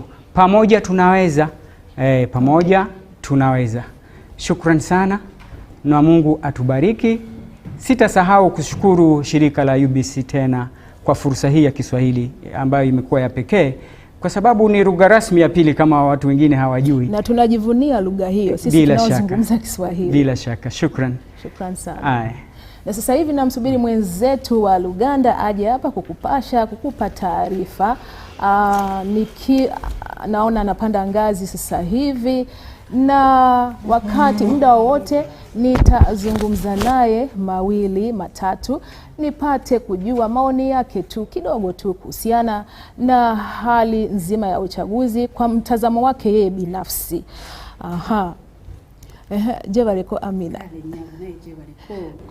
Emirimu jebale kiri kitya? Chakabi. Tutambudde tutya? Kati nze kambuze gwe okulonda kuno okulabya otya? Twebaza era tusiima nnyo era ne tuba nga twongera okwebaza bannayuganda okubanga bajjumbidde okulonda ko bakujumbidde bulungi. Twebale nnyo, mwebalire ddala. Ekirala kyenjogera ku nsonga y'okulonda kuno, okutwalira awamu embeera nzikakkamu. Okulonda kwatambudde mirembe, abantu bali musene balonda buli kimu ne kitambula bulungi ne tusiima n'ab'ebyokwerinda kubanga ab'ebyokwerinda bakoze omulimu gw'amaanyi nnyo kubanga ebyokwerinda byabadde fitedde kwegamba omulumulu bwabadde butonotono.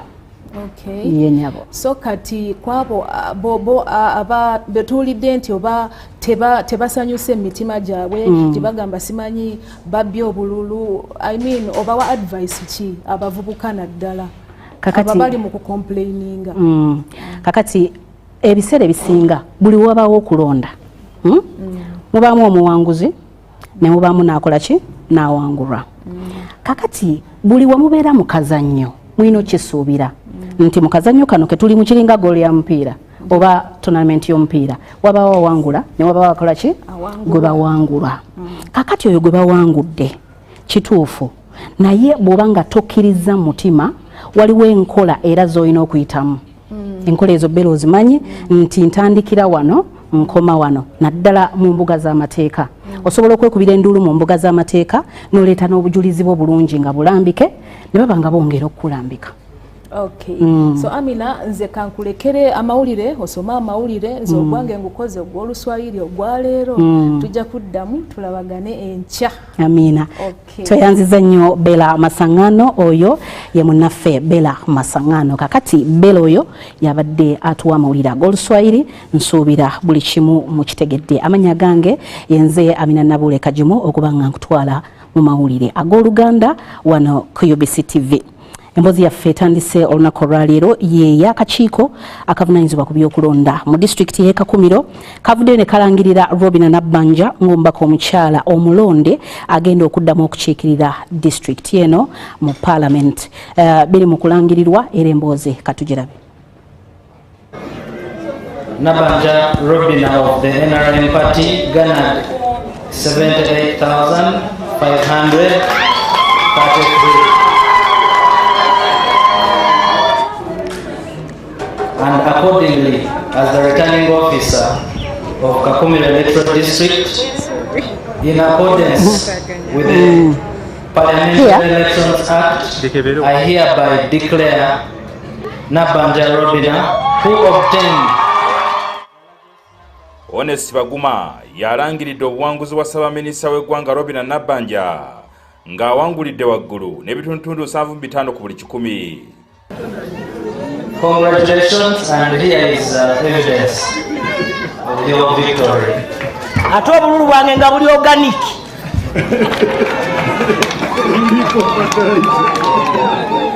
Tebuliko fertilizer, tebuliko ki.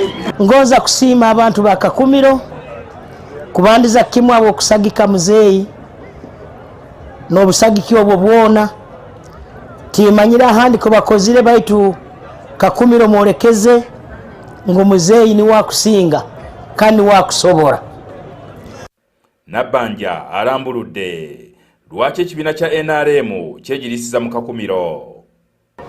Let us work as a team tukole nk'ekitole tusobole kuweereza abantu ba hano n'abantu ba Uganda.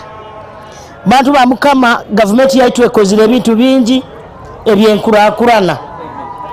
Amasanyalaze tukagafuna, enguudo za koolasi tuzifunire kantu kuniira n'okutunga ezindi singa tulakola nka tiimu oluguudo lw'okuluga Narweyo Kisiita Nkooko Kakumiro Nkooko Ntwetwe kugendera kimu mpaka Masode kuli ya Kyankwanzi. Nabbanja ni wali kubibasa. Honest Baguma era alangiridde Pulezidenti Yoweri Kaguta Museveni nti yawangudde mu Kakumiro n'obululu 10,000 nga bye bitundu 91 ku buli 100. Chagulanyi Sentamu Robert of Nook obtained 9,260. Yoweri Tibuhaburwa Kaguta Museveni of the NRM obtained 109,027 votes. So subsequently, the results will be declared by the Electoral Commission chairperson. So hereby Musaza lya Bugangazi South Professor Jojo William Lubega Amoti ameze Joseph Tumwesige ate Onesimus tulina masiko yawangudde Bugangayizi East. Thank you very much. I promise to serve you. I promise to fulfill whatever I promised you. Kakumiro district, you have also spoken very loudly and supported our president with the overwhelming majority. I thank you for recognizing his service for this country.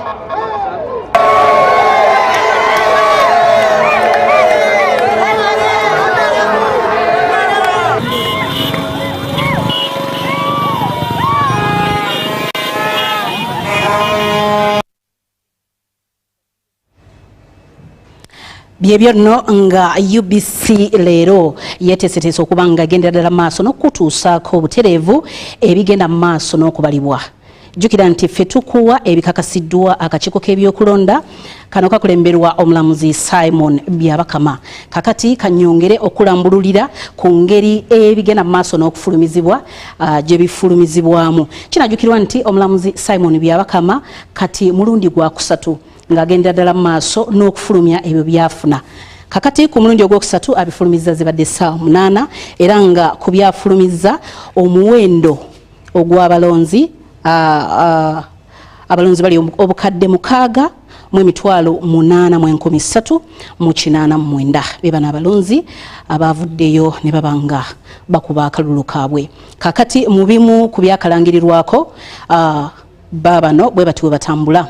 Yoweri Kaguta Museveni ono yakwatidde NRM bendera okubanga avuganya ku ky'omukulembeze w'eggwanga ye ya okusinzira ku bululu obwakabalibwawo yakafuna obululu obukadde 5,14,885 bye bitundutundu 7.5 n'obutundutundu 3.8 ku buli 100 ye Yoweri Kaguta Museveni akwatidde ekibiina ekya NRM bendera.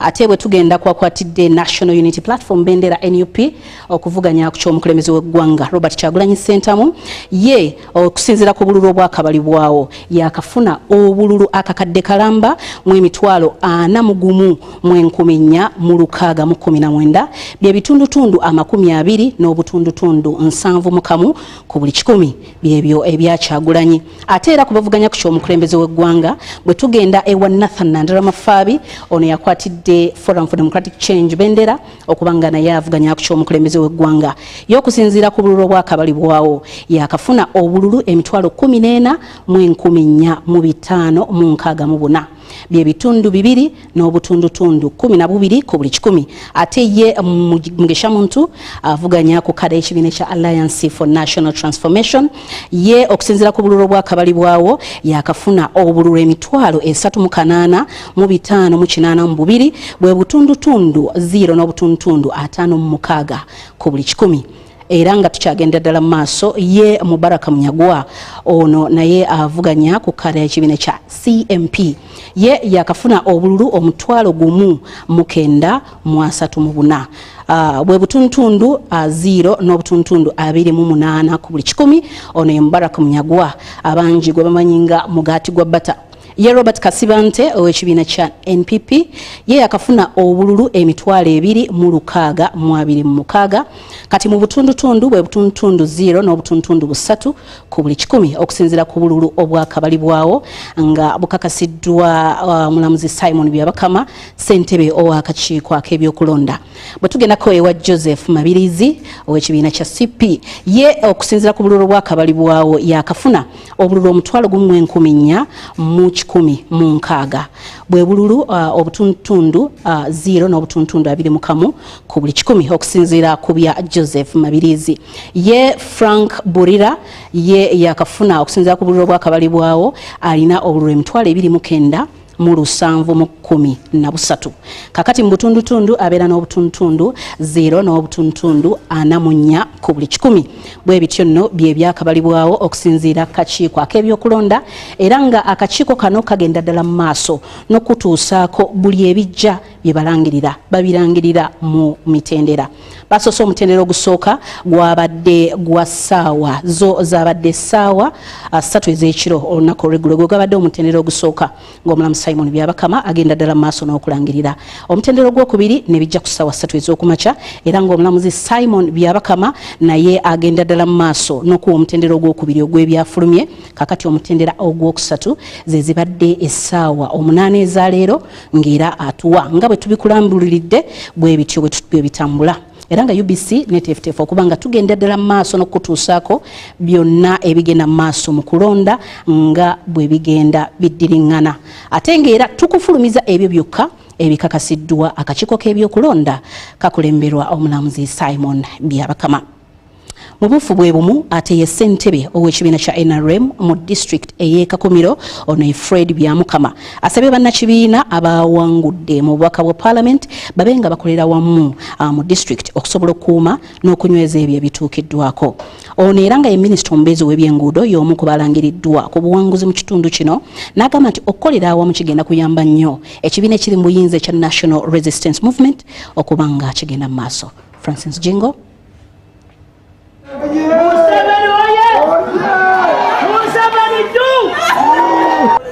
Nkubasima mwebale kandi nsiima n'abanyakakumiro district nga chairman NRM abo butagoberera bintu by'enganda tribalism kandi bakahondera omukozi. Ekyokubanza tukusiima Majegere wetu Prime Minister Woman MP niwe yatandike district yenu atubereireho kandi abantu bamuhira akaru kaingi. Nitusiima n'okumaintain ka flag bearer baitu Abugangaizi East Honorable Nezimas na Bugangaizi South Honorable Professor. Nkusiima abantu ba Bugangaizi West na nyowe nkarabano opposite kana kyerwa nkwazizo obuhanguzi bwange. Abantu ba Kakumiro district nkubasiima bahire NRM. Ekibaire NRM babayibayi na reason abuka President Museveni enguudo azikozire amaizi agakozire amasomero agakozire amalwara agakozire. So babayi na reason okuhereza President Museveni 91% obutundu kienda na kamu nogenda iguru. So tukubasiima muno kandi abakakumire kibaire Museveni akaruka ingi baina makasento munsawo enkora PDM enkora yafoeka modo ebahiro mu bwavu yabateko mbugayiga. So muntu bakubaina makasento munsawo na uchi kumangura ku support ka government na abataito abatagire government tugenda kubeta niko nabo basobole kuraba.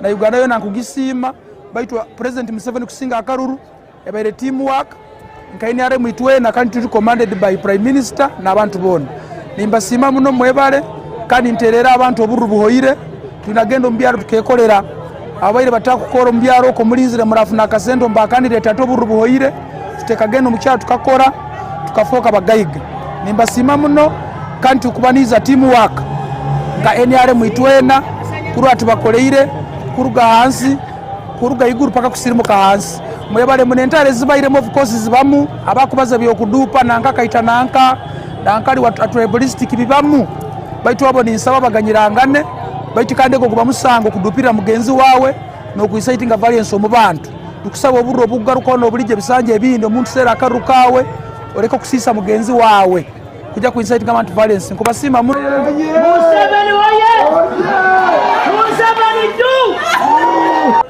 nkubasima mwebale kandi nsiima n'abanyakakumiro district nga chairman NRM abo butagoberera bintu by'enganda tribalism kandi bakahondera omukozi.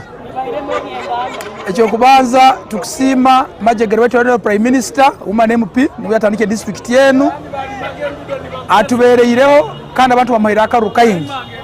Nitusiima n'okumaintain ka flag bearer baitu Abugangaizi East Honorable Nezimas na Bugangaizi South Honorable Professor. Nkusiima abantu ba Bugangaizi West na nyowe nkarabano opposite kana kyerwa nkwazizo obuhanguzi bwange. Abantu ba Kakumiro district nkubasiima bahire NRM. Ekibaire NRM babayibayi na reason abuka President Museveni enguudo azikozire amaizi agakozire amasomero agakozire amalwara agakozire.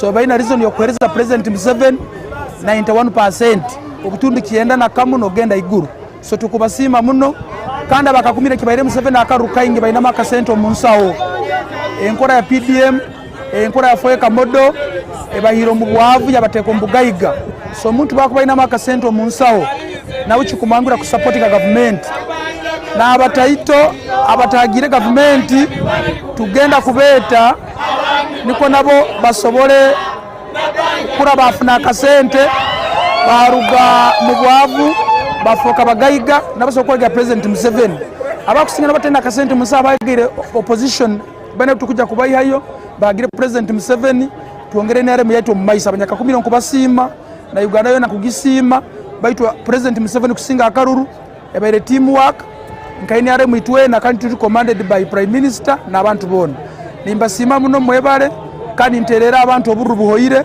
tunagendo mbyaro tukekolera abaire batakukora mbyaro ko mulinzire murafuna kasendo mba candidate atoburu buhoire tutekagendo mukyaro tukakora tukafoka bagayiga nimbasima muno kandi tukubaniza teamwork nga NRM itwena kuru atubakoleire kuruga hansi kuruga iguru paka kusirimuka hansi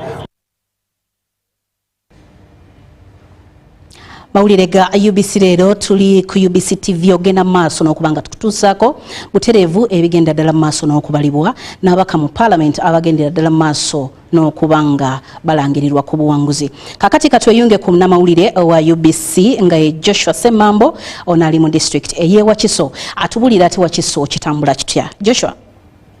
Yes, nkuwulira neza nnyo omukisa guno okubanga ntuusa kuba na Uganda kiki ekigenda maaso no ku district eye Wakiso webukeredde olunaku olwaleero nga ebifo bina bibadde byakalangirirwa okubadde ekyentebe kya Ndondo East Busiro North saako ne Pizza na municipality naye eddakiika 5 emabega n'ekifo ekya woman MP Wakiso nakyo kirangiriddwa n'ekya Busiro ekya omukulu magula kyava okuwangula buno obudde bwennyini nakyo amaze okubanga alangirirwa kakati okutandika n'entebe municipality omukulu Gashayija Shaika Steven owa NRM yasobodde okukumba obuwanguzi ngono abafunye obululu 9 nadirirwa nano Joyce Namuli afunye obululu 10 nga bwatyo ne incumbent Kakembo Michael akutte kyakuna owa DF Democratic Party Ndondo East incumbent yabaddeyo omwada nkunyingi akukumbye obuwanguzi n'obululu emitwalo 10 mu 16 bwatyo nga badagezako okuwadako yetaliro Christopher owa NRM 3 mwana mumwe North abadde Manja Moses ngonya kukumbye obululu omutwalo 9 mu 13 mu 19 obululu emitwalo 9 mu 39 obululu bwesobodde okukumba ngiyabandagezako okumbako ya Munanupo Semaganda Ronald yafunye obululu omutwalo 1 mu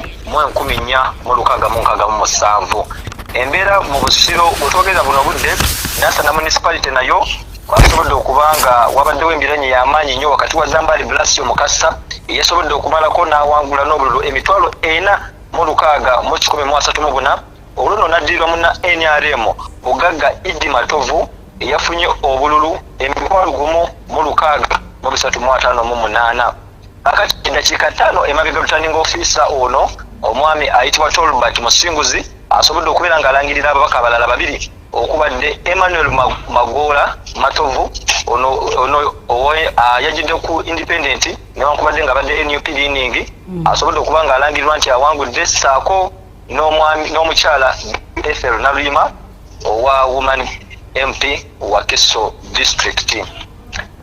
Kakati mwami Joshua okusinziira nga bwolaba embeera yo eri etya kukyamukirira kiri kityawo gye buvuddekoko ab'ebyokwerinda basanze obuzibu n'abawagizi abamu aba Emmanuel Magola Matovu ababadde babanja obuwagizi bwe wano wabweru w'ekitebe kuba wabaddewo heavy deployment wabaddewo okuyiwa abasirikale bangi nnyo okusobola okubaziyiza okuaccessinga ekitebe newankubadde bagenze maaso n'okukola akajagalalo labiki ab'ebyokwerinda basobodde okubasinza amaanyi bwe batyo ne babakakkanya era bagenze okufuna obuwagizi bwabwe nga abamu ku bo bakutte dda eridde ewaabwe balindire obuwagizi eyo then embeera wano w'omunda mu kitebe ebadde nnunga mu bulungi nnyo ab'ebyokwerinda bafubye okulaba nga bakuuma ab'ebyokwerinda bafubye okulaba nga emirembe n'obukakamu biprevailinga wano mu kitebe munda era embeera ebadde nnungi nnyo nnyini ddala. Webale nnyo munnaffe Joshua Ssemambo oye munnamawulire wa UBC TV nga ye Joshua Ssemambo ali mu district ye Wakiso okubanga tutegeeza ebintu nga bwe bigenze maaso n'okutambula olunaku olwaleero. Tugenda kuba tukuleetera abasasi baffe ab'enjawulo mu bitundu by'eggwanga eby'enjawulo nga batutuusaako embeera etambula etya, biki ebirangiriddwa, ani yakalangirwako ku buwanguzi, ani atannaba kulangirirwa. Naye nga jjukira nti bye tukutuusaako bino bye bikakasiddwa akakiiko k'ebyokulonda akakulemberwa omulamuzi Simon Byabakama Mujenyi. Ate ezo bizinesi ezisinga obungi mu bitundu eby'Entebbe zisiibye enzigale era nga n'oluguudo ebidduka bitono ddala ng'abantu bakyali mu Uganda nga balinda okubanga balangirira ebyavudde mu kulonda kw'omukulembeze w'eggwanga awamu n'ababaka mu Parliament. Ebyokwerinda bisiibe ebinywezzeddwa nga bakuuma ddembe balawuna buli wamu okukakasa nga tewali kajagalalo konna katuukako mu bitundu eby'Entebbe. Katweyunge ku munnamawulire waffe Sula Kagugube gyali mu bitundu eby'Entebbe abenga naye atubuulira ebifuddeyo. Akawungeezi eggulo ng'enjuba egolooba okudda ewa Kiwalabe gy'erira ebiwata okubala akalulu mu bitundu by'Entebbe naddala mu bifo omulonderwa kwabadde kugenda bikwakku era nga mu bifo bye twatambuddemu naddala munisipaali y'Entebbe bwe twaviidde mu kifo kino ng'okuvuganya okw'amaanyi kwabadde wakati wa munna NRM Shaka Stephen Gashaiga saako ne munna Nuuku Nabatta Namuli Joyce nga n'abalala bobooli ababadde bakyalina essuubi nga mu kiseera kino we twogerera bindirira omuwanguzi nga n'abavuganya abawagizi baabwe bali eno bali bulindaala era bali mu keetereekerero nga buli omu awaga nga bwe basuubira nti buli omu agenda kuvaayo n'obuwagizi newankubadde ng'ebyenkomeredde tulindiridde disitulikiti y'e Wakiso okulangirira essaawa yonna wabula kino tekirobedde bawagizi baabwe taggwaamu maanyi nga mu kiseera kino abasinga obungi bali mu bitundu by'e Wakiso okulindirira okuvaayo n'obuwanguzi wabula ebyo ng'obitadde ku bbali by'ebyokwerinda munisipaali y'Entebbe binyerezeddwa bulungi nga wano bw'otunuulira amaduuka agamu wamu n'abasuzi ebyokukola babiviiriddeko ddala nga na wano kubayita ababiri wenyimiridde engeri gye luli lunaku lwakutaano wabeerawo akatale k'omubuulo wabula bw'otunula sayidi ne sayidi abasuubuzi baliwo ba munyoto ddala nga bw'oba oliawo abasinga obungi basigaddeyo mu mayumba gaabwe nga balindirira okusooka okumanya omuwanguzi okuviira ddala ku pulezidenti okutuuka ku mubaka wa paalamenti nga simu nakindi beetangira embeera eyinza okubaawo oba akajagalalo konna ne basalawo okusigala ewaka waabwe nga n'abamu ku bo amaduuka bagaggadde wanabe ebyokwerinda buli wotune sayidi ne sayidi oba buli luuyi abateevuunyanga munyeera okukakasa nti embeera si yakasambattuko era tewabaawo muntu yenna aleeta akajagalalo nga bwe kiri nti n'alima awagonda yatera nannyuka nange nno sefuuka ekitava ku ssengejero engeri gye kiri nti n'ebiseera tulina bigere ddala nzikiriza mu kaseera kano nkuwe munanga akwongereyo akutegeeza ebibadde gy'otubadde wano ojja kukikakasa nti wamma ggwe UBC TV twaze tumazeeko nga muwogo nti waggulunva wakati nkwate wansi mmere era tuli bamalirivu ng'akatogo akasirira ate nga bwe katokota okutuusaako ebyo byonna nga bwe byatambudde mu kifo awalondeddwa nga ky'olina okukola kimu kyokka ezamugula kuzibukalamu ate ggwe obyewulireko era obiggwe ennyalwe nze Sula Kagugube wano munisipaali y'Entebbe. Webale nnyo munnaffe Sula Kagugube awo mu municipality y'Entebbe ategeezezza nti twazze tumazeeko nga muwogo. Kakati ate akulira akakiiko k'ebyokulonda mu disitulikiti y'e Rukunjiri naye avuddeyo n'alangirira ebivudde mu kulonda kw'ababaka ba Parliament mu kitundu kino nga mu bamu ku balangiriddwa ku buwanguzi kwe kubadde ne Minisita Jim Muhwezi. Katubirabe. Returning officer for Rukunjiri Electoral District and in accordance with section 77(1) of the Parliamentary Elections Act Cap 177 declare Mwezi Jim Katugugu, who has obtained the largest number of votes, to be the elected candidate for Zumbura County constituency.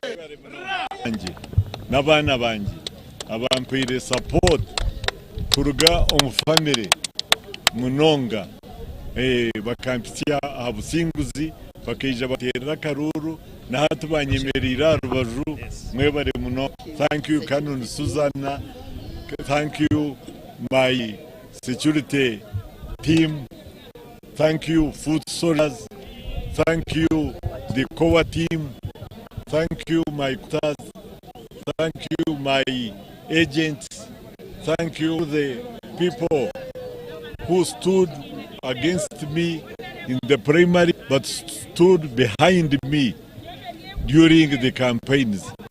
Franka Rukanurwa, Ambrose Chivuka, Fred Muye, Obadia Musime, Bandi, Bona Independence, Pade, Omujisha, Amanya, Anaklet, Naband Mwena, Mwebare Munong.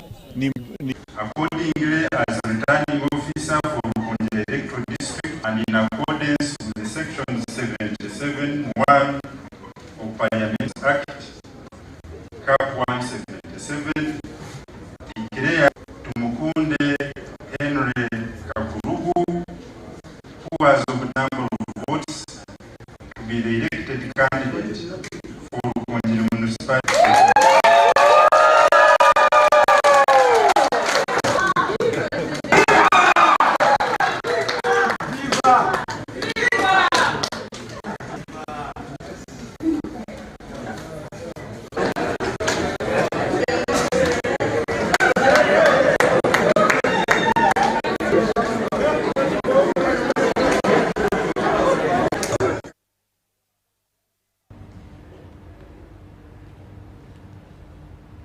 Muyogeyoge nnyo bannaffe abatuuse ku buwanguzi obwo. Kakati akakiiko k'ebyokulonda mu disitulikiti y'Elira kalangiridde minisita avunaanyizibwa ku nsonga z'ebyobulamu Dr. Jane Ruth Acheng ng'ono kati ye mubaka omulondo w'ekibuga eky'Elira. Katubirabe. I declare Acheng Jane Ruth Ochero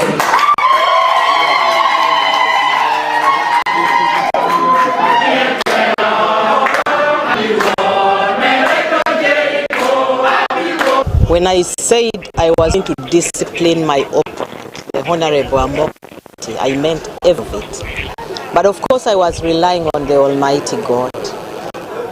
It is not by might, it is not by power, but it is by the Spirit of God. Some trust in their horses and chariots. She trusted in her money. So many of our supporters were terrorized by the army, and we have been a target. Over 22 polling stations were denied voting materials from 8 a.m. to 2 p.m. Dr. Jane Ruth Acheng is not our member of parliament as the people of Lira City. She will remain a member of parliament for those who planned for her cheating, and she can never have peace and respect in Lango sub-region.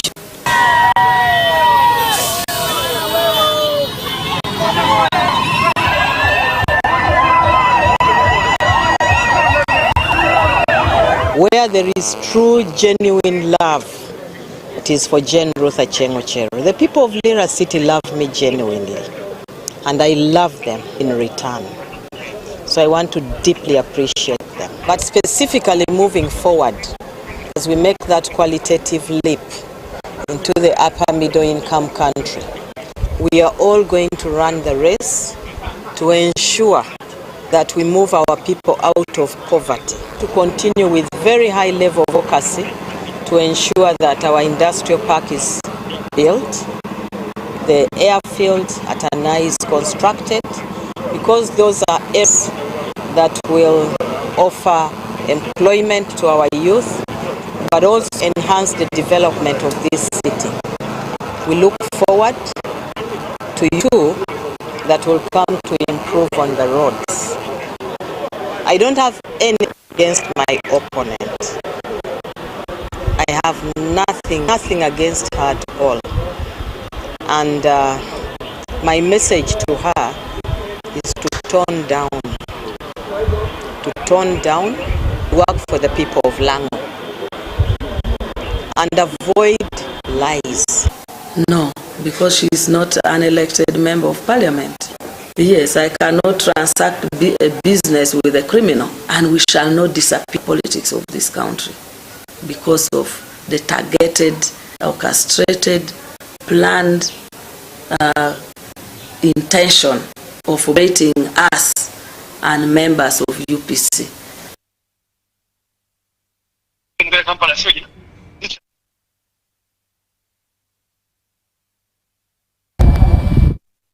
Katweyunge kumunamawulire waffe Ivan Kahwa ono ali mbitundu ebye Masaka wamu ne Frank Bwekumbule bali Masaka okubanga nabo batubulira n'okutumenyamenyera ku ngeri embeera bwetambula n'abani abalangireddwa. Ivan Kahwa ne Frank Bwekumbule.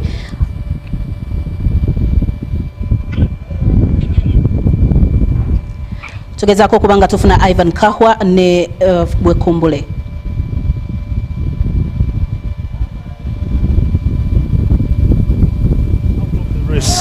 But here we are. I'm joined by one of our own, Bwekumbule Frank.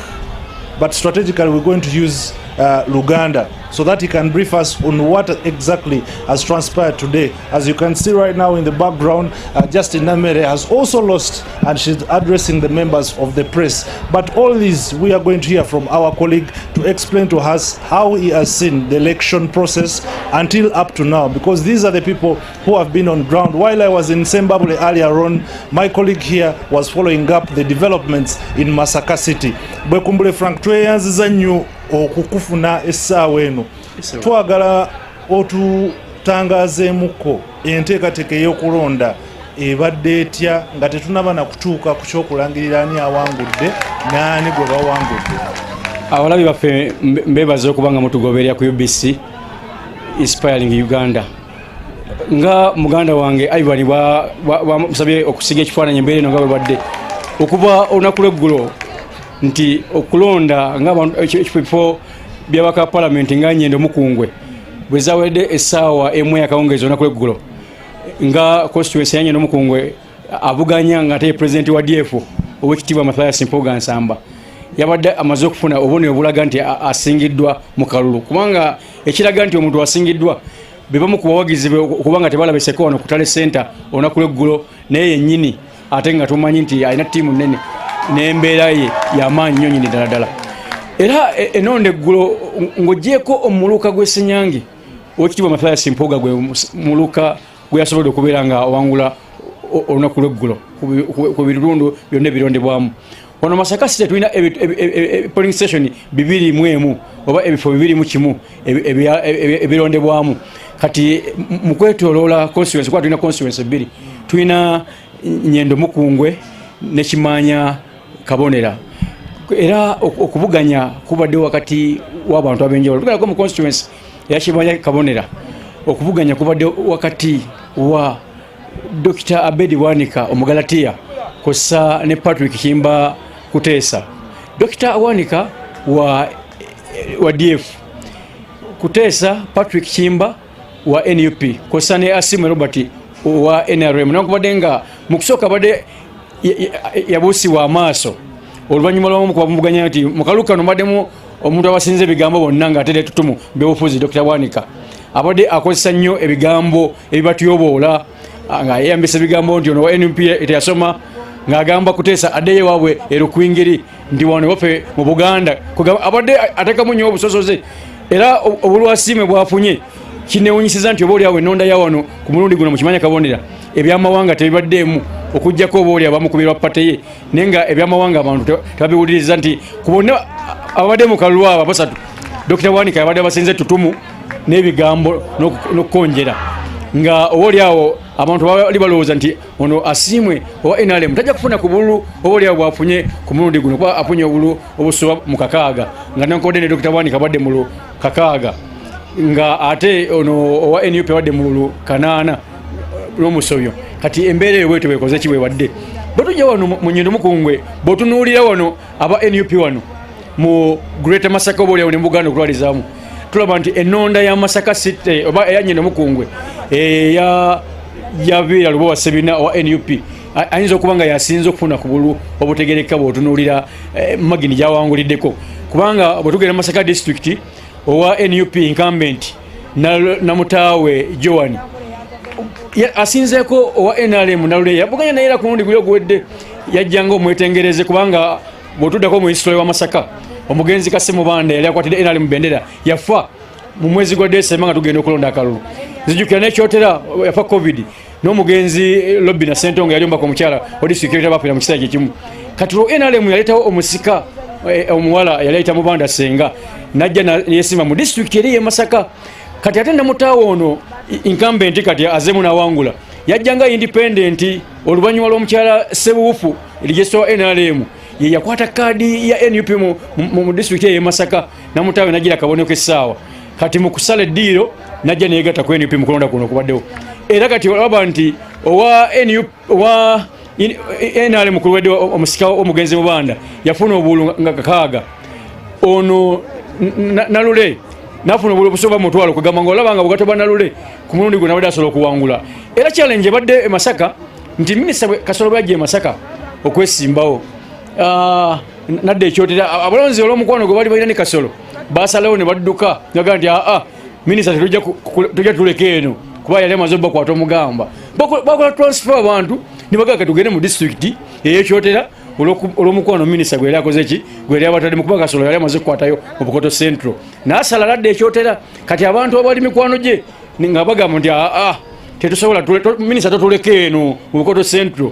wakiri ketugende tukola ki ketugende naawe era abaliranye ebitundu nga Bukunda ekyanda mukaka otandikira abaliranye Lusaka lwa Mmese yali mu gombola yerwankoni mu kyotera basala ne bagenda ekyotera kugamba nakyo abalonzi abo ebitano mu butaano owanupu bwawanguzizza wa NRM mu Masaka district bambi kiraga abamu ku balonzi abagenda eri olw'omukwano gwe waali balina ne minisita Kasolo oba oliawo kyekyamuleetedde okuba nga takola ki nga tawangula era wano embeera ebaddewo nga bwemubuuziza abalabi baffe Mutale Center muno wabaddewo okutaalinga ebintu nga tebikwatagana ng'era abakakiiko ebyokulonda nga singa omuntu abayo n'agamba results zino ng'abakakiiko ebyokulonda nga bamugamba nti si kituufu nga bawa opportunities mukyala nammere ng'agamba nti lwaki bano aba NUP babawadde nnyo favor era mukyala nammere alaze obutali bumativu ng'agamba nti akakiiko ebyokulonda tekabadde kenkanya mu kufebalinga nga ye bateekayo okwemulugunya kwe nga tebamuwuliriza nnyo ng'ate wa NUP bateekayo okuwulirizibwa kwe nga bamuwa omwaganya era ekyo obaddewo embiranye ey'amaanyi nga munnamawulire yabadde alaba ensonga ezo gwe ekyo olaba kyabadde kituufu oba nyinamu okutya nti ebintu ebijjira mu kabokisi okubanga ebya isi tebikwatagana ne bano bye bayina ne mukyala nammere byalina ebibye obunafu abo bwe bunsoberedde nti ebintu ebadde biba mu bokisi za isi nga tebikwatagana na dial forms n'ezabano aba NUP ketugeze mukyala Nalubowa Rose ng'ate ne mukyala nammere naye ng'alina ebiki ebirala nga twebuuza obone results ezo mu bokisi eya isi ani yazitaddemu ekintu ekyo kugamba nsigadde awo mu bbanga ng'owamawulire kubanga results ezo zibadde nga za njawulo ngera mukyala nammere ateekayo kukola ki okwemulugunya eri akakiiko era alaze obutali bumativu wafunyeyo ku kigambo kyonna eri abo abawanguddwa naddala abo abadde bamanyiddwa nga abanene tulaba Bedi Bwanika Mathias Mpuga ne Justin Nammere wuuyo bamuwunzise balina kye bayogedde kyewawulidde sofa ekigambo kyempudde ekya mukyala nammere yalaze obutali bumativu eri akakiiko ebyokulonda era omwami we mwami Nsubuga Amuza yakubidde President Museveni omulanga aveeyo nti security n'akakiiko ebyokulonda tekakoze mulimu gwako era n'alaga nti bajja kukola likawunti ye nga kyasaba era mukyala nammere ayogedde awo nti mu wiiki emu agenda kukola okwemulugunyakwe mu kooti ku bigambo byayogedde nga temunabakola ki kujja ensonga ezibadde okwebyo ku mbeera semba tubulire ku byokwerinda ffe we tujjidde nga bwe tuvudde Sembabule tuyise wali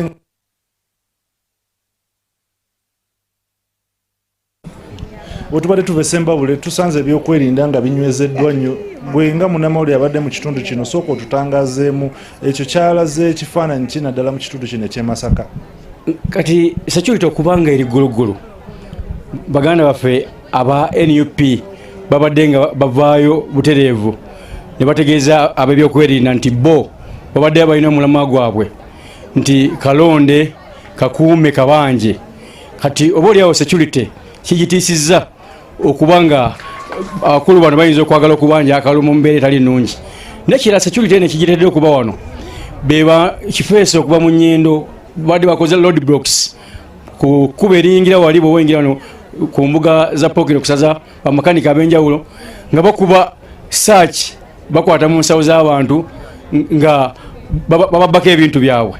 Ekyo kiwaliriza poliisi yaffe wano okuba omukka ogubalagala buli kasonda konna oba oliawo badde bateebereza okubeera nga waliwo obumenyi bw'amateeka. Era mu kiseera kino obaddewo FFU oba poliisi ekakanya obujagalalo kosa n'abamagye babadde beebulungudde kino. Era oba oliawo embeera eno ewaliriza aba NUP okulowooza nti akakiiko k'ebyokulonda kandyeko oba poliisi yaffe yandyeko baana n'abakakiiko k'ebyokulonda oba oliawo ne balangirira abantu abalala. Era obadde ebigambo bibadde bingi nnyo naye nga lwaki deployment ebadde y'amaanyi ku mulundi guno?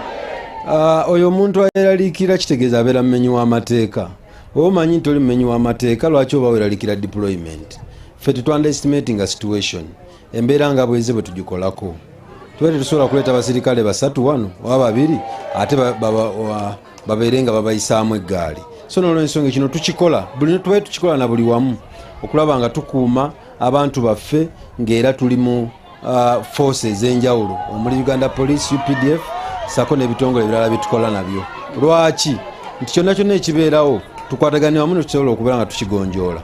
So tebeeraliikirira deployment yoweeri era tejja kuvaawo tukuuma ggwanga na byalyo. Abantu akasi obaddewo okuba omukka ogubalagala abantu ne balowooza nti mugezaako kugoba bawagizi ba NUP. Kimbeera ki bawaliriza okuba omukka ogubalagala mu bantu? Ffe okuba omukka ogubalagala of course oyinza kumbuuza nga nti omupoliisi lwaki ayina emmundu? Lwaki omupoliisi ayina emmundu? Nti lwaki omupoliisi ayina emmundu? Omupoliisi emmundu kitundu ku mubiri gwe. Nti okukuba omukka ogwo tubadde tugumbulula abantu abadde baagala okuyingira tale center n'eryanyi nga tetusobola kukkiriza ate kujja bakyankalanya embeera egenda mu maaso. Abantu abadde muno wedde badde wawala nga noona wajjudde nga sinayo tuyinza kuteeka ate bali balala. So kyo kye tukoze era bwe tukubyamu omukka ogubalagala abantu ne beesega emirimu ne gitambula bulungi. Bubaka ki bwowa abantu atebe mu kulonda mu Bendo ne Masaka kubaka tumanyi abawangudde bagendagenda mu maaso n'okuyisa ebivvulu ate oba oli awaliwo n'amamu abali bewerera bannaabwe ndi bwe tukuwangula tugenda kukola bwe tuli bwe tuti. Ffe amagezi ge tubawa nti bakkirize mu kakiiko k'ebyokulonda kuba akakiiko k'ebyokulonda naffe ke tubadde tukolera wano we tubadde okulaba nga tukawa obukuumi obulabika nga abantu baffe balona nga tebayiriwo abakuba ku mukono. Abatuuze abeefuze we salute you okweyisa obulungi mu mbeera egyo mweyisizaamu. Ate n'ekirala oyawulira nga si mumativu n'evudde mu kulonda waddembe okuddukira mu kkooti n'anoonya ekiddako. Naye ffe ngaffe tubaddewo ne tukuuma electoral commission n'abantu ababaddewo era abantu basanyufu nti at least security ebadde nnungi. Abalabi baffe aba UBC twebaza okubeera nga mugoberera UBC Inspiring Uganda. Twebaza okuba nga mubadde mutugoberera mu Bendo lino Masaka nga tubatuusaako ebyokulonda mu Bendo lino. Kwa UBC Inspiring Uganda nze muzzukulu wa Nakirembeka Franka Bwekumbule wano ku kitebe ky'ebyokulonda ku mbuga ya Pokino mu kibuga eky'e Masaka. Nnyo munnaffe Frank Bwekumbule awamu ne Ivan Kahwa bwe batyo batugiddeyo agafeeyo mu bitundu eby'e Masaka nga nabo batubuulira ne batumenyeramu baani abawanguddwa baani abawangudde. Kinajjukirwa nti ebintu bijja tubawa bye tufunako ebyabo abawangudde naddala ebyababaka mu Parliament ate nga ne ssentebe w'akakiiko ak'ebyokulonda omulamu Simon Byabakama naye bw'ajja n'atubuulirako bye yakafuna era byonna ne tubikuleetera. Era nga tugenda okufulumya amawulire gano nga gakakasiddwa akakiiko ak'ebyokulonda. Mu maaso kaawo tugenda kubanga neeyungibwako munnamawulire Shaidat Nassaku wano ku UBC leero mu bbanga tono nnyo agenda kuba atwegattako. naye nga tanatwegattako Ssaabaduumizi wa poliisi Abbas Byakagaba naye akakasizza bannansi eggwanga bwe ligenda okusigala nga temuli busambattuko mu kiseera kino ekyokulonda n'okulonda nga kuwedde. Kakati Byakagaba agamba nti obumenyi bw'amateeka obubaddewo mu biseera by'okunoonya akalulu awamu ne mu biseera eby'okulonda mpulunguse nnyo zisobola okumalibwamu era bo nga b'ebitongole by'ebyokwerinda bakoze enteekateeka okulaba nga eggwanga lisigala litebenkedde. Katubirabe.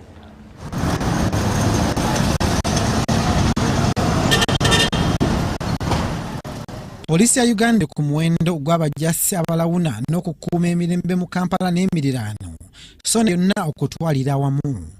Bino bikoleddwa mu kiseera ng'okubala obululu n'okulaya abawangudde mu bitundu by'eggwanga ebyenjawulo okugenda mu maaso oluvannyuma lw'okulonda olunaku olw'eggulo nga 15 January 2026.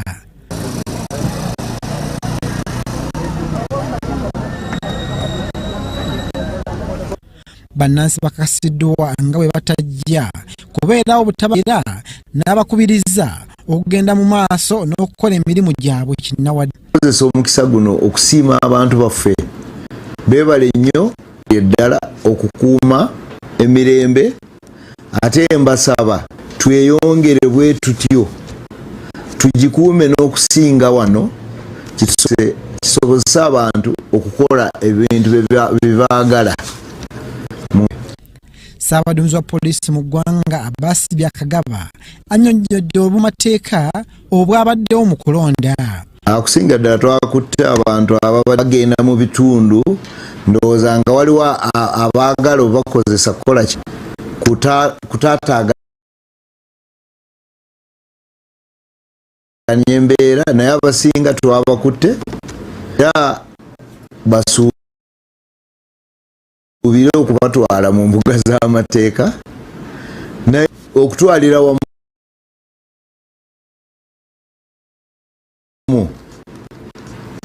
obutebenkevu bwanyi nnyo era nze nkozesa omukisa guno okusiima abantu baffe nnyo beebalire ddala okukuuma emirembe. Ebyokwerinda binywezeddwa Pulezidenti w'ekibiina kya National Unity Platform Robert Kyagulanyi Ssentamu kuva bwe tatandika ebyokulonda abakulu bonna ba presidential candidates balina security kati simanyi teereddwa nze nateekayo dda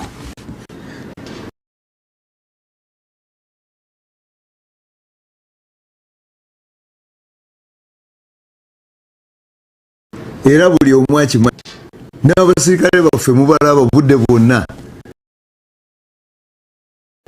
bakana balina security. Byakagaba era annyonnyodde neyabadde mu maka g'omubaka kiikirira Butambala County Muhammad Muwanga Kivumbi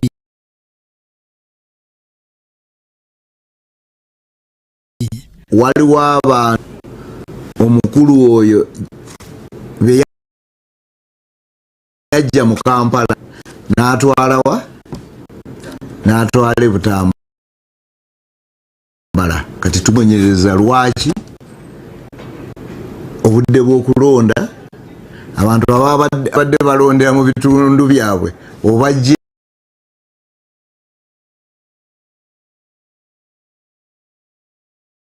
eyo ate obakoze eki atutte mu kitundu gye batasobola na kulonda ate andisokola ki okwagala okutaataaganya embeera eri mu ab'ebyokwerinda bagamba nti bajja kugenda mu maaso n'okulaba nga buli munnayuganda amibwa naddala mu kiseera kino eky'okubala obululu paka lwe banaalangirira omuguzi.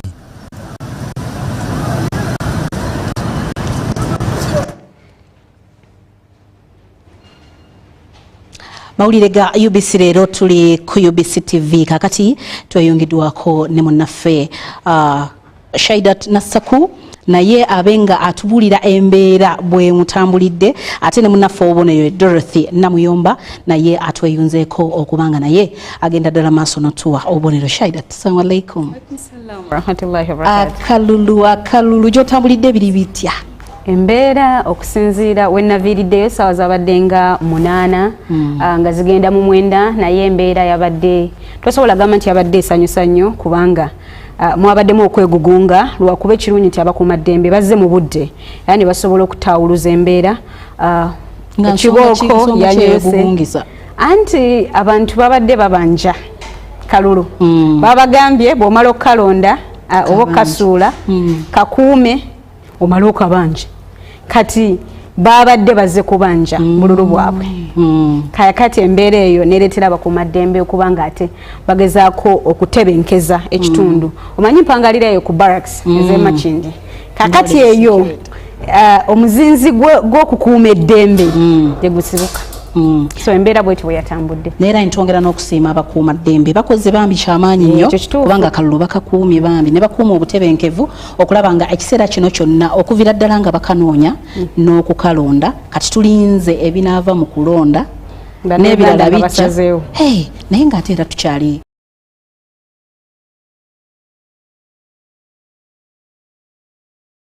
bulungi nnyo era yembeera bwetyo weena okutambula naye nekikyakiyinza okunsanyusa nti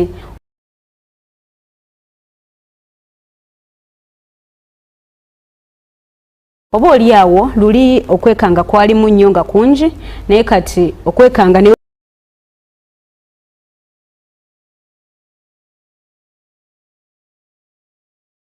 okubaamu ekirungi tuli batebenkevu nti emirembe gyo weegiri egyatuleetebwa gavumenti ya NRM okwekanga kutya okwekanga nti oba oli awo essaawa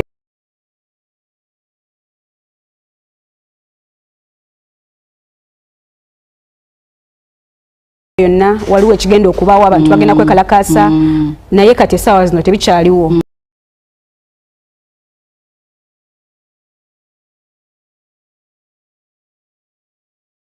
abantu balina okubeera bakkakkamu balindirire ebyo ebinaabivudde mu kusalawo kwe bakoze olunaku olw'ejjo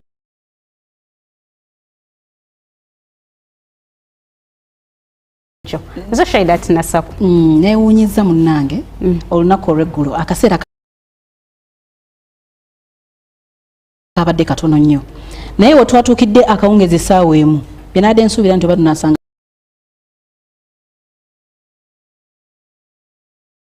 abantu mu kkubo ng'ekkubo jjereere tuwe ku bivuddemu kati okusooka kwa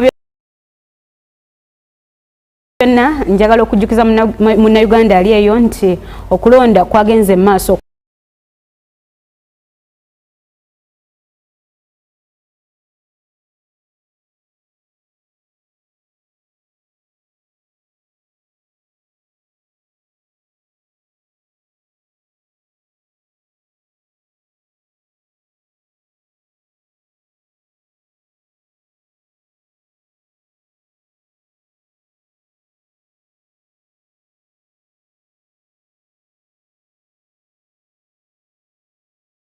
kwetoloola eggwanga edistricts twabadde na 146 mwe mwalondeddwa ababaka n'abakulembeze tugenda kulaga ebyakalangirirwawo naddala ku bifo eby'obubaka obukiise mu parliament tugenda kutandika n'abeesimbyewo ku kifo ky'omubaka owa district ya Kinkizi West James Kaberuka ye yawangudde ekifo ky'omubaka akiko obutereevu mu lukiiko lw'eggwanga olukulu ne kuddako era wa NRM n'era Rashande Emmanuel ono Jeno Mulamba wa NRM wa Lwemiyaga County yawangudde akalulu ka Lwemiyaga County. Henry Musasizi naye wa NRM awangudde Rubanda East wa National Resistance Movement. Kakati abalala betulina Robina Nabanja sawa minister w'eggwanga ali ku kadi ya National Resistance Movement awangudde ekifo ky'omubaka omukazi mu district ya Kakumiro. Chris Baryomunsi minister ow'ebyempuliziganya teknologiya n'okulungamya eggwanga naye awangudde ekifo ky'omubaka akiko obutereevu mu pala. Wakiso awangudde naye ku kadi ya NRM awangudde Busiro North. Kakati tulina Lule Eric naye awangudde ku kadi ya NRM awangudde Kiboga West. Tulina Minister Jennifer Cheng awangudde ekifo ky'omubaka akiko obutereevu mu lukiiko lw'eggwanga olukulu eky'omubaka omukazi. Ono nno wabaddeyo kalumanywera eriri eyo kubanga babadde abantu babiri nga baminister betulina abesimbye ku kifo ekyo. Tulina Gerald Karuhanga awangudde entungamo ku kadya abadde ku bwannamunigina yeye teyajidde mu kibiina. Tulina Jim Muhwezi awangulidde ku kadya NRM odo naye ajidde ku mu kibiina kya omukyala Asha Mafabi naye awangudde ekya Sironko eky'omubaka omukazi akika mu Parliament. Emmanuel Magola awangudde ku bwannamunigina mu Busiro East eno yewava eyali omubaka oba eyali asunsuddwa okukiika ku kifo ekyo Mathias Walukaga. Kakati bwe tukutwalako mu bitundu by'eggwanga ebirala ebyenjawulo kale ebyo bye tubadde tukyalinawo ebisinga ku ebyo bigenda kujja ogenda kuba obyekkaanya ngenda kuzaayo ewa Amina Nabulwe tube nga ate tukutwaliriza mpola mpola nga bwe tukyakuleetera ebigenda mu maaso baani abawangudde mu kitundu ki mu buvanjuba mu bugwanjuba mu bukiikakkono ate wamu ne mu Buganda. Naye omanyi embeera gy'obaamu ng'olinza okulangirirwa nga bagenda kulangirira bwe bati owulira otya? Obeera tomanyi kyakuwulira kyekisookera ddala kubanga kisoboka okubanga osobola okubanga okankana olwokubanga tomanyi kigenda kuddirira osobola okubanga tomanyi nti gwe bagenda okulangirira embeera ebeera ya bunkenke okutwaliza awamu olwokuba nti obeera tomanyi naye bwe bakulangirira osooka n'otowolokoka. Nze nsooka n'ensaalayo eraka bbiri okwebaza omutonzi. Naye okimanyi nti akakiiko k'ebyokulonda kandibadde kateekawo emmeeza ng'eno emmeeza yakubudaabuda abawanguddwa. Okimanyi ekyo kimisinga? Ekyo kituufu. Kubanga abantu abamu bagenda ne bamenyeko emitima n'owulira nti stroke yamukubye n'owulira nti abadde tabisuubira bateekamu ssente nnyingi nnyo okunoonya akalulu. Ekyo kituufu naye ekirungi kya byonna bw'oba ogenda okuvuganya mu bifo ebifaananako bwe bityo nkusuubira okubanga obeera olowooza ku biki ebinaavaamu era ogenda kubitwala otya nti singa abantu balonda ne kivaayo nti sigwawangudde nkusuubira okubanga weeteekateeka nti singa siwangula nina engeri gye ngenda okweddaabulula naye bw'ogenda obugenzi otyo mu kalulu kyova olaba muvaamu abafuna stroke muvaamu abeeralikirira muvaamu abagenda mu depression n'abanga takyetegera naye singa aba yeeteekateeka n'agamba nti akalulu konna ebinaakavaamu byebyo lilla embeera ebe ejja mutambulira bulungi. Kale kakati tuli ku mawulire aga UBC leero ku UBC TV ndine Shaidat Nasaku okubanga twongera okubalambulira n'okubalaga ku biki eby'amaanyi ebigenda mu maaso obululu obuzze nga bubalibwa na biki ebivuddemu. Era omulamuzi Simon Byabakama naye watyo n'avaayo n'abanga atubulira emitendera kati ali ku mutendera gwa kusatu okutubulira biki ebigenze mu maaso n'obululu obwakabalibwako era ffe nga aba UBC TV tuli beeteefuteefu okuba nga tugenda mu maaso n'okubatuusaako buli kimu nga bwe kifaanana naye nga by'ebyokwerinda tubasiima nnyo okuba nga musobodde okuuma ebyokwerinda n'abalonzi era ne twongera nammwe okubanga tubasiima okubanga mwajjumbidde bambi mwasitukiddemu ne mugenda ne mulonda mwebale nnyo mwebalege ate era n'okukuuma obutebenkevu mmwe mwennyini ne mugamba nti kamukuume emirembe nga okulonda bwe kugenda mu maaso era n'okulonda nga kuwedde ne mugamba nti tugenda kusigala nga tukuuma emirembe byonna byonna ne biba nga bituuseewo bwe biti. Mpozi okujjukiza okulonda lukusa lukuweebwa ssemateeka kakati mu bufunze tuweebaza bannayuganda okubanga bajjumbidde naye era babadde bateekeddwa ekikola naye ate okimanyi waliwo abamu abasobola okuzira ekyo kituufu naye bw'ozira olina okukkiriza ebivuddeyo era olina okutambula nabyo butereevu kubanga wasazeewo abalala bakusalirewo bw'obanga akaluluko bw'oteenyigira mu butereevu oba osuubira ki ate era ku luno baakenyigiddemu mwattu kituufu babadde bateekeddwa teeka lukusa lubaweebwa ssemateeka kubanga nze bwe siironde Amina n'olonda kakati ngamvayo ngamba lwaki ebbeeyi y'ekintu eri bweti ng'ate naganya okwenyigira mu butereevu nze abakusalira webale nnyo eddobo akaluluko ly'eddoboozi lyo waliwo olesewa mpozi okwongerayo katono twagala tukulage ababaka era abayiseemu mu bitundu ebyenjawulo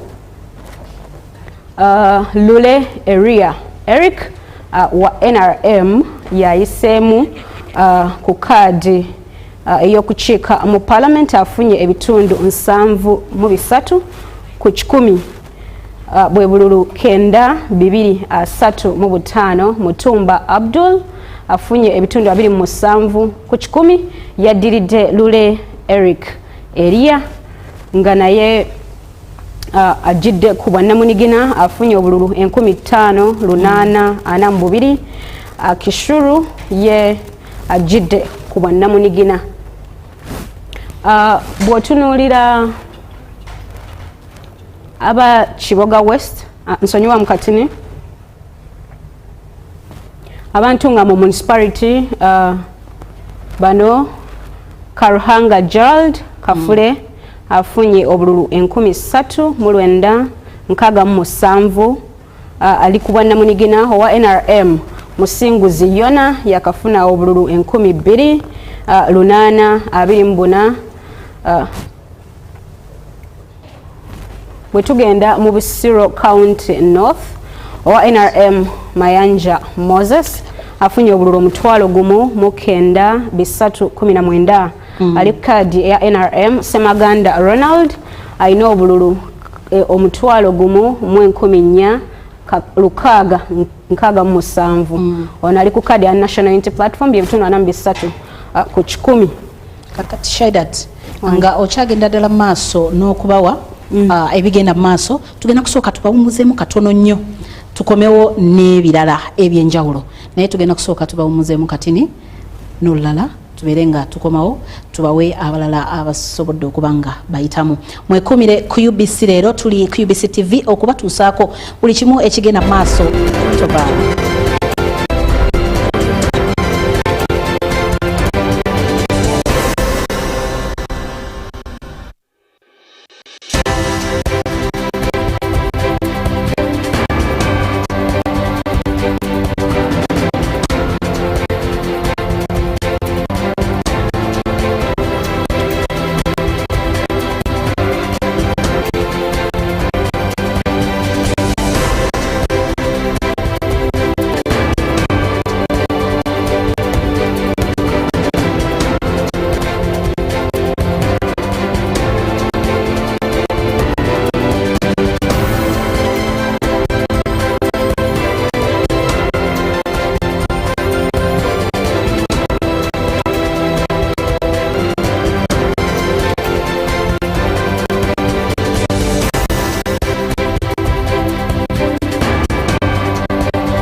I call upon all Ugandans to ensure that we are contributing towards this peaceful environment that we are currently having.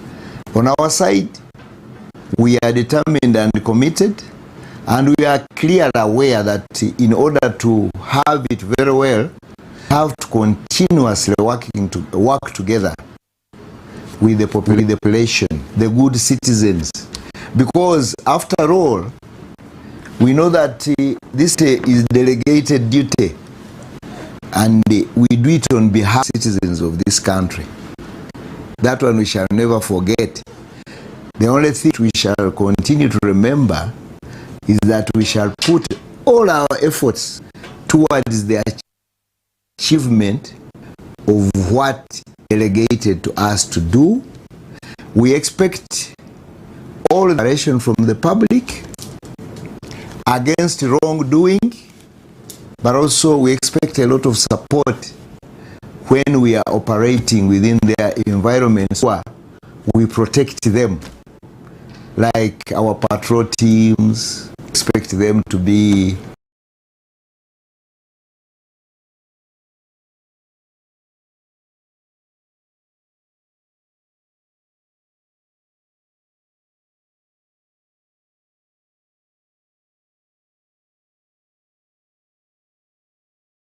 received with grace and support, so that really they can also keep getting energized to do what they are doing on behalf of the yalangiridwa Shami Malende ali ku kadi ya National Unity Platform kuba yabadde bakwatidde bendera.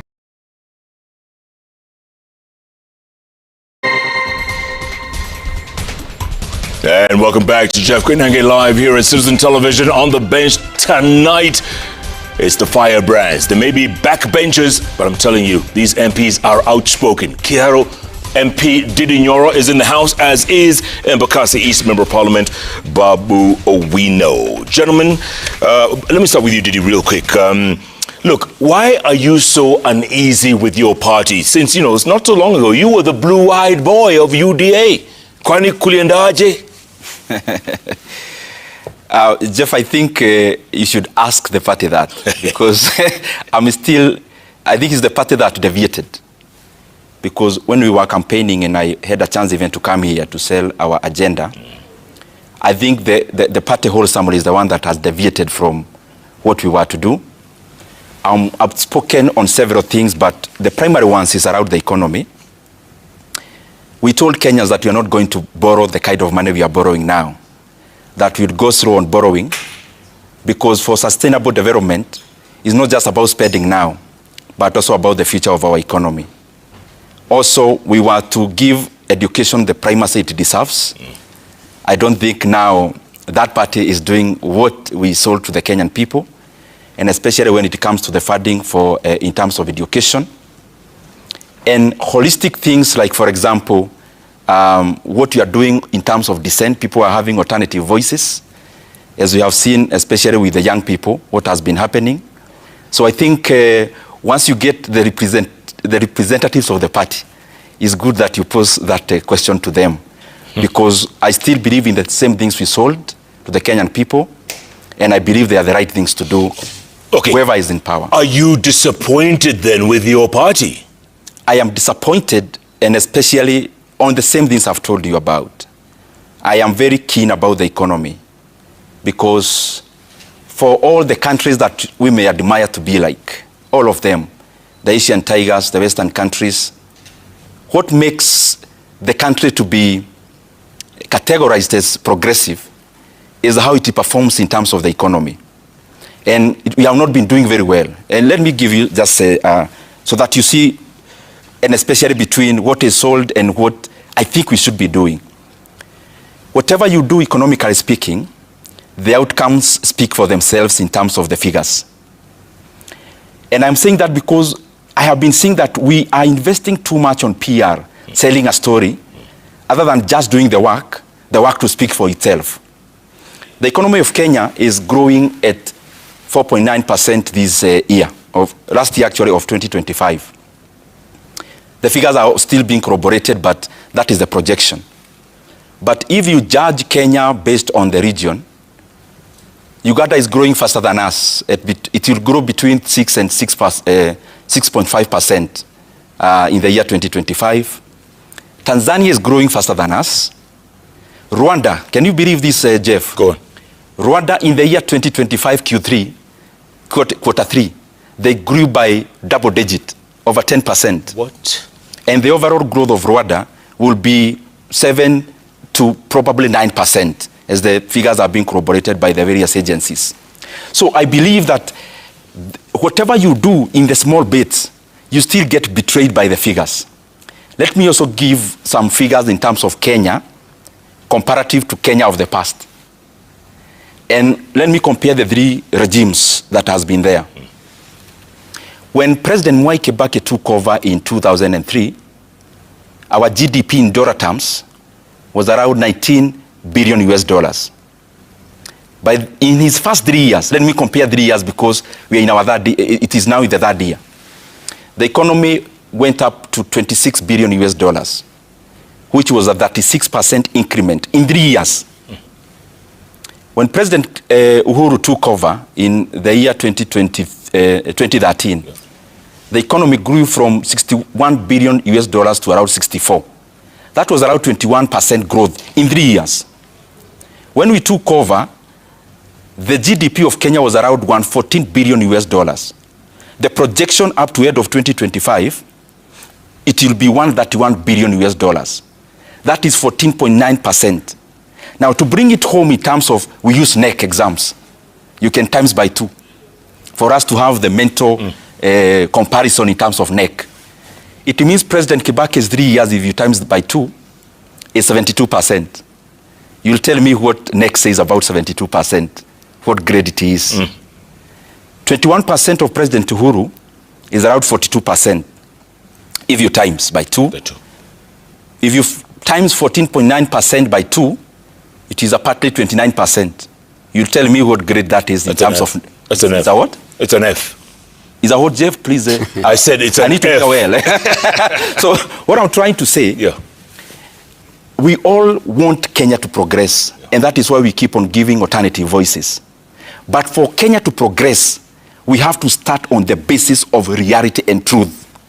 So that when we tell Kenyans we are going this direction, and the economy is growing, I don't need to buy a tarubeta. Even whispers will speak loud. That is why I'm disappointed. Okay, Babu, same thing with you and ODM. You know, you seem to be very close to, you're Baba's boy.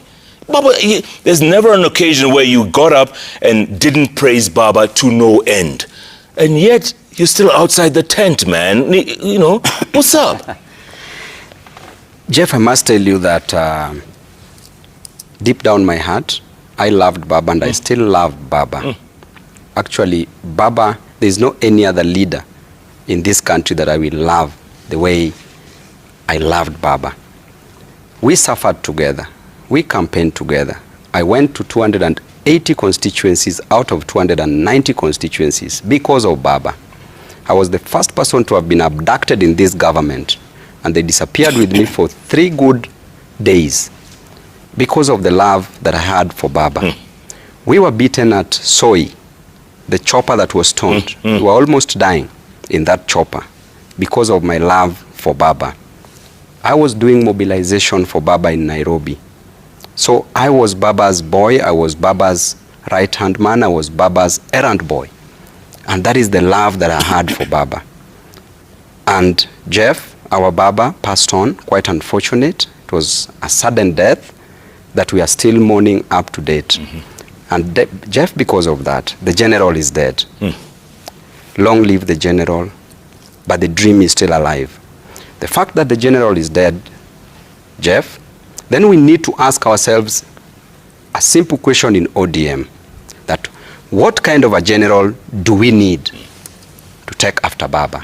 Do we need the weakest general, or do we need the strongest general, or do we need a parachuted general? Our Moses is gone, and when Moses was leaving, he left at Mount Nebo then handed over to Joshua.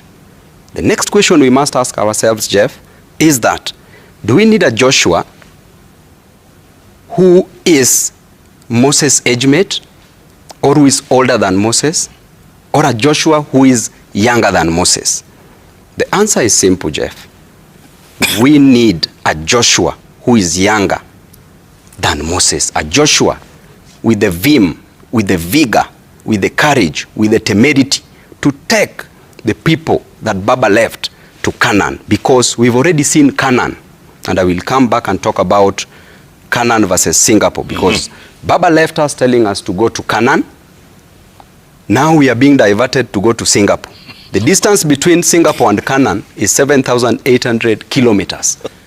People keep on saying that they dreamt, that Baba sent them a dream, and Baba, we've not even been told by our great mom, Mama Ida Odinga, that Baba has sent him a dream, sent her a dream, sorry. But people are saying the way they've dreamt 7, 8 times about Baba, what Baba said. But why can't they say that Baba told us to go to Canaan and not to Singapore? I want to tell you one thing, Jeff, that in the book of Joel, 2 verses 28, the Bible says clearly that old men will dream dreams, but young men will see the vision. That means that for you to dream dreams, you must be asleep. You must be at comfort zone. You must be at rest. Therefore, our old men are now at comfort zone and at rest. They are at rest because of the wars that they've fought and brought it this far. They are at rest because of the sweat, the toil, and the moil. Because they fought for this nation. And it is time for them to hand over the baton to the young generation who are seeing the next future, who are seeing the generation, who are seeing for the next generation, who are seeing the future. That those young people will change this nation, will ensure that the high cost of living goes down, will ensure that overtaxation is no longer there in this nation, will ensure that employment is given to our young men and women, will ensure that quality education and affordable is given to our children, equal to healthcare. And that, when the time for the young men to hand over reaches once they become old, they will also hand over to other young men and women who will ensure that the dream is kept alive. Okay. And Jeff, go on. Current ODM that we have does not talk about what Baba stood for. Baba never went to look for coalitions. Baba never went to look for other parties. Other parties came to look for Baba. This that we are going to look for is a different ODM. So therefore, the leadership of ODM must ensure that they stand with what Baba believed in. And you feel they're a little twisted, a little what I will tell you, off course kidogo. They are off course. That leadership, they don't like the young people. And I want to tell you, again, in the book of 1 Timothy 4 verses 12, says clearly that do not allow yourself to be despised because you are a youth. But show by good example, by love, show the good work that you can do to the Didi, real quick, Babu just mentioned Singapore a moment ago. And you are a numbers man. You know your numbers. And you just mentioned it briefly a short while ago that you have to stick to your vision. Is Singapore a reality or is it a diversion? Let me answer it this way. In economics, just to bring it in terms of real life, if, for example, you are a banana farmer, you compare how well you want to do banana farming with another banana farmer. You can't compare your yield using, let's say, oranges or pears. What am I trying to say? Every time you want to champion a cause like any other country economically, there are things that you look for. And that's why I believe the whole thing is like the one we sold about this versus the other. And because the time is nearing, creativity now have to jump in with another of such. And this is the reason I gave the example of bananas and the rest. Economically speaking, when you want to compare an economy and you want to do like that economy, you look at the homogeneity of those economies. You look at, are these things even the same in many dynamics? The GDP per capita of that country is around, and I don't want to even get into that political sloganeering, so you allow me to use that reference. It's around 90,000 US dollars. GDP? No, GDP per capita, per person. Ours is around 3,000, but that's not even the point. The point is that how the economies are fashioned. The economy of Singapore is fashioned very differently from how the economy of Kenya is fashioned. Number one, in terms of the involvement of the state in terms of the economy. If, for example, you check at SGX, the Singaporean stock market, you take the top 10 companies, you realize that Temasek, one of the entity of government that owns stakes in other companies, they are very dominant in terms of ownership. Because Singapore, in its start, as much as it was promoting private side of the economy, the government was also very heavy in terms of state capitalism. So the economy actually that is very close to what Kenya should be, if we actually mean to emulate a country, it is actually South Korea. Because if you look at the size of that country you mentioned vis-a-vis Kenya, totally off, even a county in Kenya is bigger in terms of geographical size, population-wise, and the same. If you compare the same with a country, for example, South Korea, more or less, our ideals economically bled more with South Korea. Our population is in the 50 millions. South Korea is in the 50 millions. Our country, our aspiration is to promote private sector-driven capitalism. And that is why we keep on divesting from government stakes. If you look at South Korea, that is what it advanced, and especially from the rule of General Park, where the economy was so involved in growing private enterprise that they had to create a cadre of companies called chaebols. You see, for example, my phone, here Samsung, LG, Hyundai, those are brands from South Korea. Yeah. But they were created by a deliberate government policy. Why? Because they wanted these companies, which would become behemoths, to be the pinnacle of the supply chain of supporting SMEs in South Korea, etc., etc., etc. That's point number one on how the economies are organized. There is something very important also that Kenya has to give critical thinking on. It's something called FDI. If you look at the Asian tigers in generality, because our aspiration is to grow Kenya, you realize that majority of the economies, including China, they don't just grow using internal resources. Most of these companies actually grow using other people's money. If you just try to think about any company, for example, in Singapore, take for example DBS Bank, Keppel. If you go to South Korea, you take others. You go to China, take any BYD, you realize there is, in all those, what I'm trying to make, because I'm trying to just jump into the point because of time. If you check in all those companies, and many others I have not mentioned, you see something very peculiar. For BYD to be BYD that we know, they actually grew on American money. At some point, Berkshire Hathaway was an investor. If you check Alibaba, there was foreign money. But now when you come to Kenya, and especially policy making, and I've been there, I have seen it. I'm speaking from experience, given my other chairmanship budget. Yes. Yes. Many times we confuse FDI and remittances. We want to sell a story to Kenyans about money that is coming to Kenya, and especially from Kenyans who are working abroad. Yep. Remittances are consumerism driven. FDI is investment driven. The other point I'm just trying to give a highlight. You look at Kenya, and you look at the countries we want to emulate, you want to look at the dynamism of those economies, and you realize ours is very haphazard. If you look, for example, at Japan that started to grow around Asia, they started with having labor-intensive industries. And there was a reason. Because you mop up unemployment, you solve a social problem, but you also give people a chance to be a resource. And then you upgrade you go to a skill-intensive kind of industry or economy. Then you go to capital-intensive. And then you go to technology-driven. Why am I giving all these issues around here?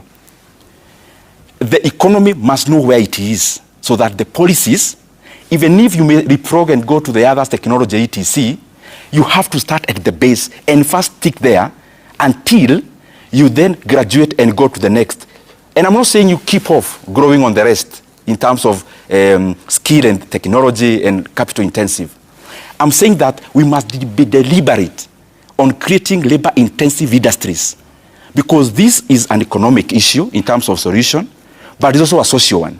The other point, as I go to the finish, I'll just give a few. For us to become like those countries, none of them grew on the basis of patronage. The biggest problem we have in our country now is patronage. Patronage is where we mix power and economy. Is it a coincidence in Kenya that when one is bequeathed with a big position, they automatically become the best entrepreneurs in Kenya, that they become also captains of the industries in terms of ownership? The other point, which we have to be very clear on, is governance and corruption. Yeah. Singapore, in the year 1980s, they had a program around housing. And the Minister for Housing took some money from somebody. And he was being searched by the equivalent of EACC. And because Lee Kuan Yew was his friend, he decided to call him. Hey, my friend, I'm in this kind of problem. Can I come see you? Can I come see you? Yes. Lee Kuan Yew told him, malizana na EACC, mimi siendi pahali utaniona. Utaniona tu. The guy committed suicide. What am I trying to say? Jeff, and I'm talking this because I know for sure it is important. We have to root the diversion that happens around taking public resources and benefiting from policies when especially we are in governance. Because corruption is not just about kitu kidogo. The biggest level of corruption is the one that distorts economic incentives. Yeah. This is what I mean. In not just Kenya, most of the countries in the global south, you realize as a young man, if I just gain power, I get money in between. If you go to those countries, there is a clear demarcation. So what happens? Even the person who should be an entrepreneur, the biggest resource in entrepreneurship becomes power. Yeah. And that is not how an economy can grow to the level we want to go into. The very last one is human capital development.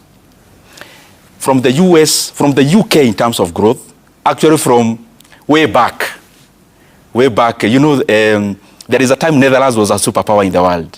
From Netherlands to the UK, to the US, coming to the Asian tigers, including China, you realize one critical element.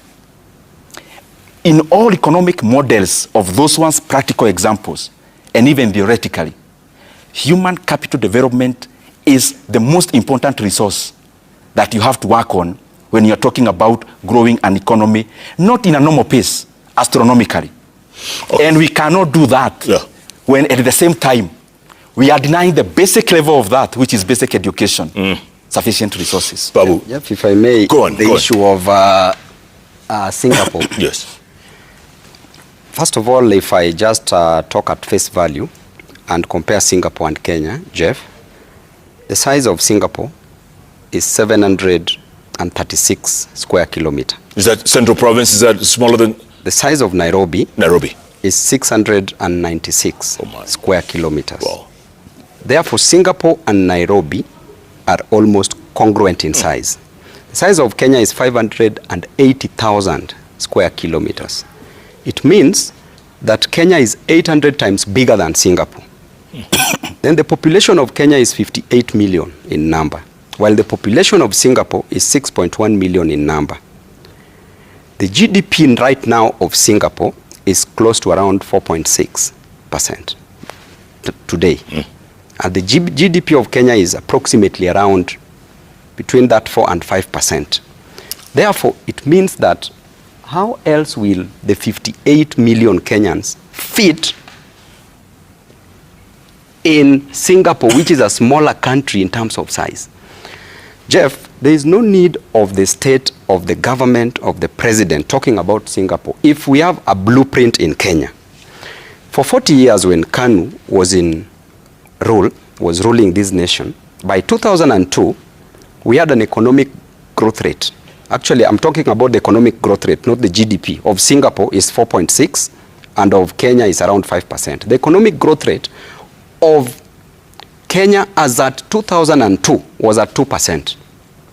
Then when Kibaki took over, the economic growth rate shot to 7%. 7.1, I remember. Yes. 7%. Yes. Then in 2008, Kibaki came up with a blueprint and called it the Vision 2030. We don't need to go to Singapore. I want us to focus here. The Vision 2030, having come up, the projection was that by the year 2013, it ought to have had a two-digit number, which was approximately 10%. And by the year 2030, it ought to have maintained that 10% and even more. With the blueprint that we have, we had 3 pillars. The economic pillar, that was comprising of tourism, that we were to market our nation, and we were to come up with proper infrastructure and proper hotel industry to attract tourism in our nation. Yep. We were to talk about manufacturing, that we invest more in manufacturing, in construction industry, in the service industry, which we have the banking and the insurance industry. We were also supposed to talk about the micro, that is retail and wholesale, micro and small, medium enterprises. That is the Juakali sector, and were to be financed through cooperatives and SACCOs. Very simple, Jeff. Then we had the economic sector, then we had the social sector. The social pillar was supposed to take care of education, providing quality and affordable education, if possible free, because there was free primary education. Then in addition to that, healthcare, primary healthcare, affordable and of great quality. We're talking about proper environment, sanitation, clean and sufficient supply of water. Simple things, Jeff. Then the last one is the political pillar, where we were talking about the justice system, reforms in the justice system. We were to talk about the reforms in the electoral process to give us proper leadership, not what we have now. We were to talk about the management of the political parties so that we don't have the problems we are experiencing with my brother Ndindi Nyoro today. Yep. Then, Jeff, before all that, we were advised that there were basic things that ought to have been done first before we implemented the 3 pillars, the economic, the political, and the social pillars. And they were simple. Number 1, the security of a state. That in the security, we were supposed to have proper police reforms. My brother and I will tell you today that we don't have a police service. We have a police force up to date. The defense was supposed to be so stable to handle terrorism so that there's stable security. Yeah. Not a nation that abducts her children, where tourists will be scared of coming to invest here. Because the other day at Thika Law Courts, you charge over 50 Gen Zs with terrorism charges. Yeah. You call them terrorists. How can a tourist, how can an investor come to invest in this nation that is full of, in quotes, terrorists? Then we talk about the macroeconomic stability, where the prices of goods and services were supposed to be stable before we do any other thing. Inflation, stable. We talk about exchange rates, stable. Then the next one was so simple that they only required us to do proper infrastructure in the country. For us to achieve the 3 economic pillars, infrastructure, energy. Energy, right now electricity we produce close to around 3,800 megawatts. Yeah. Cannot run industrialization to grow a nation. Roads, airports, and ports. We were to talk about land reforms, Jeff. What can you do? Land is a factor of production in economics. The land reforms, the historical injustices were supposed to be cured. Look at a situation where a case involving dinner management versus the county government of Mombasa, where a parcel of land was sold to a person X, was given to the former President Moi. Then former President Moi sold it to a person X. A person X sold it to dinner management, a company. But that land was a public land. So the county government of Mombasa went to court, and it was resolved in an easy way, where the basic principles of the torrent system came up. The mirror principle, the curtain principle, the insurable principle. They came out clearly. We needed to solve such issues. We needed to talk about what my brother has talked about, the human capital development, matter skills. We train our people in matter skills so that we can have better masons. We can have better plumbers. We can have better engineers. Training of people properly to achieve this. But Jeff, we run away from all that. Then we come and tell you that, it was bottom up. We ran away from the blueprint, we said bottom up. That bottom up promised a mama mboga to graduate from a kiosk into owning a supermarket. Yeah. From a boda rider riding a boda to owning a matatu. Not done yet, still in abeyance, suspended. Right now, we are talking about going to Singapore. We cannot go to Singapore, Jeff, if we can't provide the basics to a common human being in Kenya. Basic needs. We cannot go to Singapore when a common man is hungry. Jeff, a man, a woman toils, moils, wakes up very early in the morning. A dad going to Juakali. Our brothers riding a bicycle. Our mothers selling mama mboga. Some selling changa like my mother. Jeff, if you see women in a construction site carrying stones and shovel, working tirelessly, so that they can just get their next meal, so that they can just get their rent for the next month, so that they can get school fee for their children, so that they can get affordable education for their children. Jeff, what has happened with us? Where is the morality in us as leaders that we want to see Kenyans suffer and we still want to go to Singapore? Will you be going to Singapore with hungry people? Feed Kenyans first. Let them have energy. Then they will have a way to go to Singapore. They even know where Singapore is. You will not take them. They will go by themselves. They will know. Yes. But Rwanda will get to Singapore before us. Let's face it. You mentioned it. Double-digit growth. Yes. They'll get there before us. And by the way, Uganda is as small as Singapore. And Kagame has always been saying, Lee Kuan Yew, he drove that country the way Kagame is doing it. And the beauty is that all those cases, it was deliberate. Yeah. Let's even not jump there. If you go, for example, to a country like China, how it grew, from around 1978, coming all the way, Deng Xiaoping's time, deliberate. If you go to, in terms of General Park in South Korea, deliberate policy. Simple line, one. South Korea was export-led economy. Just that. So everything else that the economy was doing, every production, was industrialization, which is based on exporting. So maybe, gentlemen, let's forget about Singapore. Let's go to South Korea. Jeff, I said the other day. Pick a country. Because I've been in those political issues. Yes. Hold on. Hold that thought, Mheshimiwa. Because I want to come and talk about that. And also, where did you get this money to educate all these children in your constituency? Where's the money coming from? I came with some chapos, I'll give you. And gentlemen, also, both of you. In fact, I have a message here from David Ole Sankok. A great man. A good man, a fantastic man. Sankok says, Jeff, you are speaking. Here we go. Today you are hosting the president and his running mate. Sankok amesema hivyo.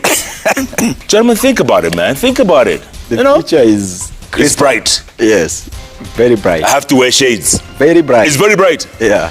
Folks, I told you, the Young Turks speaking without fear of contradiction. Maybe this is what we need going forward as a nation. What do you think? We're going to take a break, come back, plenty more ahead. We have Didi Nyoro in the House, Member of Parliament for Kiharo, and Babu Wino, Member of Parliament for Embakasi East. Pretty soon, it could be Mr. President and his deputy. Question is, who is whom? Keep tweeting at Koinange Jeff at O'Burrows at citizenTV Kenya hashtag. Check it live. Check it live. Take a break. We'll be back in a moment.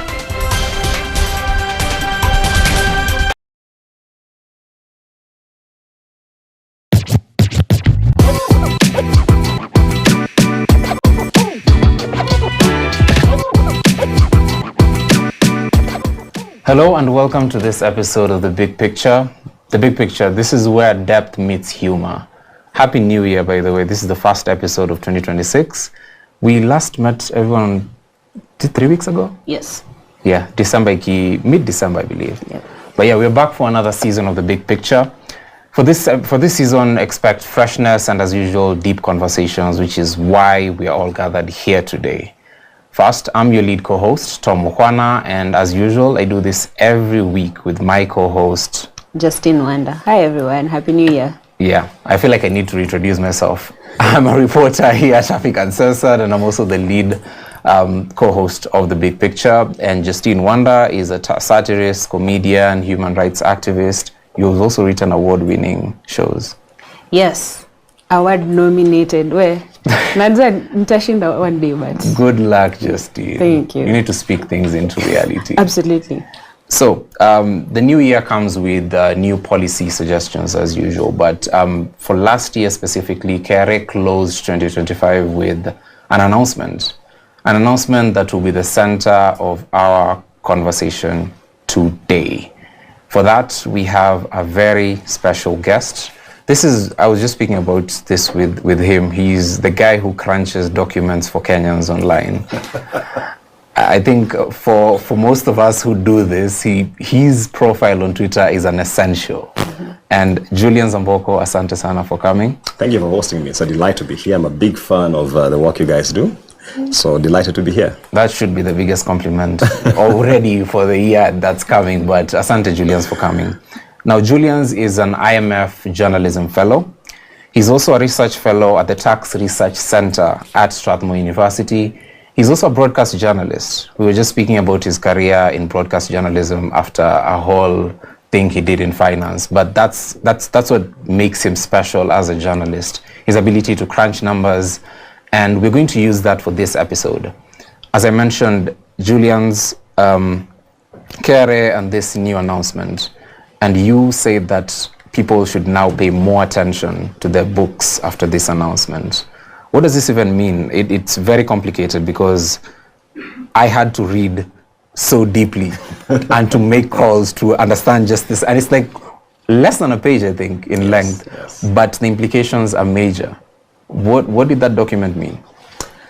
Thank you very much, Tom. And thank you, Justine. It's a delight to be here once again. And on the 17th of November, 2025, the Revenue Authority put out a notice. Yeah.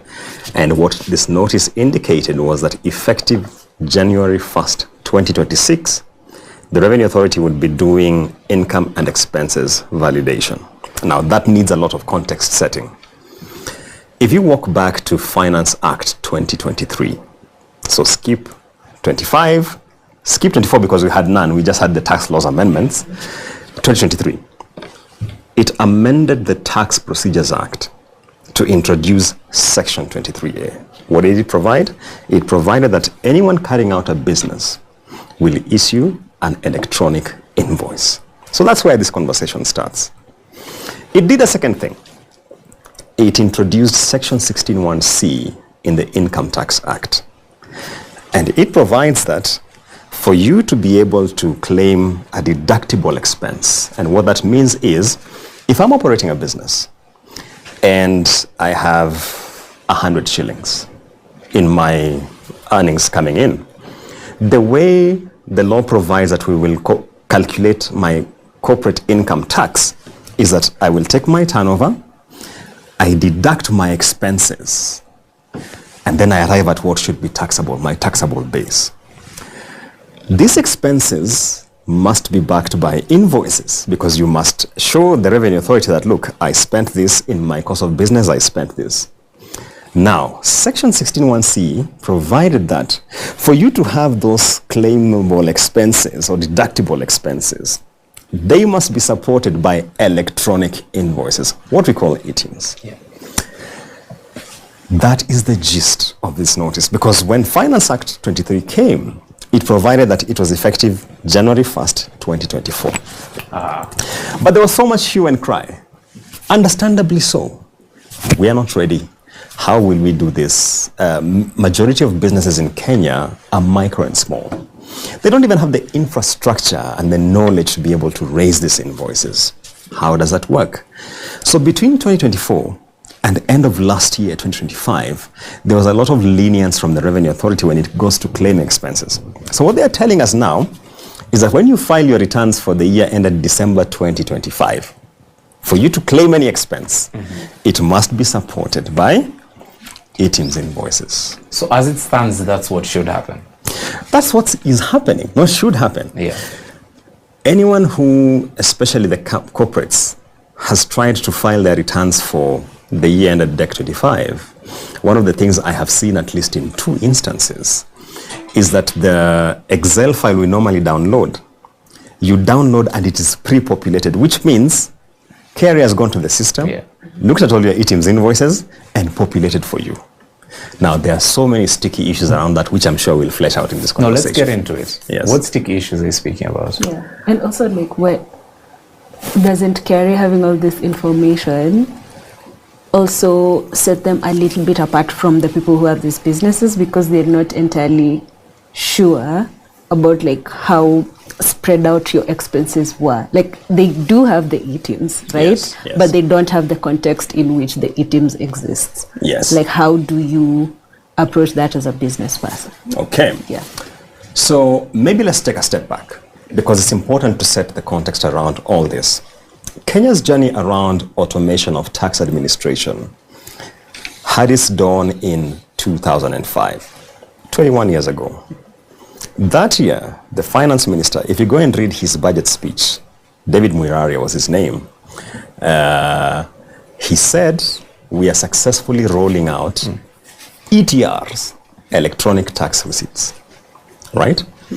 And what that did was to be able to begin showing the Revenue Authority that this is the scale of transactions happening in the economy. Because there had always been the concern that we are not optimizing our tax collection. So it goes back to 2005. That's where this journey starts. And over the last 21 years, we have had a couple of milestones in automation of tax administration. We have had the rollout of iTax, for instance, in 2013, 2014. We had the rollout of TIMS, the tax invoice management system, around 2020 thereabout. And then after TIMS came eTIMS, the electronic tax invoice. And the whole idea was, because it is cumbersome for everyone to have this gadget which generates those receipts, let's have it as an e-platform. Let's have a web portal where this can be done. That's how eTIMS came about. Now, when eTIMS was rolled out, still there are so many technicalities. So now you have it on USSD, you have it on eCitizen. So by and large, it's been a 20-year journey, and we must laud the steps which have been made. Because tax administration, one of the canons of taxation, it should be simple in administration. I should be able to do it at my convenience and with the greatest ease. The challenge we have with eTIMS is not essentially electronic invoices, it is how Kenya is going about implementation. Here is why. If you look at global best practice, and I'll give you 2 examples. Mexico began rolling out electronic invoices in the year 2004.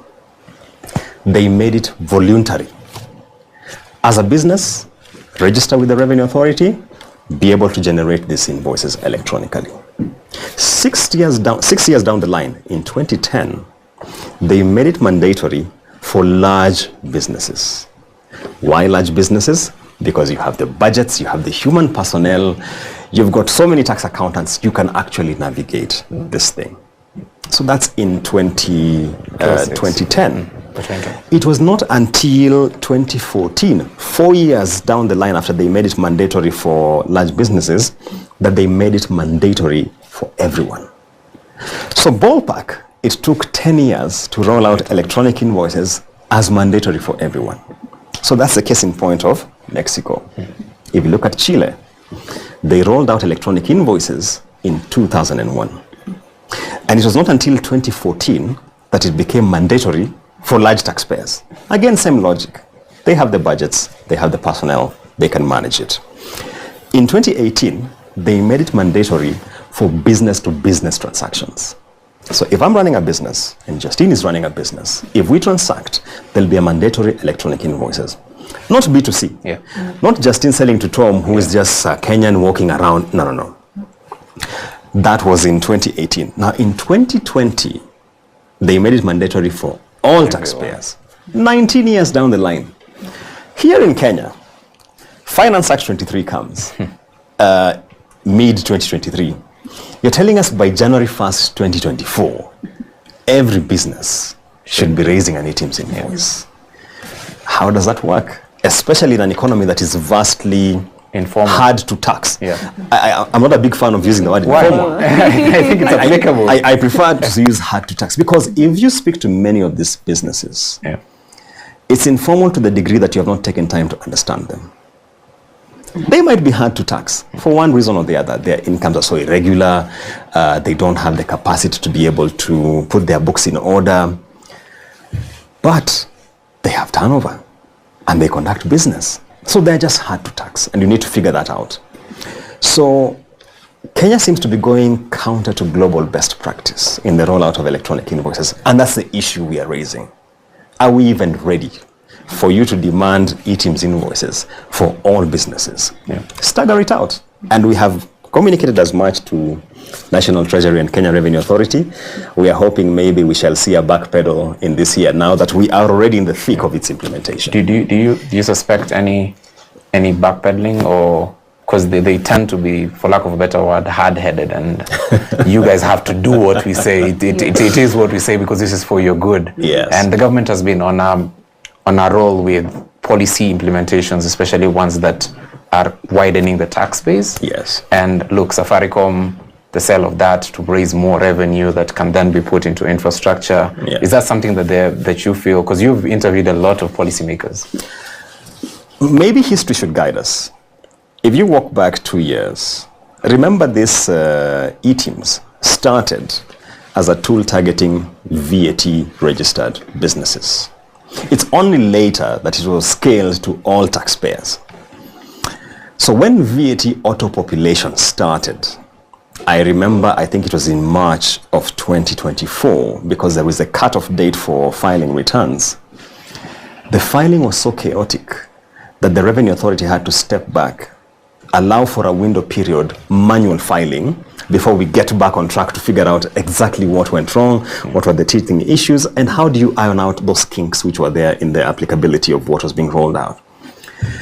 In my expectation, something similar could precipitate when we get to June this year, that is June 2026, because remember by June 30th, then the filing should have happened, and there's always a normal timeline.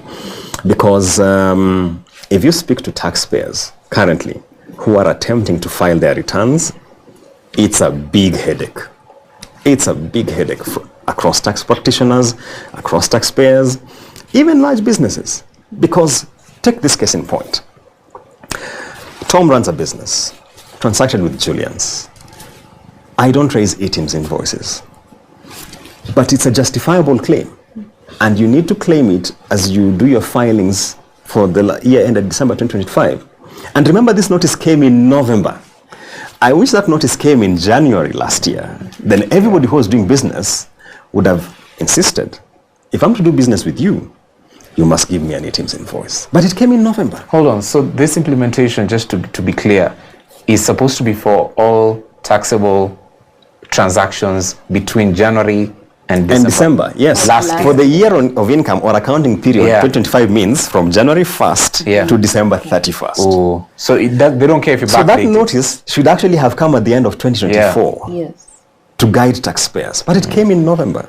And I know in their defense, the Revenue Authority can argue that, look, Finance Act 23 actually provided that it was effective January 1st, 2024. So you've had a long time. 2 years. Yeah. But there is a practicality of tax administration.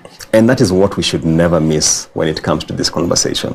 Because when all is said and done, I firmly believe from the Kenyans I talk to, Kenyans are actually willing to comply. But as long as compliance is complex and tedious, that is where you start losing the masses. Yeah.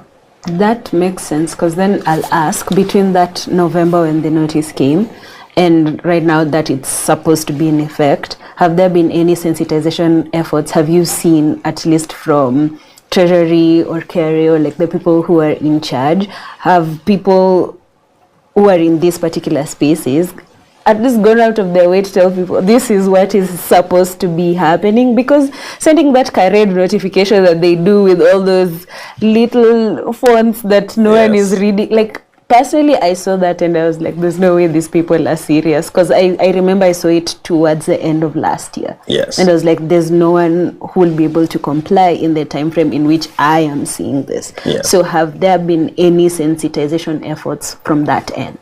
To be fair to the Revenue Authority, I have seen organization of webinars to create visibility, to create awareness among taxpayers about what this means, the implications, how you need to get your books in order. And remember, because it is income and expenses validation. So there are two things here. More often than not, we talk about the expenses validation, but there is income validation. So here's how it works.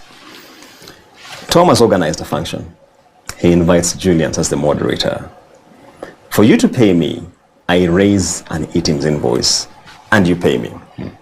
When I'm doing my filing, if ever there is a misalignment between the ETIMS invoices aggregation that KRA sees and what I'm declaring, then there's a problem, because that is the validation they are now doing. So taxpayers need a lot of sensitization, and in a personal capacity, I have tried to always put this information out. You need to be talking to your tax accountant about this, because when you're filing for 2025, trust me, it will not be a walk in the park, because in the past you came up with invoices based on your businesses, and part of the concern was people generate fictitious invoices. Very legitimate concern. So electronic invoices are meant to seal that gap. But what are the capabilities that taxpayers have? And also, in effect, what you're saying is anyone who cannot raise an ETIMS invoice rather, should technically be locked out of business. Now, majority of them are the small players. Yes. Is it a level playing field? It isn't. Which is a majority of businesses in the country, by the way. Absolutely. So I'm thinking about the smallholder farmer, someone who's transacting in that way. Yes. How does that even apply to them?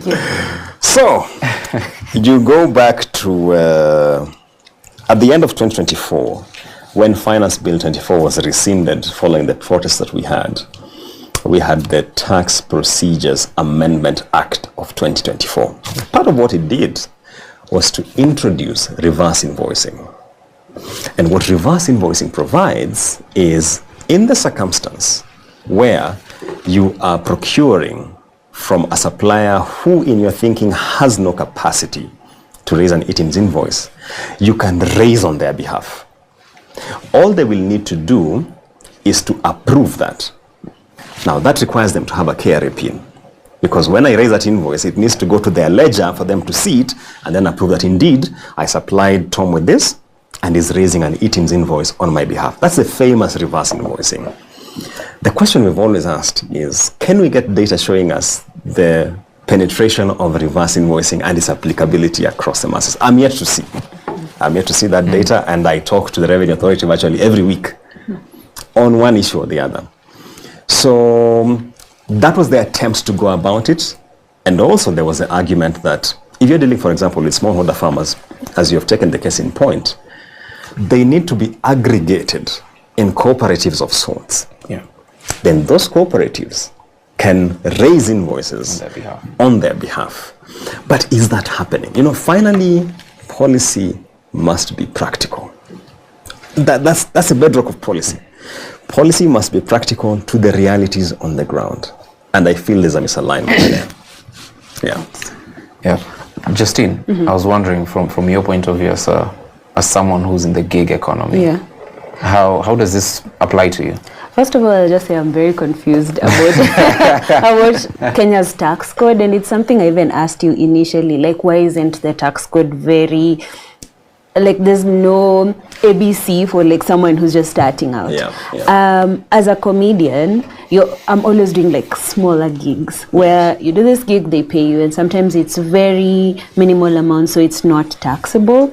And then there's instances where you get an amount that's taxable, and then usually because of the people we work with, they're very keen about giving, even asking you to send the e-teams. So that helps, because initially if I do not have an idea that I should be doing this, like there's someone who's keeping me in check. So that helps. The problem comes when I, as a person who works in the gig economy, have to justify my income and my expenses, because, how do I say this? Like, our B2B thing is usually me to a makeup artist, me to like the salon person, me to like a friend who's supposed to help me lift a bunch of boxes. It's usually very, like, this person is not a business entity per se. They are a taxpayer. So I'm working in an economy that is, again, as you said, hard to tax. And I don't know how to comply and actually issue my expenses versus what my income has come in a way that makes it not look shady. Like, I'm always asking, even when I pay out my friends who've helped me, because it's literally a business transaction, I don't know how they will give you an e-teams invoice. I don't know literally how to ask, and if there's a way for us to either restructure that or like some kind of understanding for people who work in more, I'll say, like the creative economy, which demands a lot of smaller transactions over a couple of days in different areas, in segments that people are not formally employed in that way. And you know, Justin, you raise two very important points. The first one is about the complexity of Kenya's tax code, and the second one is about this deductibility of expenses. So let's start with the first one. Kenya's tax code, in my own assessment, is indeed complex. And part of the reason why it is complex is that every year we have a finance bill which tweaks various tax acts one way or the other to try and raise additional tax revenue to meet the targeted revenue for the entire financial year. One of the things which the national tax policy had proposed is that this idea of an annual finance bill should be done away with. We should be having a finance bill coming once every 5 years or over a given stipulated period, so that the business environment has stability, has predictability, and can plan its business processes. We are yet to get there. We are hoping that Finance Bill 26 could give a lifeline to the national tax policy as far as that is concerned. So that's the first thing. On the second part, and to give credit to the government, progressively, we have seen an attempt to make the tax code a lot more simple. The reason why Kenya introduced turnover tax in the year 2007 was to address the challenge of small taxpayers being unable to comply with corporate income tax.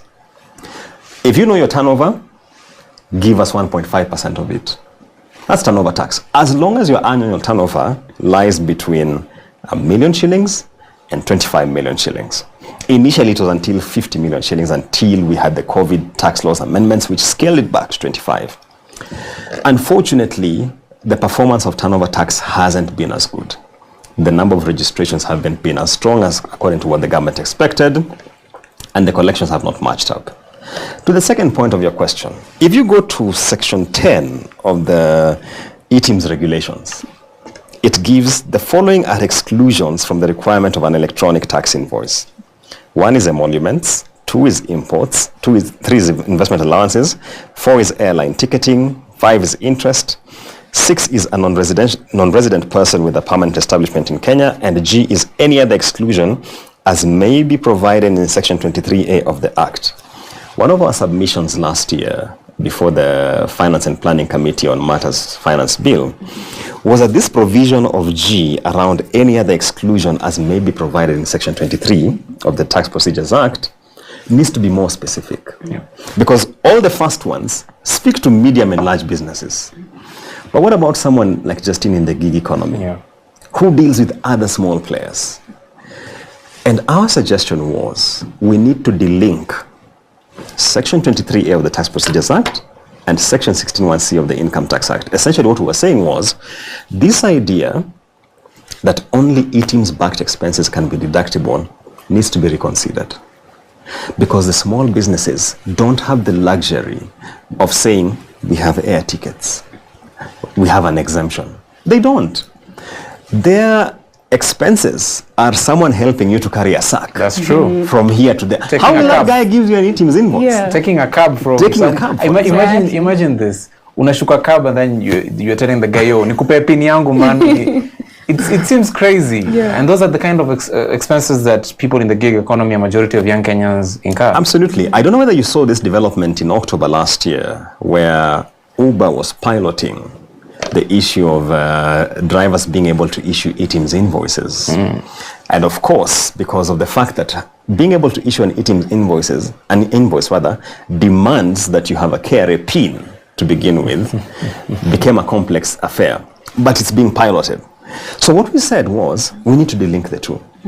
We need to have a provision for the Revenue Authority to recognize certain expenses based on a company's turnover. The Revenue Authority will counter and say it's more administrative burden on the administrator. But equally, when you tell me that I cannot claim expenses unless they are backed by e-teams, you are transferring that administrative burden to me as a taxpayer. Yes. Because I cannot demand an e-teams invoice from everyone unless I start shutting out small businesses. And that's not an even playing field in the economy. It isn't. It absolutely isn't. Just a follow-up. I think one of the things that I'm seeing, or like at least the concerns I've seen a lot of people raise, people who've interacted with your work regarding this, it is like, is the government chasing compliance over things that people can actually do? Yes. Because if all of us were to comply, yes, but if a lot of us don't understand, I think there's a chance that we're not going to be able to do anything. Yes. So could you just give us some kind of context of like the dangers of like pushing compliance, especially if the burden is on the person who doesn't understand the system in which they're supposed to operate in? Yes. Yeah. So it goes back to the case studies I gave of Mexico and Chile. You can see they staggered out. They start with the large taxpayers. They give them a window of about 6 years.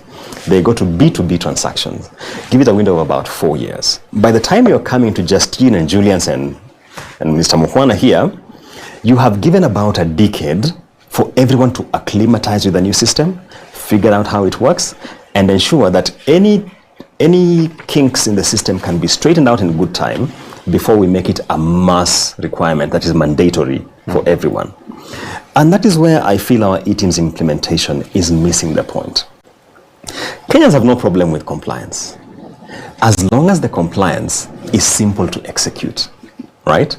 Because I'll tell you, when e-teams came, my first e-teams invoice took me a day and a half to raise. And this is me. Yeah, that's you. That's brilliant. You know, that's great. Now it's been made a lot more simple. Why? Because over time, we have all figured out this does not work. This is not user-friendly. Why can't you have this thing on USSD? Why can't you have this thing on eCitizen? That's the beauty about staggering a rollout.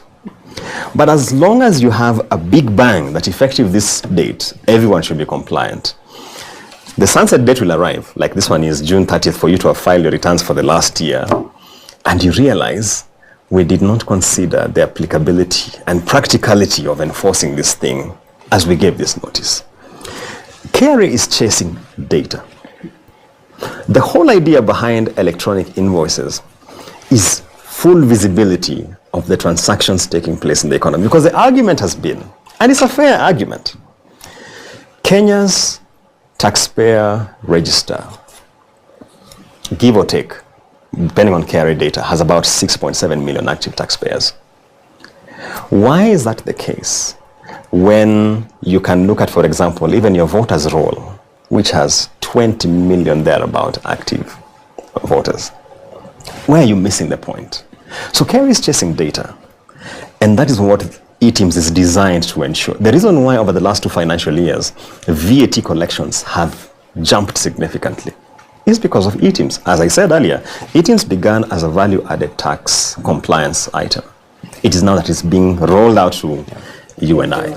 But at what cost, Julians? Because as much as compliance and actually enforcing some of these regulations causes a slight increase in tax collection, not every business can transact, especially B2B, using invoices. Yeah. This could mean that businesses do not transact then with the cheapest available supplier because that supplier does not have the capability to produce this eTeams compliant invoice. Yeah. So this could translate into actual losses for business, and it becoming too much because not everyone can hire a tax consultant. Not everyone can hire a dude who comes in to make sure your books are okay and make sure that you're not getting hunted by the government. So if you're looking at it from the point of view of a young business owner, this feels like a lot more in an economy where you're already making losses. Yeah. You're having to retrench. Some businesses are closing down.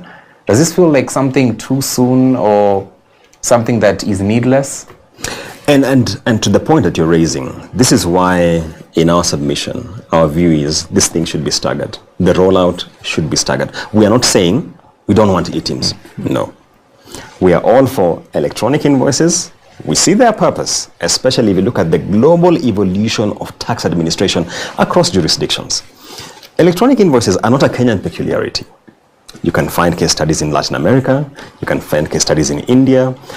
In Africa, you can find case studies in Rwanda and many other jurisdictions. So we are not against it. All we are saying is for you to be able to appreciate the nuances that comes with various categories of businesses requires that you stagger this out. The easiest way to start with the large businesses. The Safaricoms of this world. In one way or another, they have the capacity. To a large extent, they already take this kind of invoices. So it's a good starting point. Figure out, are there any teething issues? Once you're done with that segment, now look at B2B transactions. Let's say for B2B transactions, 2 businesses dealing, we require an eTeams invoice. See the challenges that are in that segment of the market. By the time you're scaling it down now, pushing down the downstream now to the mass market, you have enough knowledge, you have given enough time for adjustments here and there depending on the practicality of it.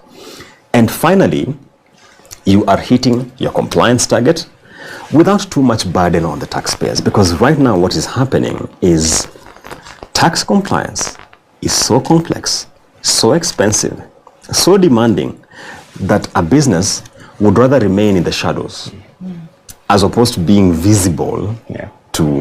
We have all raised this issue that why is it that increasingly you go to a place and they tell you forget about till number, just go and withdraw your cash. And there are shops there are shops which even give you an incentive. If you pay in cash, there's a discount.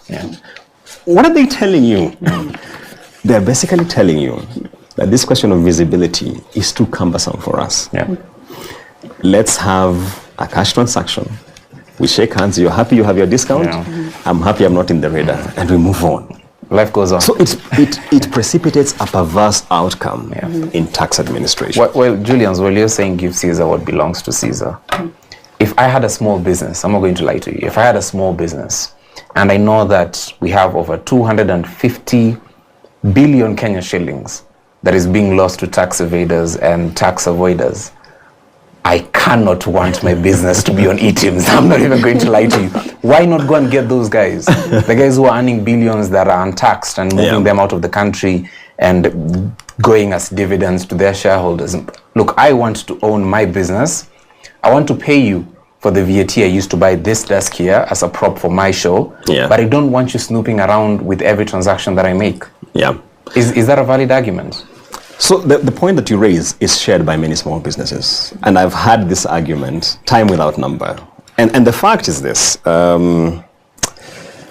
it's really a political issue that we all are well aware. We all read the reports coming from the Auditor General and we see the leakage and the siphoning and what happens. But here you are, burdening the small taxpayer with compliance when they are not seeing return for investment, if I could call it that.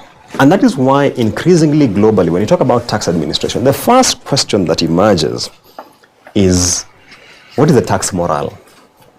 Tax morale essentially means that as a taxpayer, I'm willing to comply because when I pay my taxes, I can see road infrastructure, I can see running water, I can go to a public school, and I feel comfortable that my child is getting the level of education that they would equally get anywhere in a private institution. I can go to a health facility, and I'm certain that I will get good quality service. That is tax morale.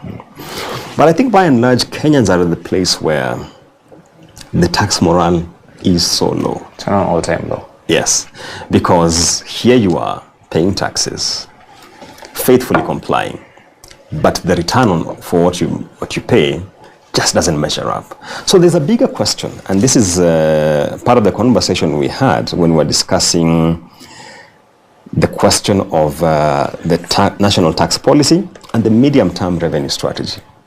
Do they speak to the complexities that this country is facing as far as tax morale is concerned? Because that is a big issue. The reason why many Kenyans would not bother with this compliance is purely a tax morale issue. They've been paying, they've been compliant, they're not seeing value for money.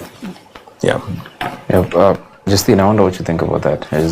Personally, if I could just opt out of paying taxes. Like Fuliza, like opt out. I will agree with Julius. Like personally, I don't think I've had tax morale for a really long time. And it's not just the incompetencies and the continuous disappearance of the money and the zero accountability almost all the time. There's this discussion that's been happening online with the Kenyan school and like the CDF money and who is even supposed to be building schools. Yeah. And you see a very, like the picture painted was, oh, Northeastern has this problem, but people are like, look, even in this county that you people think this person is coming from and they have had this much money given to them, like you as a taxpayer, like chucking out so much money for it to end up like kids in that particular area. I think it's Suna East, if I'm not wrong. Yeah. There was a picture of a school that was so dilapidated, and like one of the schools, I think in that thread, did not have a washroom. And when I look at that, I'm like, honestly, if you could give me my tax to Shikane na Tom, we would have a better chance of building a school. Yeah. Like community outreach within people in the same region or in the same economic class, putting their money into something that they can actively see would be much higher than sending that money to the government. So I will say I do not think I have tax morale at the moment. It's not just, it's not like I don't want to comply. It's like even when you comply, like as you said, what am I getting back? And there's no effort, no, like they're not even trying to do anything. Sometimes it feels like they're not trying to do anything better. Yeah. Like you can have all these policies that you want to implement and then all this bureaucracy that you have to get through. But when it comes down to it, to the deliverables, like the day-to-day things that are supposed to improve everyone's life, it's like, okay, you will pay all this tax, but also for you to use this road, you have to pay again to use the road. And I'm like, hey, then what's the point? Then what's the point of you taking my money? See, then I just keep my money and then I build the road myself. So that to me is the disconnect. There's such a huge, we need money to run the country, but also where is it going? Where is it going? It's exactly what you said. And that is why I always, my argument has been, and I know Kenyans have a high appetite for conversations around tax revenue mobilization, but we equally need to have conversations around appropriation. Now, every budget cycle has two arms. One is revenue mobilization, which comes through the finance bill, which tells you we want to introduce this tax, this levy to raise this much. The second pillar is appropriation, which then tells you for the next financial year, we propose to spend X, Y, Z. Now, I see a lot of appetite from Kenyans on tax revenue mobilization. But when we invite, rather, when the government seeks comments on appropriation, the submissions are so few and fast-paced that you can tell we haven't yet appreciated that the bigger headache we have is on the appropriation side, and how optimized it is to meet the needs of a lower middle income economy such as Kenya. So for instance, right now, we are in January. We already had our budget cycle for the next financial year starting in August 2025 when we had the sector working groups. Then we had the draft budget review and outlook paper. Then we had invitation for comments. Then we saw the final budget review and outlook paper. That document is very critical in the budget cycle because it tells you we are reviewing our expenditure thus far and this is our outlook. When we closed December, we saw the invitation for tax policy measures. We made submissions. Nevertheless, the window was so short by deck 31st. I mean, on deck 31st, who is submitting comments? That's something we actually pointed out on the show, yeah. Because you're Julians. Yes. Then, now, we have seen invitation for comments on the draft budget policy statement. It captures both the expenditure and the revenue. And I'm hoping Kenyans submitted their comments because the deadline was January 9th this year. Yeah. And Julians, about that, I'm wondering if I was a regular Kenyan, if I was in Julians, if you're supposed to think about it away from you as a person who reads these documents for a living. Yeah.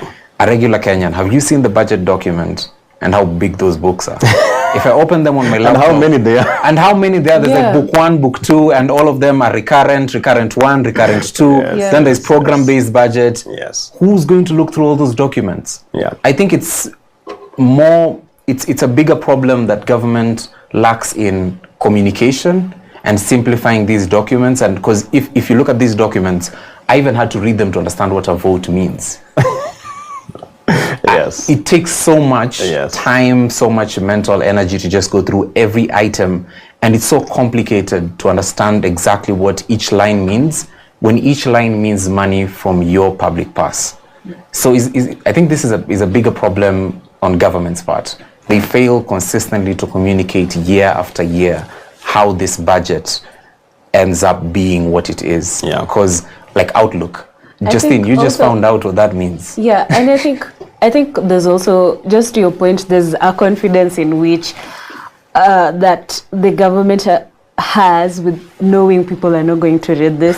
Honestly, are they themselves even reading this? Because honestly, if you're going to give people CG 10 books, G5 books, and every book is like 200, 300 pages, and it's written in like 0.12, and it's dense words that you have to read with an economic dictionary, a regular dictionary, and a child's dictionary again for you to understand. I think there's a comfort in which they operate that people are not going to go through all these documents. And like for every one Julius, there's like 1,000 of me who are not going to do the tedious work of going through it. Yeah. And my suggestion would be, I would like for us to have not just forums, but almost a very simplified version or like a template that kind of just breaks this down in a way that a regular person who's maybe in a different county, it's done in a different language, it's more accommodative, even if they have to do like a radio announcement or something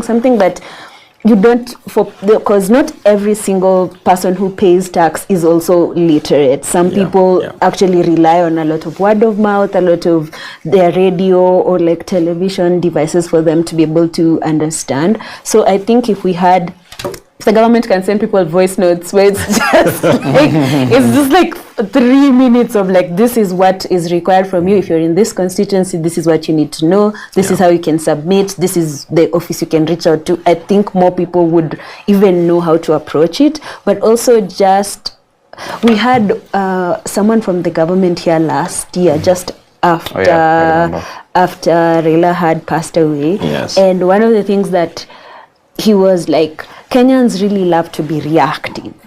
We are like so mad when the documents are out, but when you're asked for compliance, you don't want to actually give your input so that it's actually considered. But to that, I also pushed back because a lot of people don't have access to this information. And sometimes I think the people in that level of administration not forget, but are comfortable with that being in that way. Yeah. So if we bridge those gaps, maybe we would have more Juliets it, like, not just in the government, but like in almost every single county and where people need to be interacting with the financial demands of the time. Yeah. I think 2 points to make there. The first is that, and every budget cycle I try to flag this issue, that the budget is not a June event. The formulation of next year's budget starts this August. And there's a whole sequencing. Remember, the budget making cycle has three buckets. There is a review, there is the baseline setting, and there is the implementation bit. So, when August starts, sector working groups, and you'll see a notice in the papers, sector working groups. So agriculture comes together, manufacturing comes together. These are our priorities. Expenditure ceilings are set. Expenditure ceilings is basically various arms of government sending their wish list and Treasury telling them now, this is the cap, this is the cap, you can't go beyond this because of the fiscal realities we are in, revenue distress, etc., etc. Then we have the BROP, the Budget Review and Outlook paper. That is where you begin seeing the shape and form that the next budget is taking. And that is why I always encourage Kenyans, be part of this process from the start. If you join us at the finance bill level, you're too late. You're too late. So that's one aspect. Be part of the entire chain. The second one is, to your point, the documents are complex. They're heavy and they're many. You need to be able to read a vote in the recurrent book and connect it with the vote in the development book and connect it with the consolidated book. You need to be able to look at the consolidated fund expenditures and appreciate where public debt fits, where the salaries and wages of constitutional offices, because they're protected, are fitting. When the Office of the Auditor General complains, for example, about their budget being rationalized, where does it fall? So you need to be able to appreciate all these moving parts. And I think there's a space for a Mwananchi version, because typically what we see is the Mwananchi version of the June budget, which is tabled in. Yes, the last one. That's the last bit. That's the last bit. Across the chain, there is a need for the Mwananchi version, and that comes from, that should come from the government and the arms of the government. Entities like the Parliamentary Budget Office do a fantastic job. It is sad that they don't get enough visibility. The Parliamentary Budget Office crunches these numbers, puts out periodic reports. I'm a big consumer of them. Mainstream media has its flaws, but we've tried to do our part, right? We try to create visibility on these numbers, the sticky issues. Many times with a lot of backlash. Yeah. Then there's also the place for citizen journalism. Oh yes. Yeah. The reason why I just go to my X handle and start breaking down these things is because I appreciate, as you said, for I who can read and understand these things, there are about 10,000 who will want to read, but they can't understand. But they can't understand it. Yeah, and they're not wrong. Yeah. It's just that it's not in their special area of practice. So there are those many moving parts which I think progressively we can move the needle forward, I guess. Speaking of moving the needle forward, we need to move to the questions that have been asked by the audience.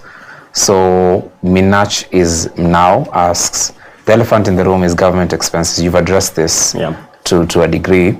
Will all government expenses be on e-teams? How can it be enforced?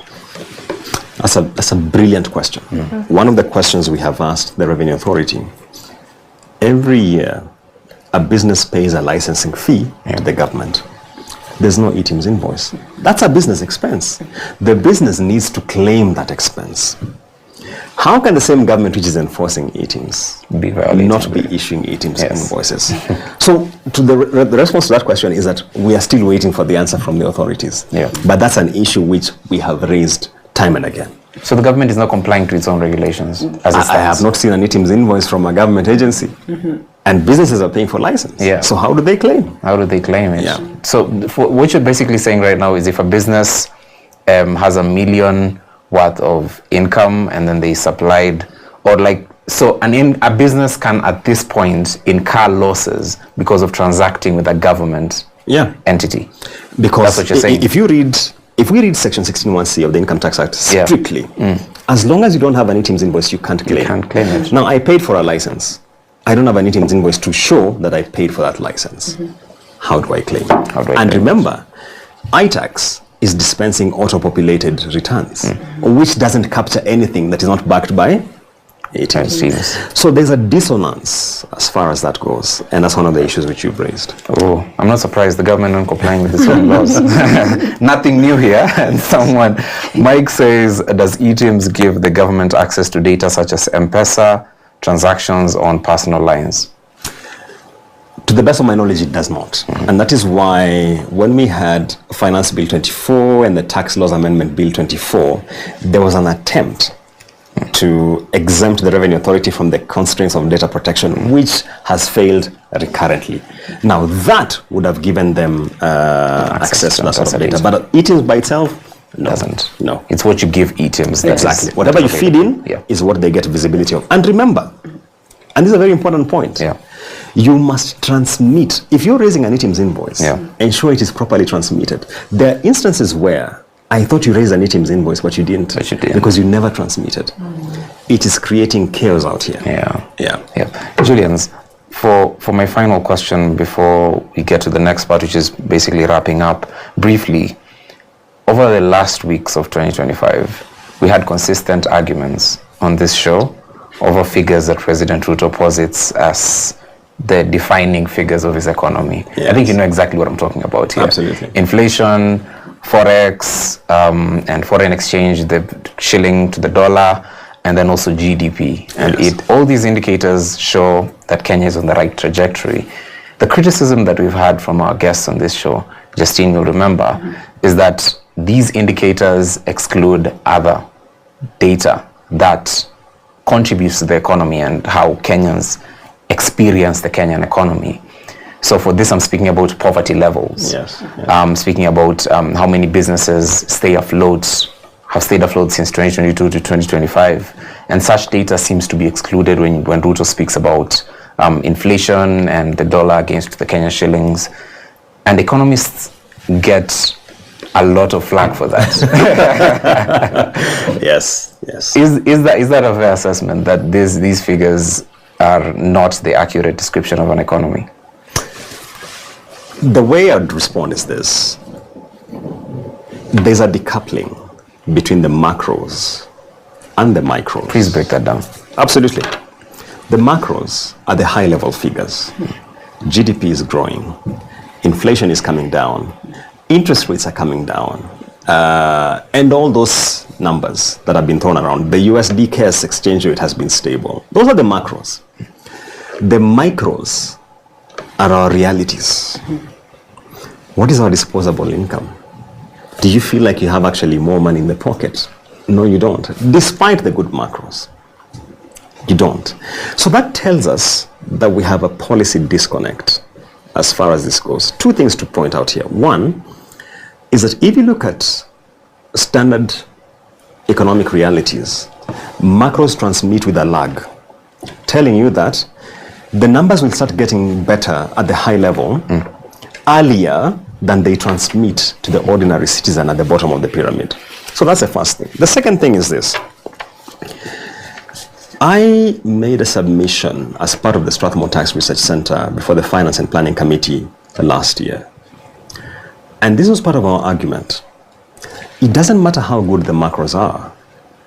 This government came into office against a backdrop where, if you look at KNBS data, the real wages had been declining for about 4 years. Now it's been 5 years of steady decline. The real wages are basically what you earn adjusted for inflation. Your real take home has been coming down for steady 4 years. It doesn't matter how good the macros are. That's the reality in your household. So what did we propose? It is time to rethink the pay-as-you-earn tax bands. As they're structured, there's a big problem.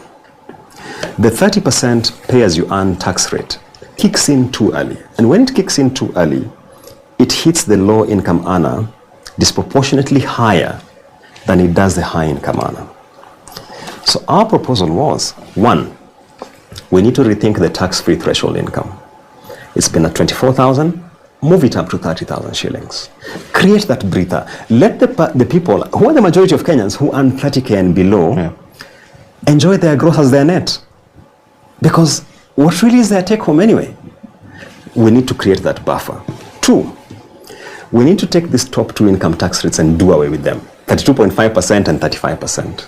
They're not working. If you look at payee data, and I've analyzed this data on a quarter-on-quarter basis, since 2020, it's declining in terms of growth.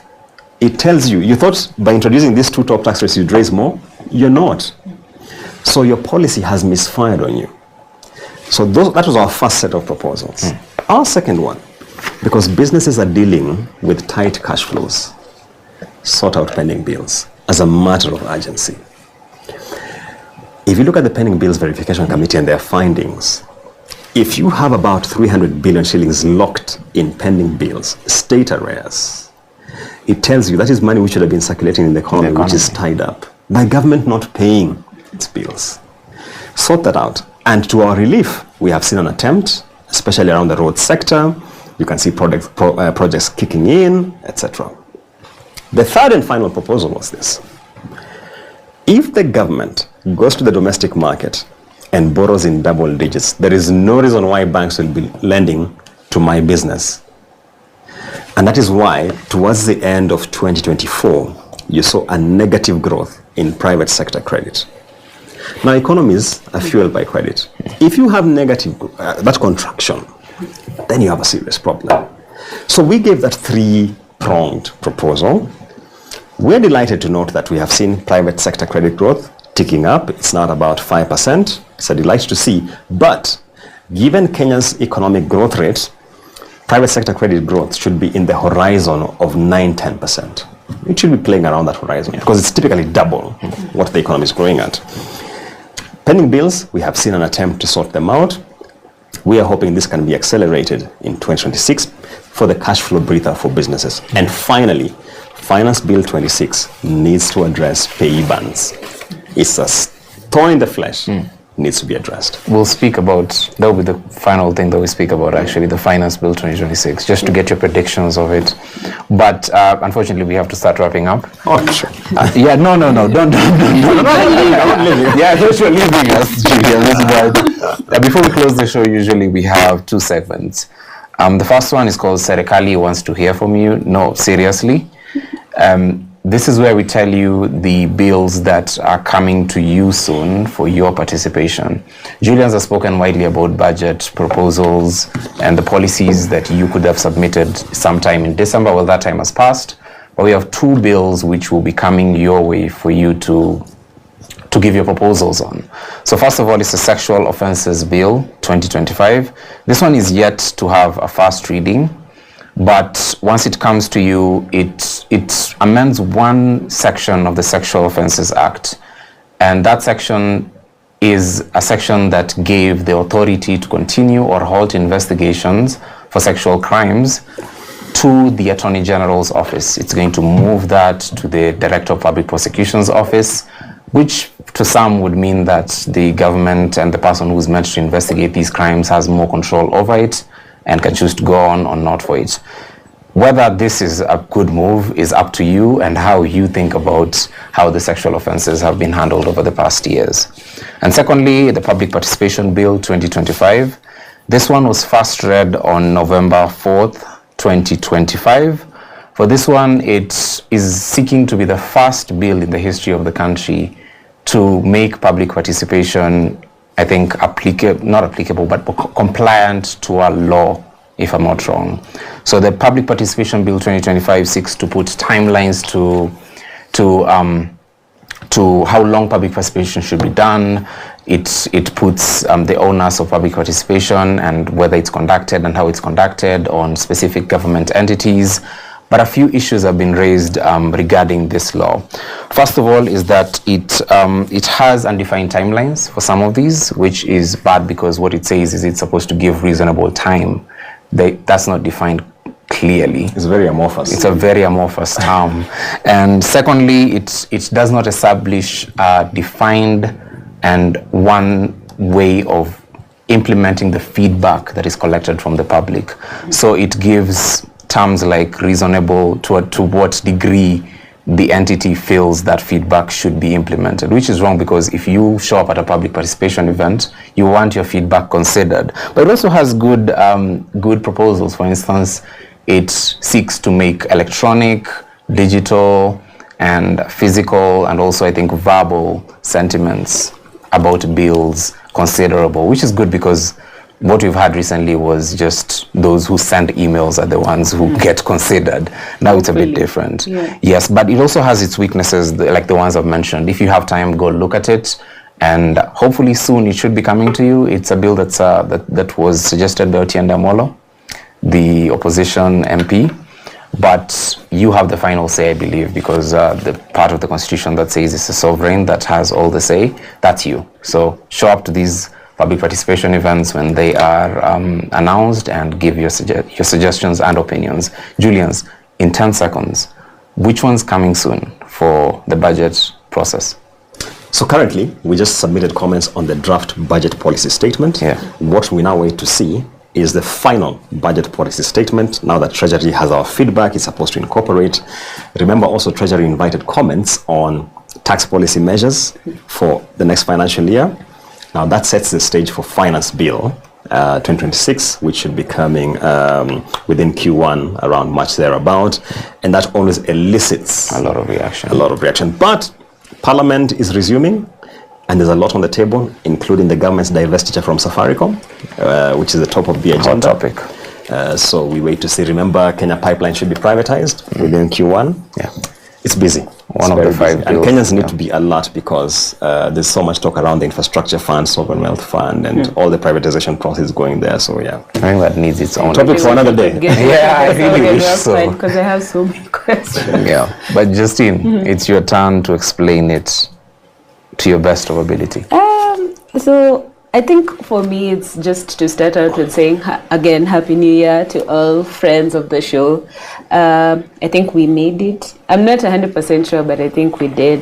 We've made it after several mandamanos and I show speed visits to the country. We are here. Turns out young Kenyans really love streamers. I wasn't aware of like how big of a fan base he had here, but I didn't know about him until the weekend. So. Yeah. Come on. So, like we cannot. That's me saying I'm a millennial. In very many words.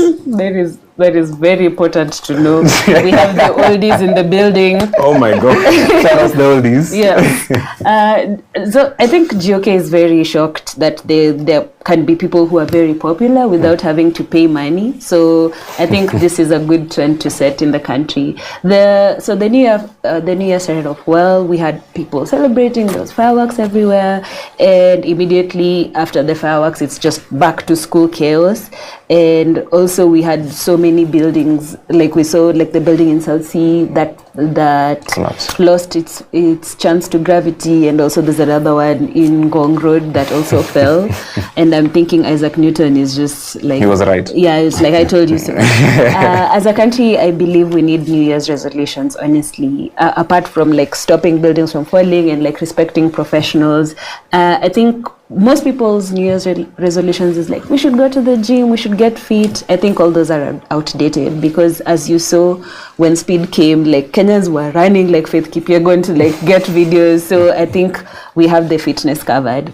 I think our New Year's resolution should be more reduced taxation, better tax policy, honestly, and also just ending police brutality. And also one resolution for me this year is I really want to see if Uganda can get a new president. But I feel like that's a little ambitious. This is a bit too ambitious. Yeah, I think we might be able to end police brutality in general before we see Museveni not ever be the president. But that's all up to chance. This year is also, like for schools are opening this week. On the 12th of January, I think they opened today. KEDSA results came out in December, just before Christmas, to give the kids a chance to celebrate and not worry, and also to allow parents to start panicking. So every child was allowed to pick, I think, 3 schools, and the ministry decided where you were to go. So the idea was to send the kids to schools that aligned with their pathways. Turns out those pathways were also roads less traveled by a lot of those kids, because some students got schools that were so far from their home. The kids who were in one region were being sent to a completely different region. I believe I saw a kid who was from Central who was being sent to Northeastern, one who was from, I think, Coast who was being sent to Western, and all the schools they were being sent to were day schools. And I'm like, okay, even if we want to support the affordable housing projects having residents, I don't think this is the way to go. But I think the government is kind of encouraging 14-year-olds to get in there and, learn how to pay bills and very to early. Have real estate. Yeah. So to all those kids who have to become tenants, shout out to you. You can do this, I think. And over 300,000 kids applied for the review, to get some kind of review so that they could go to schools that are closer to where they're from. And 140,000 of them were rejected because most of the schools they were applying to were overcrowded and could not take them in for those pathways. And I think those schools were overcrowded like an Afrobeat concert, Some students have complained that they were selected to schools that don't center their pathways, but for all the kids on the wrong pathway, don't worry. The Ministry of Education has a conductor who is just ready. They will realign you to your path shortly. So parents of some of the students said they cannot afford the senior school fees because they're too high, and also the expenses for boarding school are so high. And some of them, because they work casual jobs, they're like, I can't take my kid here. And also to add to the Treasury CS saying last year, I believe, I think his sentiment was like, free education is not sustainable anymore. And that's coming from the back of selling our assets. If we're going to sell some assets, let's take some kids to school. I don't think it's fair for Safaricom to go and also for parents to pay school fees. Kenyan kids are in the depths of sufferation right now, especially if they have to use public institutions. And I think the government really needs to work to fix the CBC, the confusion-based curriculum. We need to align it to allow kids to have a proper education. Otherwise, we're going to see so many kids drop out of school, and we cannot continue to have the sodification. We cannot continue to have the illiteracy crisis. Yeah, hopefully we stay on air next week, Justine. Absolutely. We will stay on air. Don't be negative. So lastly, Kenya also has a drug problem. Last year, I think around November, there was the Navy caught a vessel carrying 1 ton of crystal meth. The contraband was valued at 8.2 billion Kenyan shillings. I feel like crystal meth could fund the Burundi economy for 2 financial quarters. That's a lot of money. So due to this increase of drug trafficking, the president said his government is forming a paramilitary special force to fight Kenya's war against drugs. And a paramilitary force is a group that is trained. It's a lot of too many L's, too many R's. Yeah. Paramilitary force is a group that is trained like the official army of the country, but it's just they're trained to fight drug barons and all these drug peddlers at a very high scale. Personally, I am worried because after the BBC Blood Parliament documentary, I can't believe we're about to have a sequel called Blood Ngwai. We cannot afford something like this. So I hope that they are trained to deal with, to handle civilians better, because I'm pretty sure the civilians are probably going to get caught up in this mess. And the force is supposed to take down a lot of the drug barons we have in the country. I'm not going to say anything about the drug barons. I still want to leave. Still want to get home safely. But if you're out there, there's a paramilitary force that's going to find you. And for every meth you give, it will come back to haunt you. So I'm not sure how effective the militarization of the war on drugs is. Because if we go by what is happening in Southeast Asia, because I think they crack down on drugs very hard over there. And also we've seen recently in the West. And I think America has been fighting drug trafficking for years, but there's also been conspiracies that the CIA has been involved in drug trafficking. I don't think it's been certified, but the rumor lives. So I'm worried that if the paramilitary force is not well equipped or trained, those drug barons might just get an army. Because if you get someone to protect you and the contraband, the decisions that come after that, it could affect even more people. So I don't know what NACADA is doing these days, but I really hope you're also on that path of like coming together to stop drugs, but also in a more from the back end of things, where we've seen there's a recommendation for 47 rehabilitation facilities to be opened. I hope the rehab just doesn't end with the people who've been affected by drugs, but also NACADA should have more like an outreach program so that less people are affected by drugs. Yeah. Interesting to see. Can you imagine NACADA with like a military wing?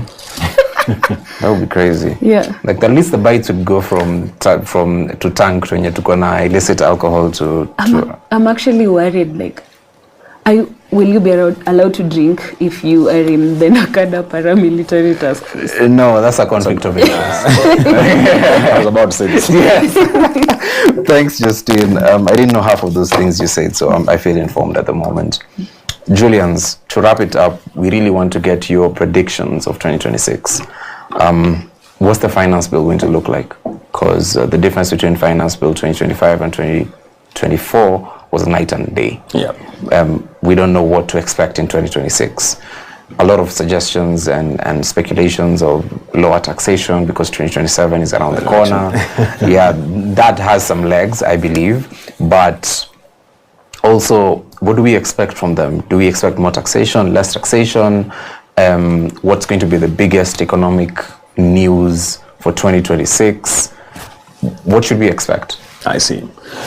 Very quickly, in the interest of time, is that to counter what you've just said, I don't think Finance Bill 24 and 25 was starkly different. So what happened is that we saw Finance Bill 24 coming in piecemeal via the Tax Procedures Act Amendment Act 24, the Tax Laws Amendment Act 24, and then Finance Bill, which became Finance Act 25. So those proposals were just spread out. What we expect from Finance Bill 26, in my view, is a lot more emphasis on tax administration and less around new revenue-raising measures by way of taxation. So tightening of things like e-teams here and there. We have seen a lot of introduction of measures geared towards the global businesses. Never mind now Trump is pushing back. Significant economic presence tax, minimum top-up tax came about. So increasingly, we are seeing the Revenue Authority leaning, rather the government, because it comes from National Treasury, leaning towards tax administration as opposed to new measures. There has been the argument that given that we are heading to an election, we are likely to see some tax sweeteners. We wouldn't mind. If we saw pay bands being adjusted because we're heading to an election year, let it happen. Let Kenyans actually get reprieve from a pay perspective. So for me, that would be a win nonetheless. I think the bigger conversation is, can we revisit the national tax policy and the medium-term revenue strategy? Remember, it was supposed to lapse in the FY 26-27. We are literally there. If you look at the implementation metrics, we are so behind schedule. So what gives? And how do we then transition to the next revenue strategy? That's a question we should be asking ourselves. So from an outlook perspective, that's what I do anticipate in terms of tax measures. The economy is still significantly soft. I think we have a lot of work to do on the private sector credit and the manufacturing side too. Because if you look at the numbers, it is still punching below capacity by a significant margin. Yeah. And are we really on a good path, generally, from your... I think back to our conversation, the macros tell one story, the micro realities are not catching up with that. And we need to deal with the micro reality because that is what every Kenyan is dealing with every single day in their household. They rethink pay bands, pending bills, and the rate at which the government is borrowing. If you look at the fiscal plan, the fiscal framework for FY 26-27, the fiscal deficit, which is the shortfall between the expenditure and the revenue, is printed at $1 trillion shillings. $1 trillion shillings, significantly being borrowed from the domestic market. It doesn't augur well. it doesn't augur well, and we need to go back to the drawing board and ask ourselves, our appropriations need a rethink. What can we do about them? Yeah. Because basically what you're saying right now is money, that 1 trillion should be going to small businesses, but then will be lent to government. Yeah. Thanks, Julians. Thank you so much for joining us today. Appreciate it. Asante for bearing with us for an hour and 10 minutes, I believe. It's crazy. We've started the year on a bad foot, Justine. No, this is on you. Don't bring me into you. No, because the show should be 1 hour, but there was so much to crunch and to get to that we extended with 10 minutes. But asante sana, Julians, for coming. Appreciate it. Thank you very much. If you can't follow Julians on Twitter, at Julians... At AmbokoJH. At AmbokoJH. That's my handle. That's also on Instagram, I realize. Across the board. Across Instagram, LinkedIn, Twitter, YouTube. Yes. We'd love to have you on because there are tons of things that we didn't get to ask, Justine. Yes. Mi niko na maswali mingi. It's just like we had to kind of rein it in, but I think the detailing of like what this means, absolutely perfect.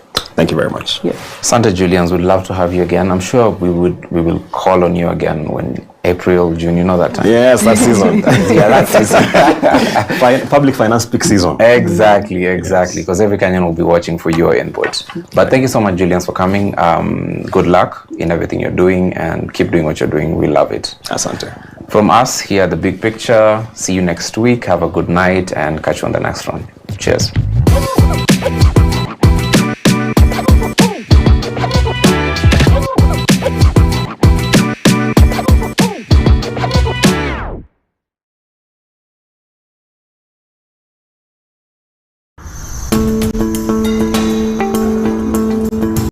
This story is about seeds.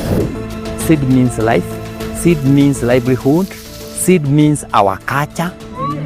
When a young girl is getting married, they give them seeds to signify the continuation of the lineage. So it's rooted in culture.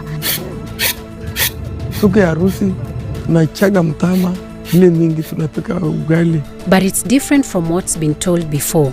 This is an investigation. If you hear me saying that I'm going to eat jahe somewhere, there's a child who has been born somewhere.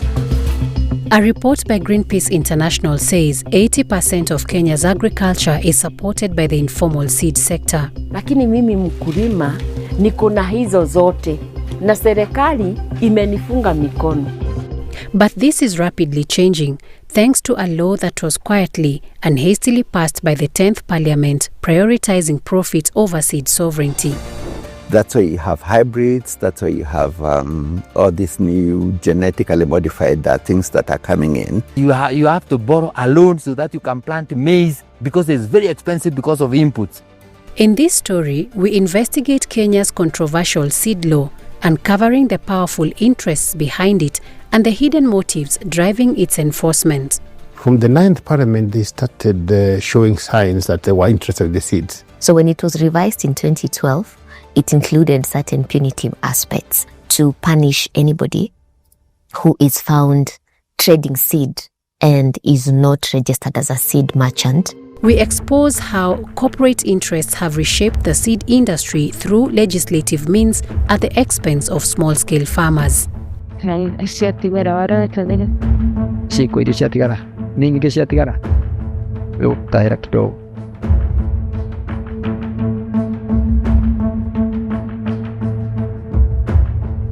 In light of now what these reports are saying, do you have any regrets? Yes, I do. What I knew then and what I know today is different. Yeah. The assumptions there is that we have a system of government that works.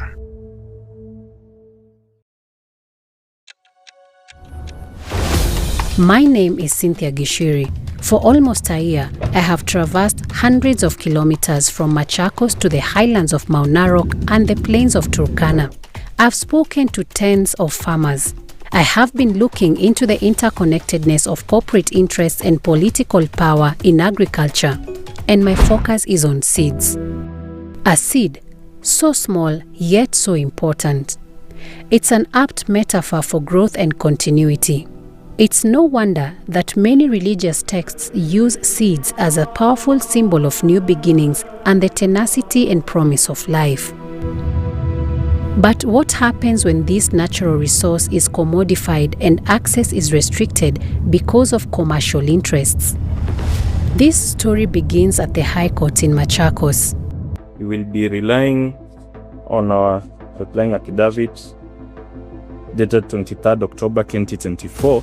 A group of small-scale farmers are keenly following the proceedings of a matter dear to them.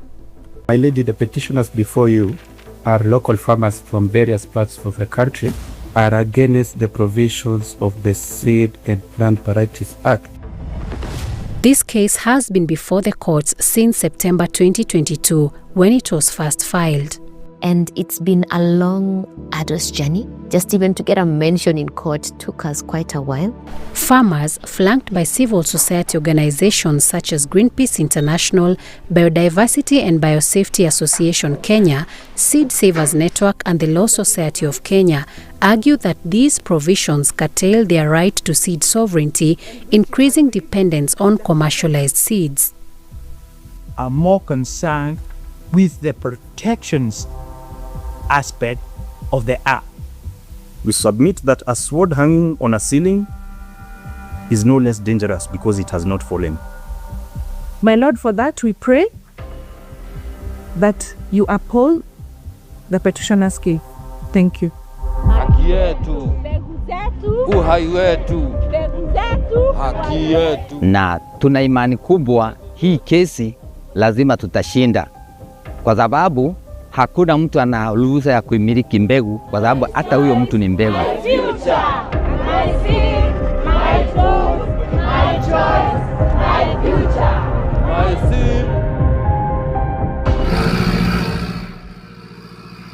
Journalism ulikata. Sasa hiyo journalism hii msaidaso. Tika town tunang'ara, tunatoa hizo bagampo tunove tuko.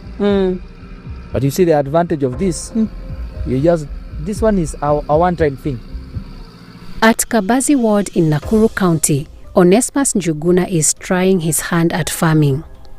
It's early April 2025 and the planting season has already begun. Njuguna plans to plant maize and must race against time to ensure this least piece of land becomes productive. This year, the rain came earlier with around 2 weeks. Because we received the first rain, early March. So it got us off guard, but yes, not still late. Already around this season, we are already in April. It took time before I got this land, so the plowing could not be done because of the soil is already heavy. The best thing to do is just creating the trenches. We plant. Now after what we've done today, the next thing is the seeds. From here, I'm headed to Kenya Seeds. I will be doing 6213. It's one of the best breeds. The Kenya Seed Company depot, located in Nakuru town about 30 kilometers from Njuguna's 10-acre farm, is the Central Rift region's main supplier of seed maize with multiple varieties on offer. Njuguna has tried to purchase seeds from this state company for days now. I'm trying to get in touch with the guys in charge of seeds. I need to purchase mbegu za mahindi. So the guys in Teja, I needed to know whether I can get the amount I want for planting. Now that the land is ready, I really need these seeds. As early as yesterday. Each acre requires 1 bag of seed at a cost of 2,500 Kenya shillings, about $20 per bag.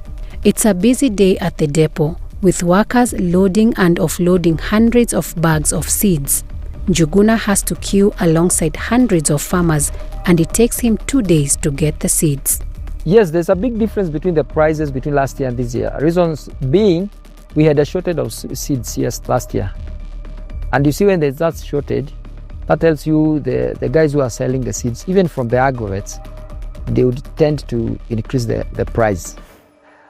This year is slightly affordable.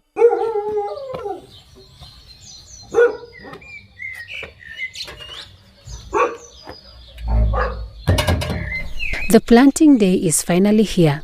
Njuguna leaves his house in the outskirts of Nakuru town at the crack of dawn and heads to his farm in Kabazi, a 45-minute journey. Mimi ni mwanahabari na kabla nilikuwa mwanahabari nilikuwa mwalimu. In fact, time ya COVID ndio I think nilichukua mwelekeo mpya wa ku think outside the box. Because me, I don't have my own lands. All the pieces of land I'm doing or whatever, I'm leasing. Locals trickle in looking for work. Chozo kwa natia? Ole okuo. Chozo ni mwega? Oh, ti chozo wewe kaile tu. Ena chozo kana tu. Oyo ni twathomaga nake oyo.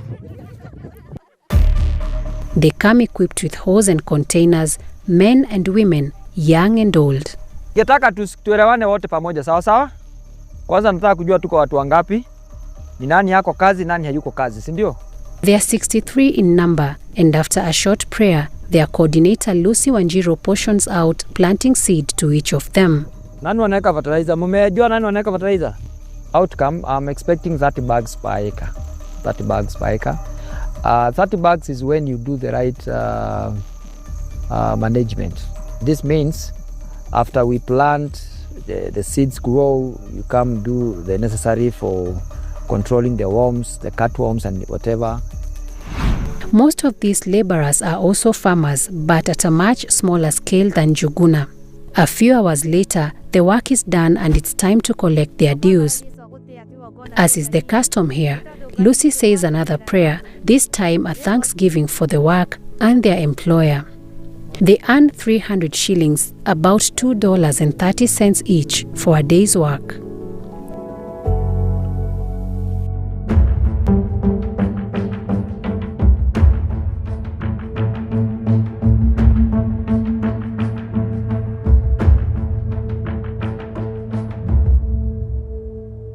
Rudana sioke citå gå ciothe ciĩkå iria ciatigara nĩ nyingĩ ciatigara nĩ gũgũtahĩra kidogo. Lucy tries to negotiate for any leftover seeds and fertilizer after the planting exercise. While the planting is done for Njuguna, a bigger task awaits. We will come back to that later. For now, Lucy is relieved that she will be able to make the most of the planting season before it's too late. Na tumjukuu niko nato 7, bado niko naye 7. Na wengine hata tulikuwa nao hapa, na waambia wakuje tuende pamoja ili tupate mbegu ya kupanda na tupate chakula. Niko na watoto shule, natafuta mbegu, na hii mbegu ni shida sana kwangu kuipata. Saa zingine hata napanda zenye ninakula. Small-scale farmers living in this region depend on casual labor as a way to raise money to buy seeds, a trend that has grown over the years. Maize is a staple food in Kenya and is widely grown in the country.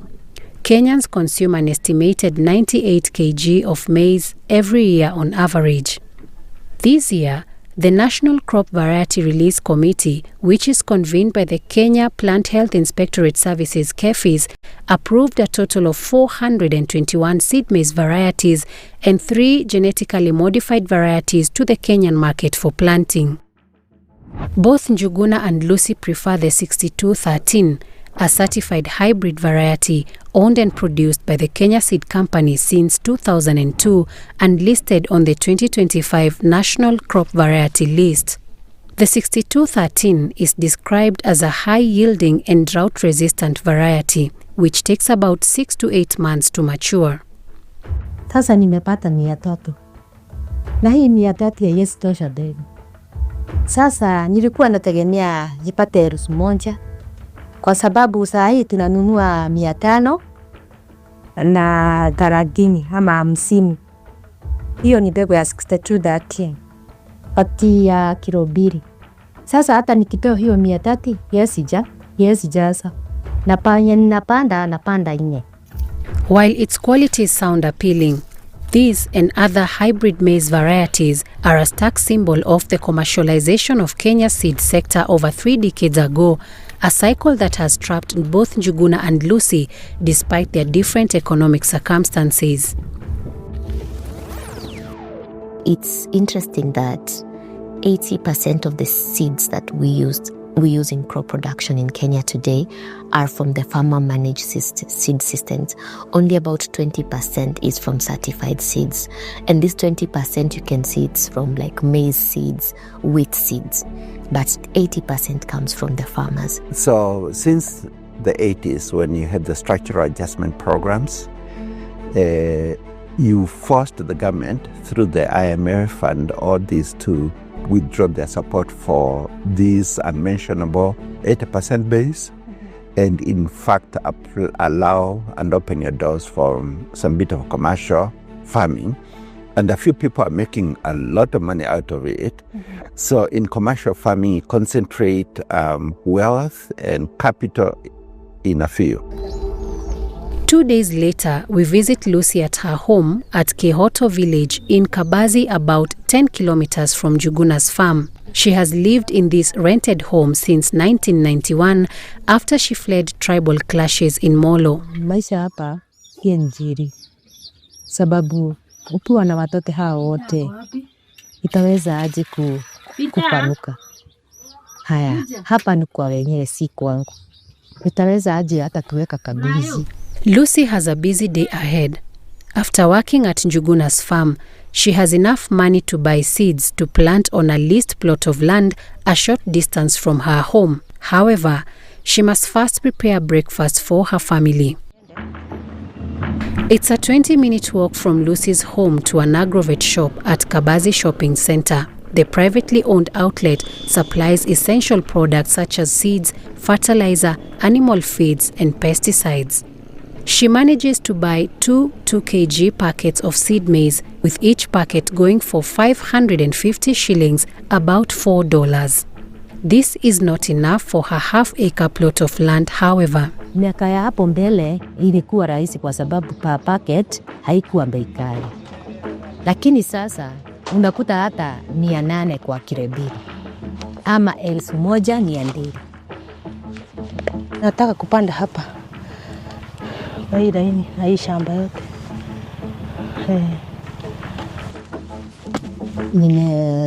Nimekondesa miaka sasa, hii ni mwaka wa 4. Na kukondesa hiyo shamba ni 10,000. Ni nusu. Hiyo ni nusu. Kilimo mimi nafanya kwa sababu ya chakula. Although she has managed to buy seeds and plant them, Lucy has one more concern. Fertilizer sina borea, kupanda na panda nyuma wakati mvua imeenda chini. Sasa siwezi nikapata mafuno. Watching Njuguna and Lucy struggle to obtain seeds for the planting season makes me worry about my grandmother. She lives about an hour's drive from here.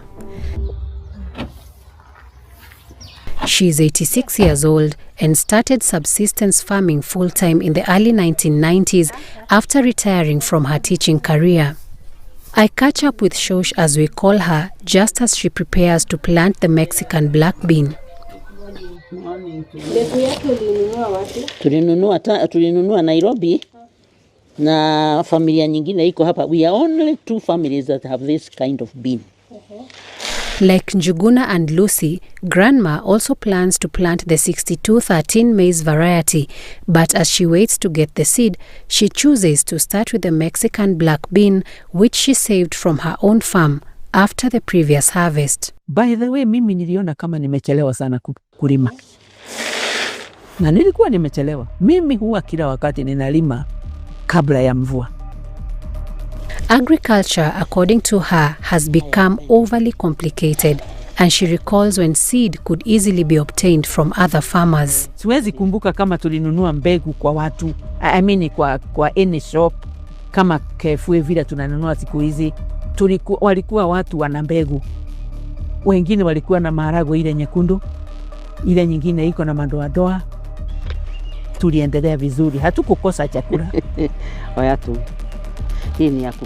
In fact, growing up in this village in the 90s and the early 2000s, I watched my grandmother exchange and sometimes sell different seed varieties to our neighbors.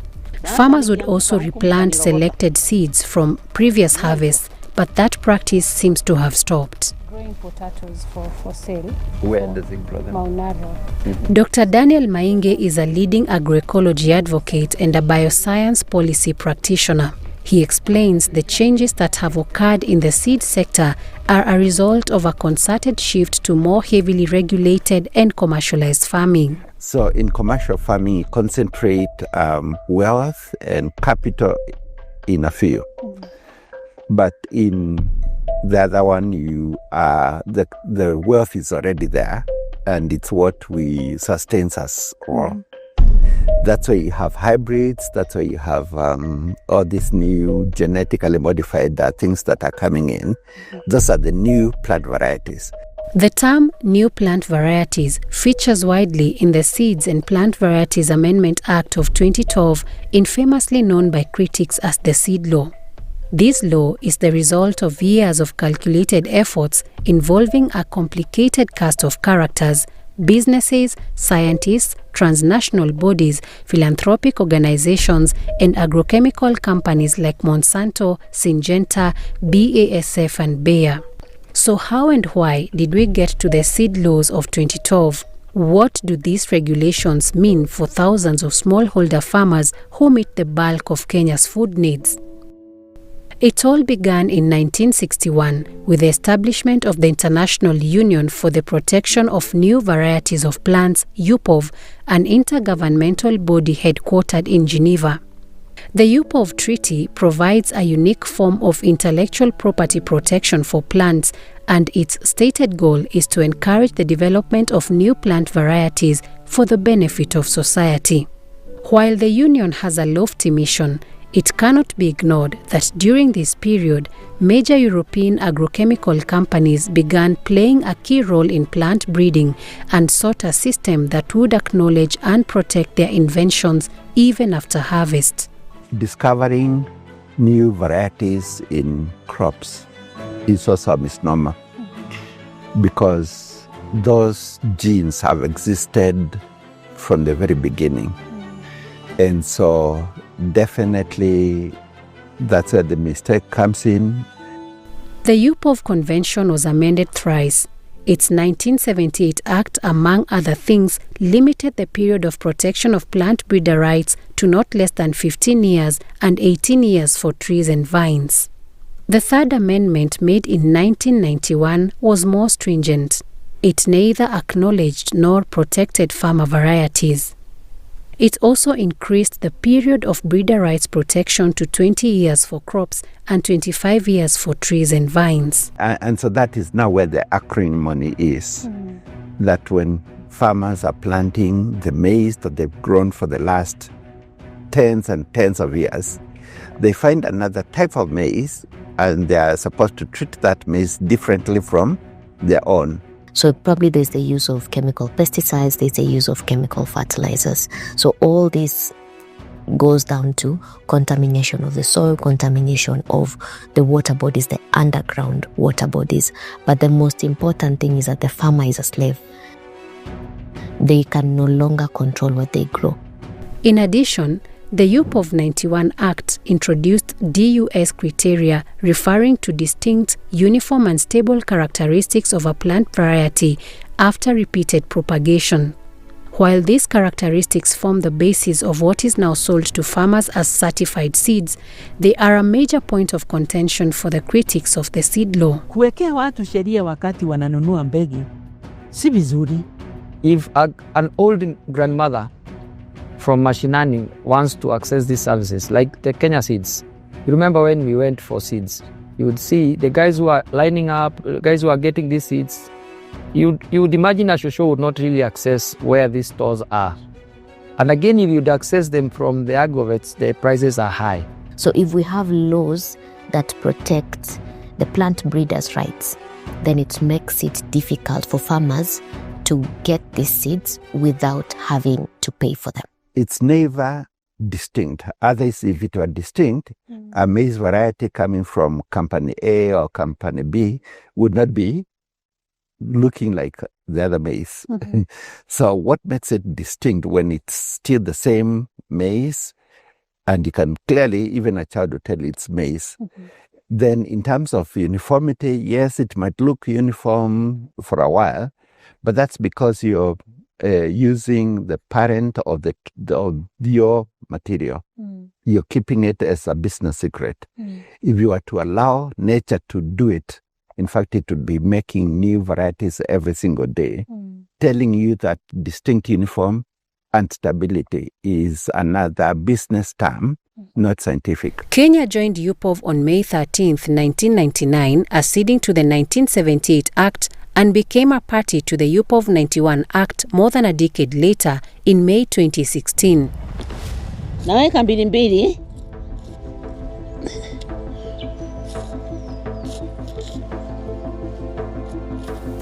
By the time of its last amendment in 1991, UPOV's membership had been stagnant at 20. However, this number shot up to 43 in 1999, with 11 new countries joining, all of them from the developing world. A report titled UPOV on the Warpath, published by GRAIN, an international NGO that supports small-scale farmers in their fight for biodiversity-based food systems, attributes this growth to the establishment of the World Trade Organization in 1995 and its trade-related aspects for intellectual property rights TRIPS, which tightened UPOV's grip on the global seed sector. As of 2024, UPOV's membership stands at 80. According to this graph published on UPOV's official website, by 2022, Africa and the Near and Middle East led in the number of applications for plant breeder rights, reflecting the continent's integration into the global seed market. This surge can be attributed to the enforcement of trade agreements and the conditions they contain. That's why you have hybrids, that's why you have all these new genetically modified things that are coming in. Those are the new plant varieties. And so because the World Bank has been pushing for that support and having this being protected through plant breeder protection, it makes it very hostile for smallholder farmers, the silent majority, to have any say. And I think they say he who pays the piper calls the tune. With these two international laws in place, Kenya moved swiftly and quietly to pass a law that would disenfranchise small-scale farmers. This petition challenges several provisions of the Seed and Plant Varieties Act, which has been called the SPVA, and the Seed and Plant Varieties Seed Regulations of 2016. This story looks into the murky seed sector and the policies that led us to where we are now. The whole nonsense, let me call it nonsense, you see from regulations down to the bills and then to the regulation, the threats and so forth, is all total, it's nonsense. In the second part, we take a look at the Seeds and Plant Varieties Amendment Act 2012. The forces behind it. It's commercial driven. It has nothing to do with African food security. It has nothing to do with what Kenyans need for now. The monsters it has created. Someone came and brought new varieties here, saying that it is certified. That has happened a lot, and it's going to get worse with climate change. And its impact on smallholder farming. Unaenda tu kutafuta. Unatafuta mbegu, unaenda tu kwa madukani unanunua. Talk of the potato seeds. Even up to now, I have registered in one of the companies so that I can access seed around August this year or September, which is not a guarantee. They told me this one is yes or no. Mbegu zilizokuzwa na wazazi wetu wa kale zilienda wapi? Mbegu zilizoliwa na zingine kupikwa zilienda wapi? Mbegu zilizotumiwa kutajani zimu mbalimbali zilienda wapi?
Kenya had a seed law in place even before it joined UPOV in 1999, a system that sets rules on the protection and use of new plant varieties. The Seed and Plant Varieties Act, Cap 326, was assented to in 1972, and its implementation was purely a government function through the Minister of Agriculture.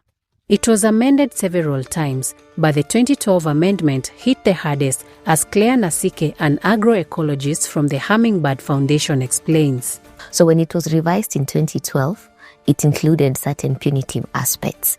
And it's important to state that the law came into place to sort of regulate the production, the certification, the marketing of seeds in Kenya, and also the protection of plant varieties. So this law largely protects plant breeders' rights.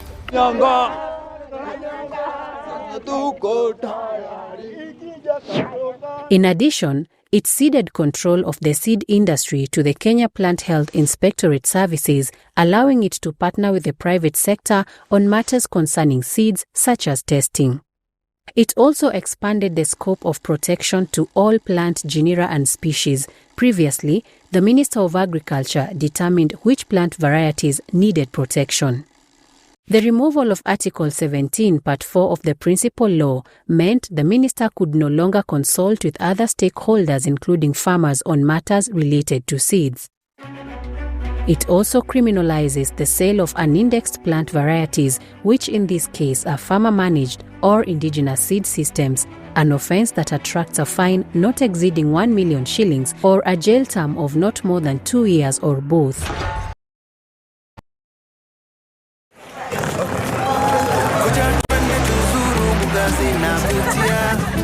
Kuja twende sehemu zile za historia, tuone maajabu, tusahau kila tabu, tupige picha zitatesa sana watu.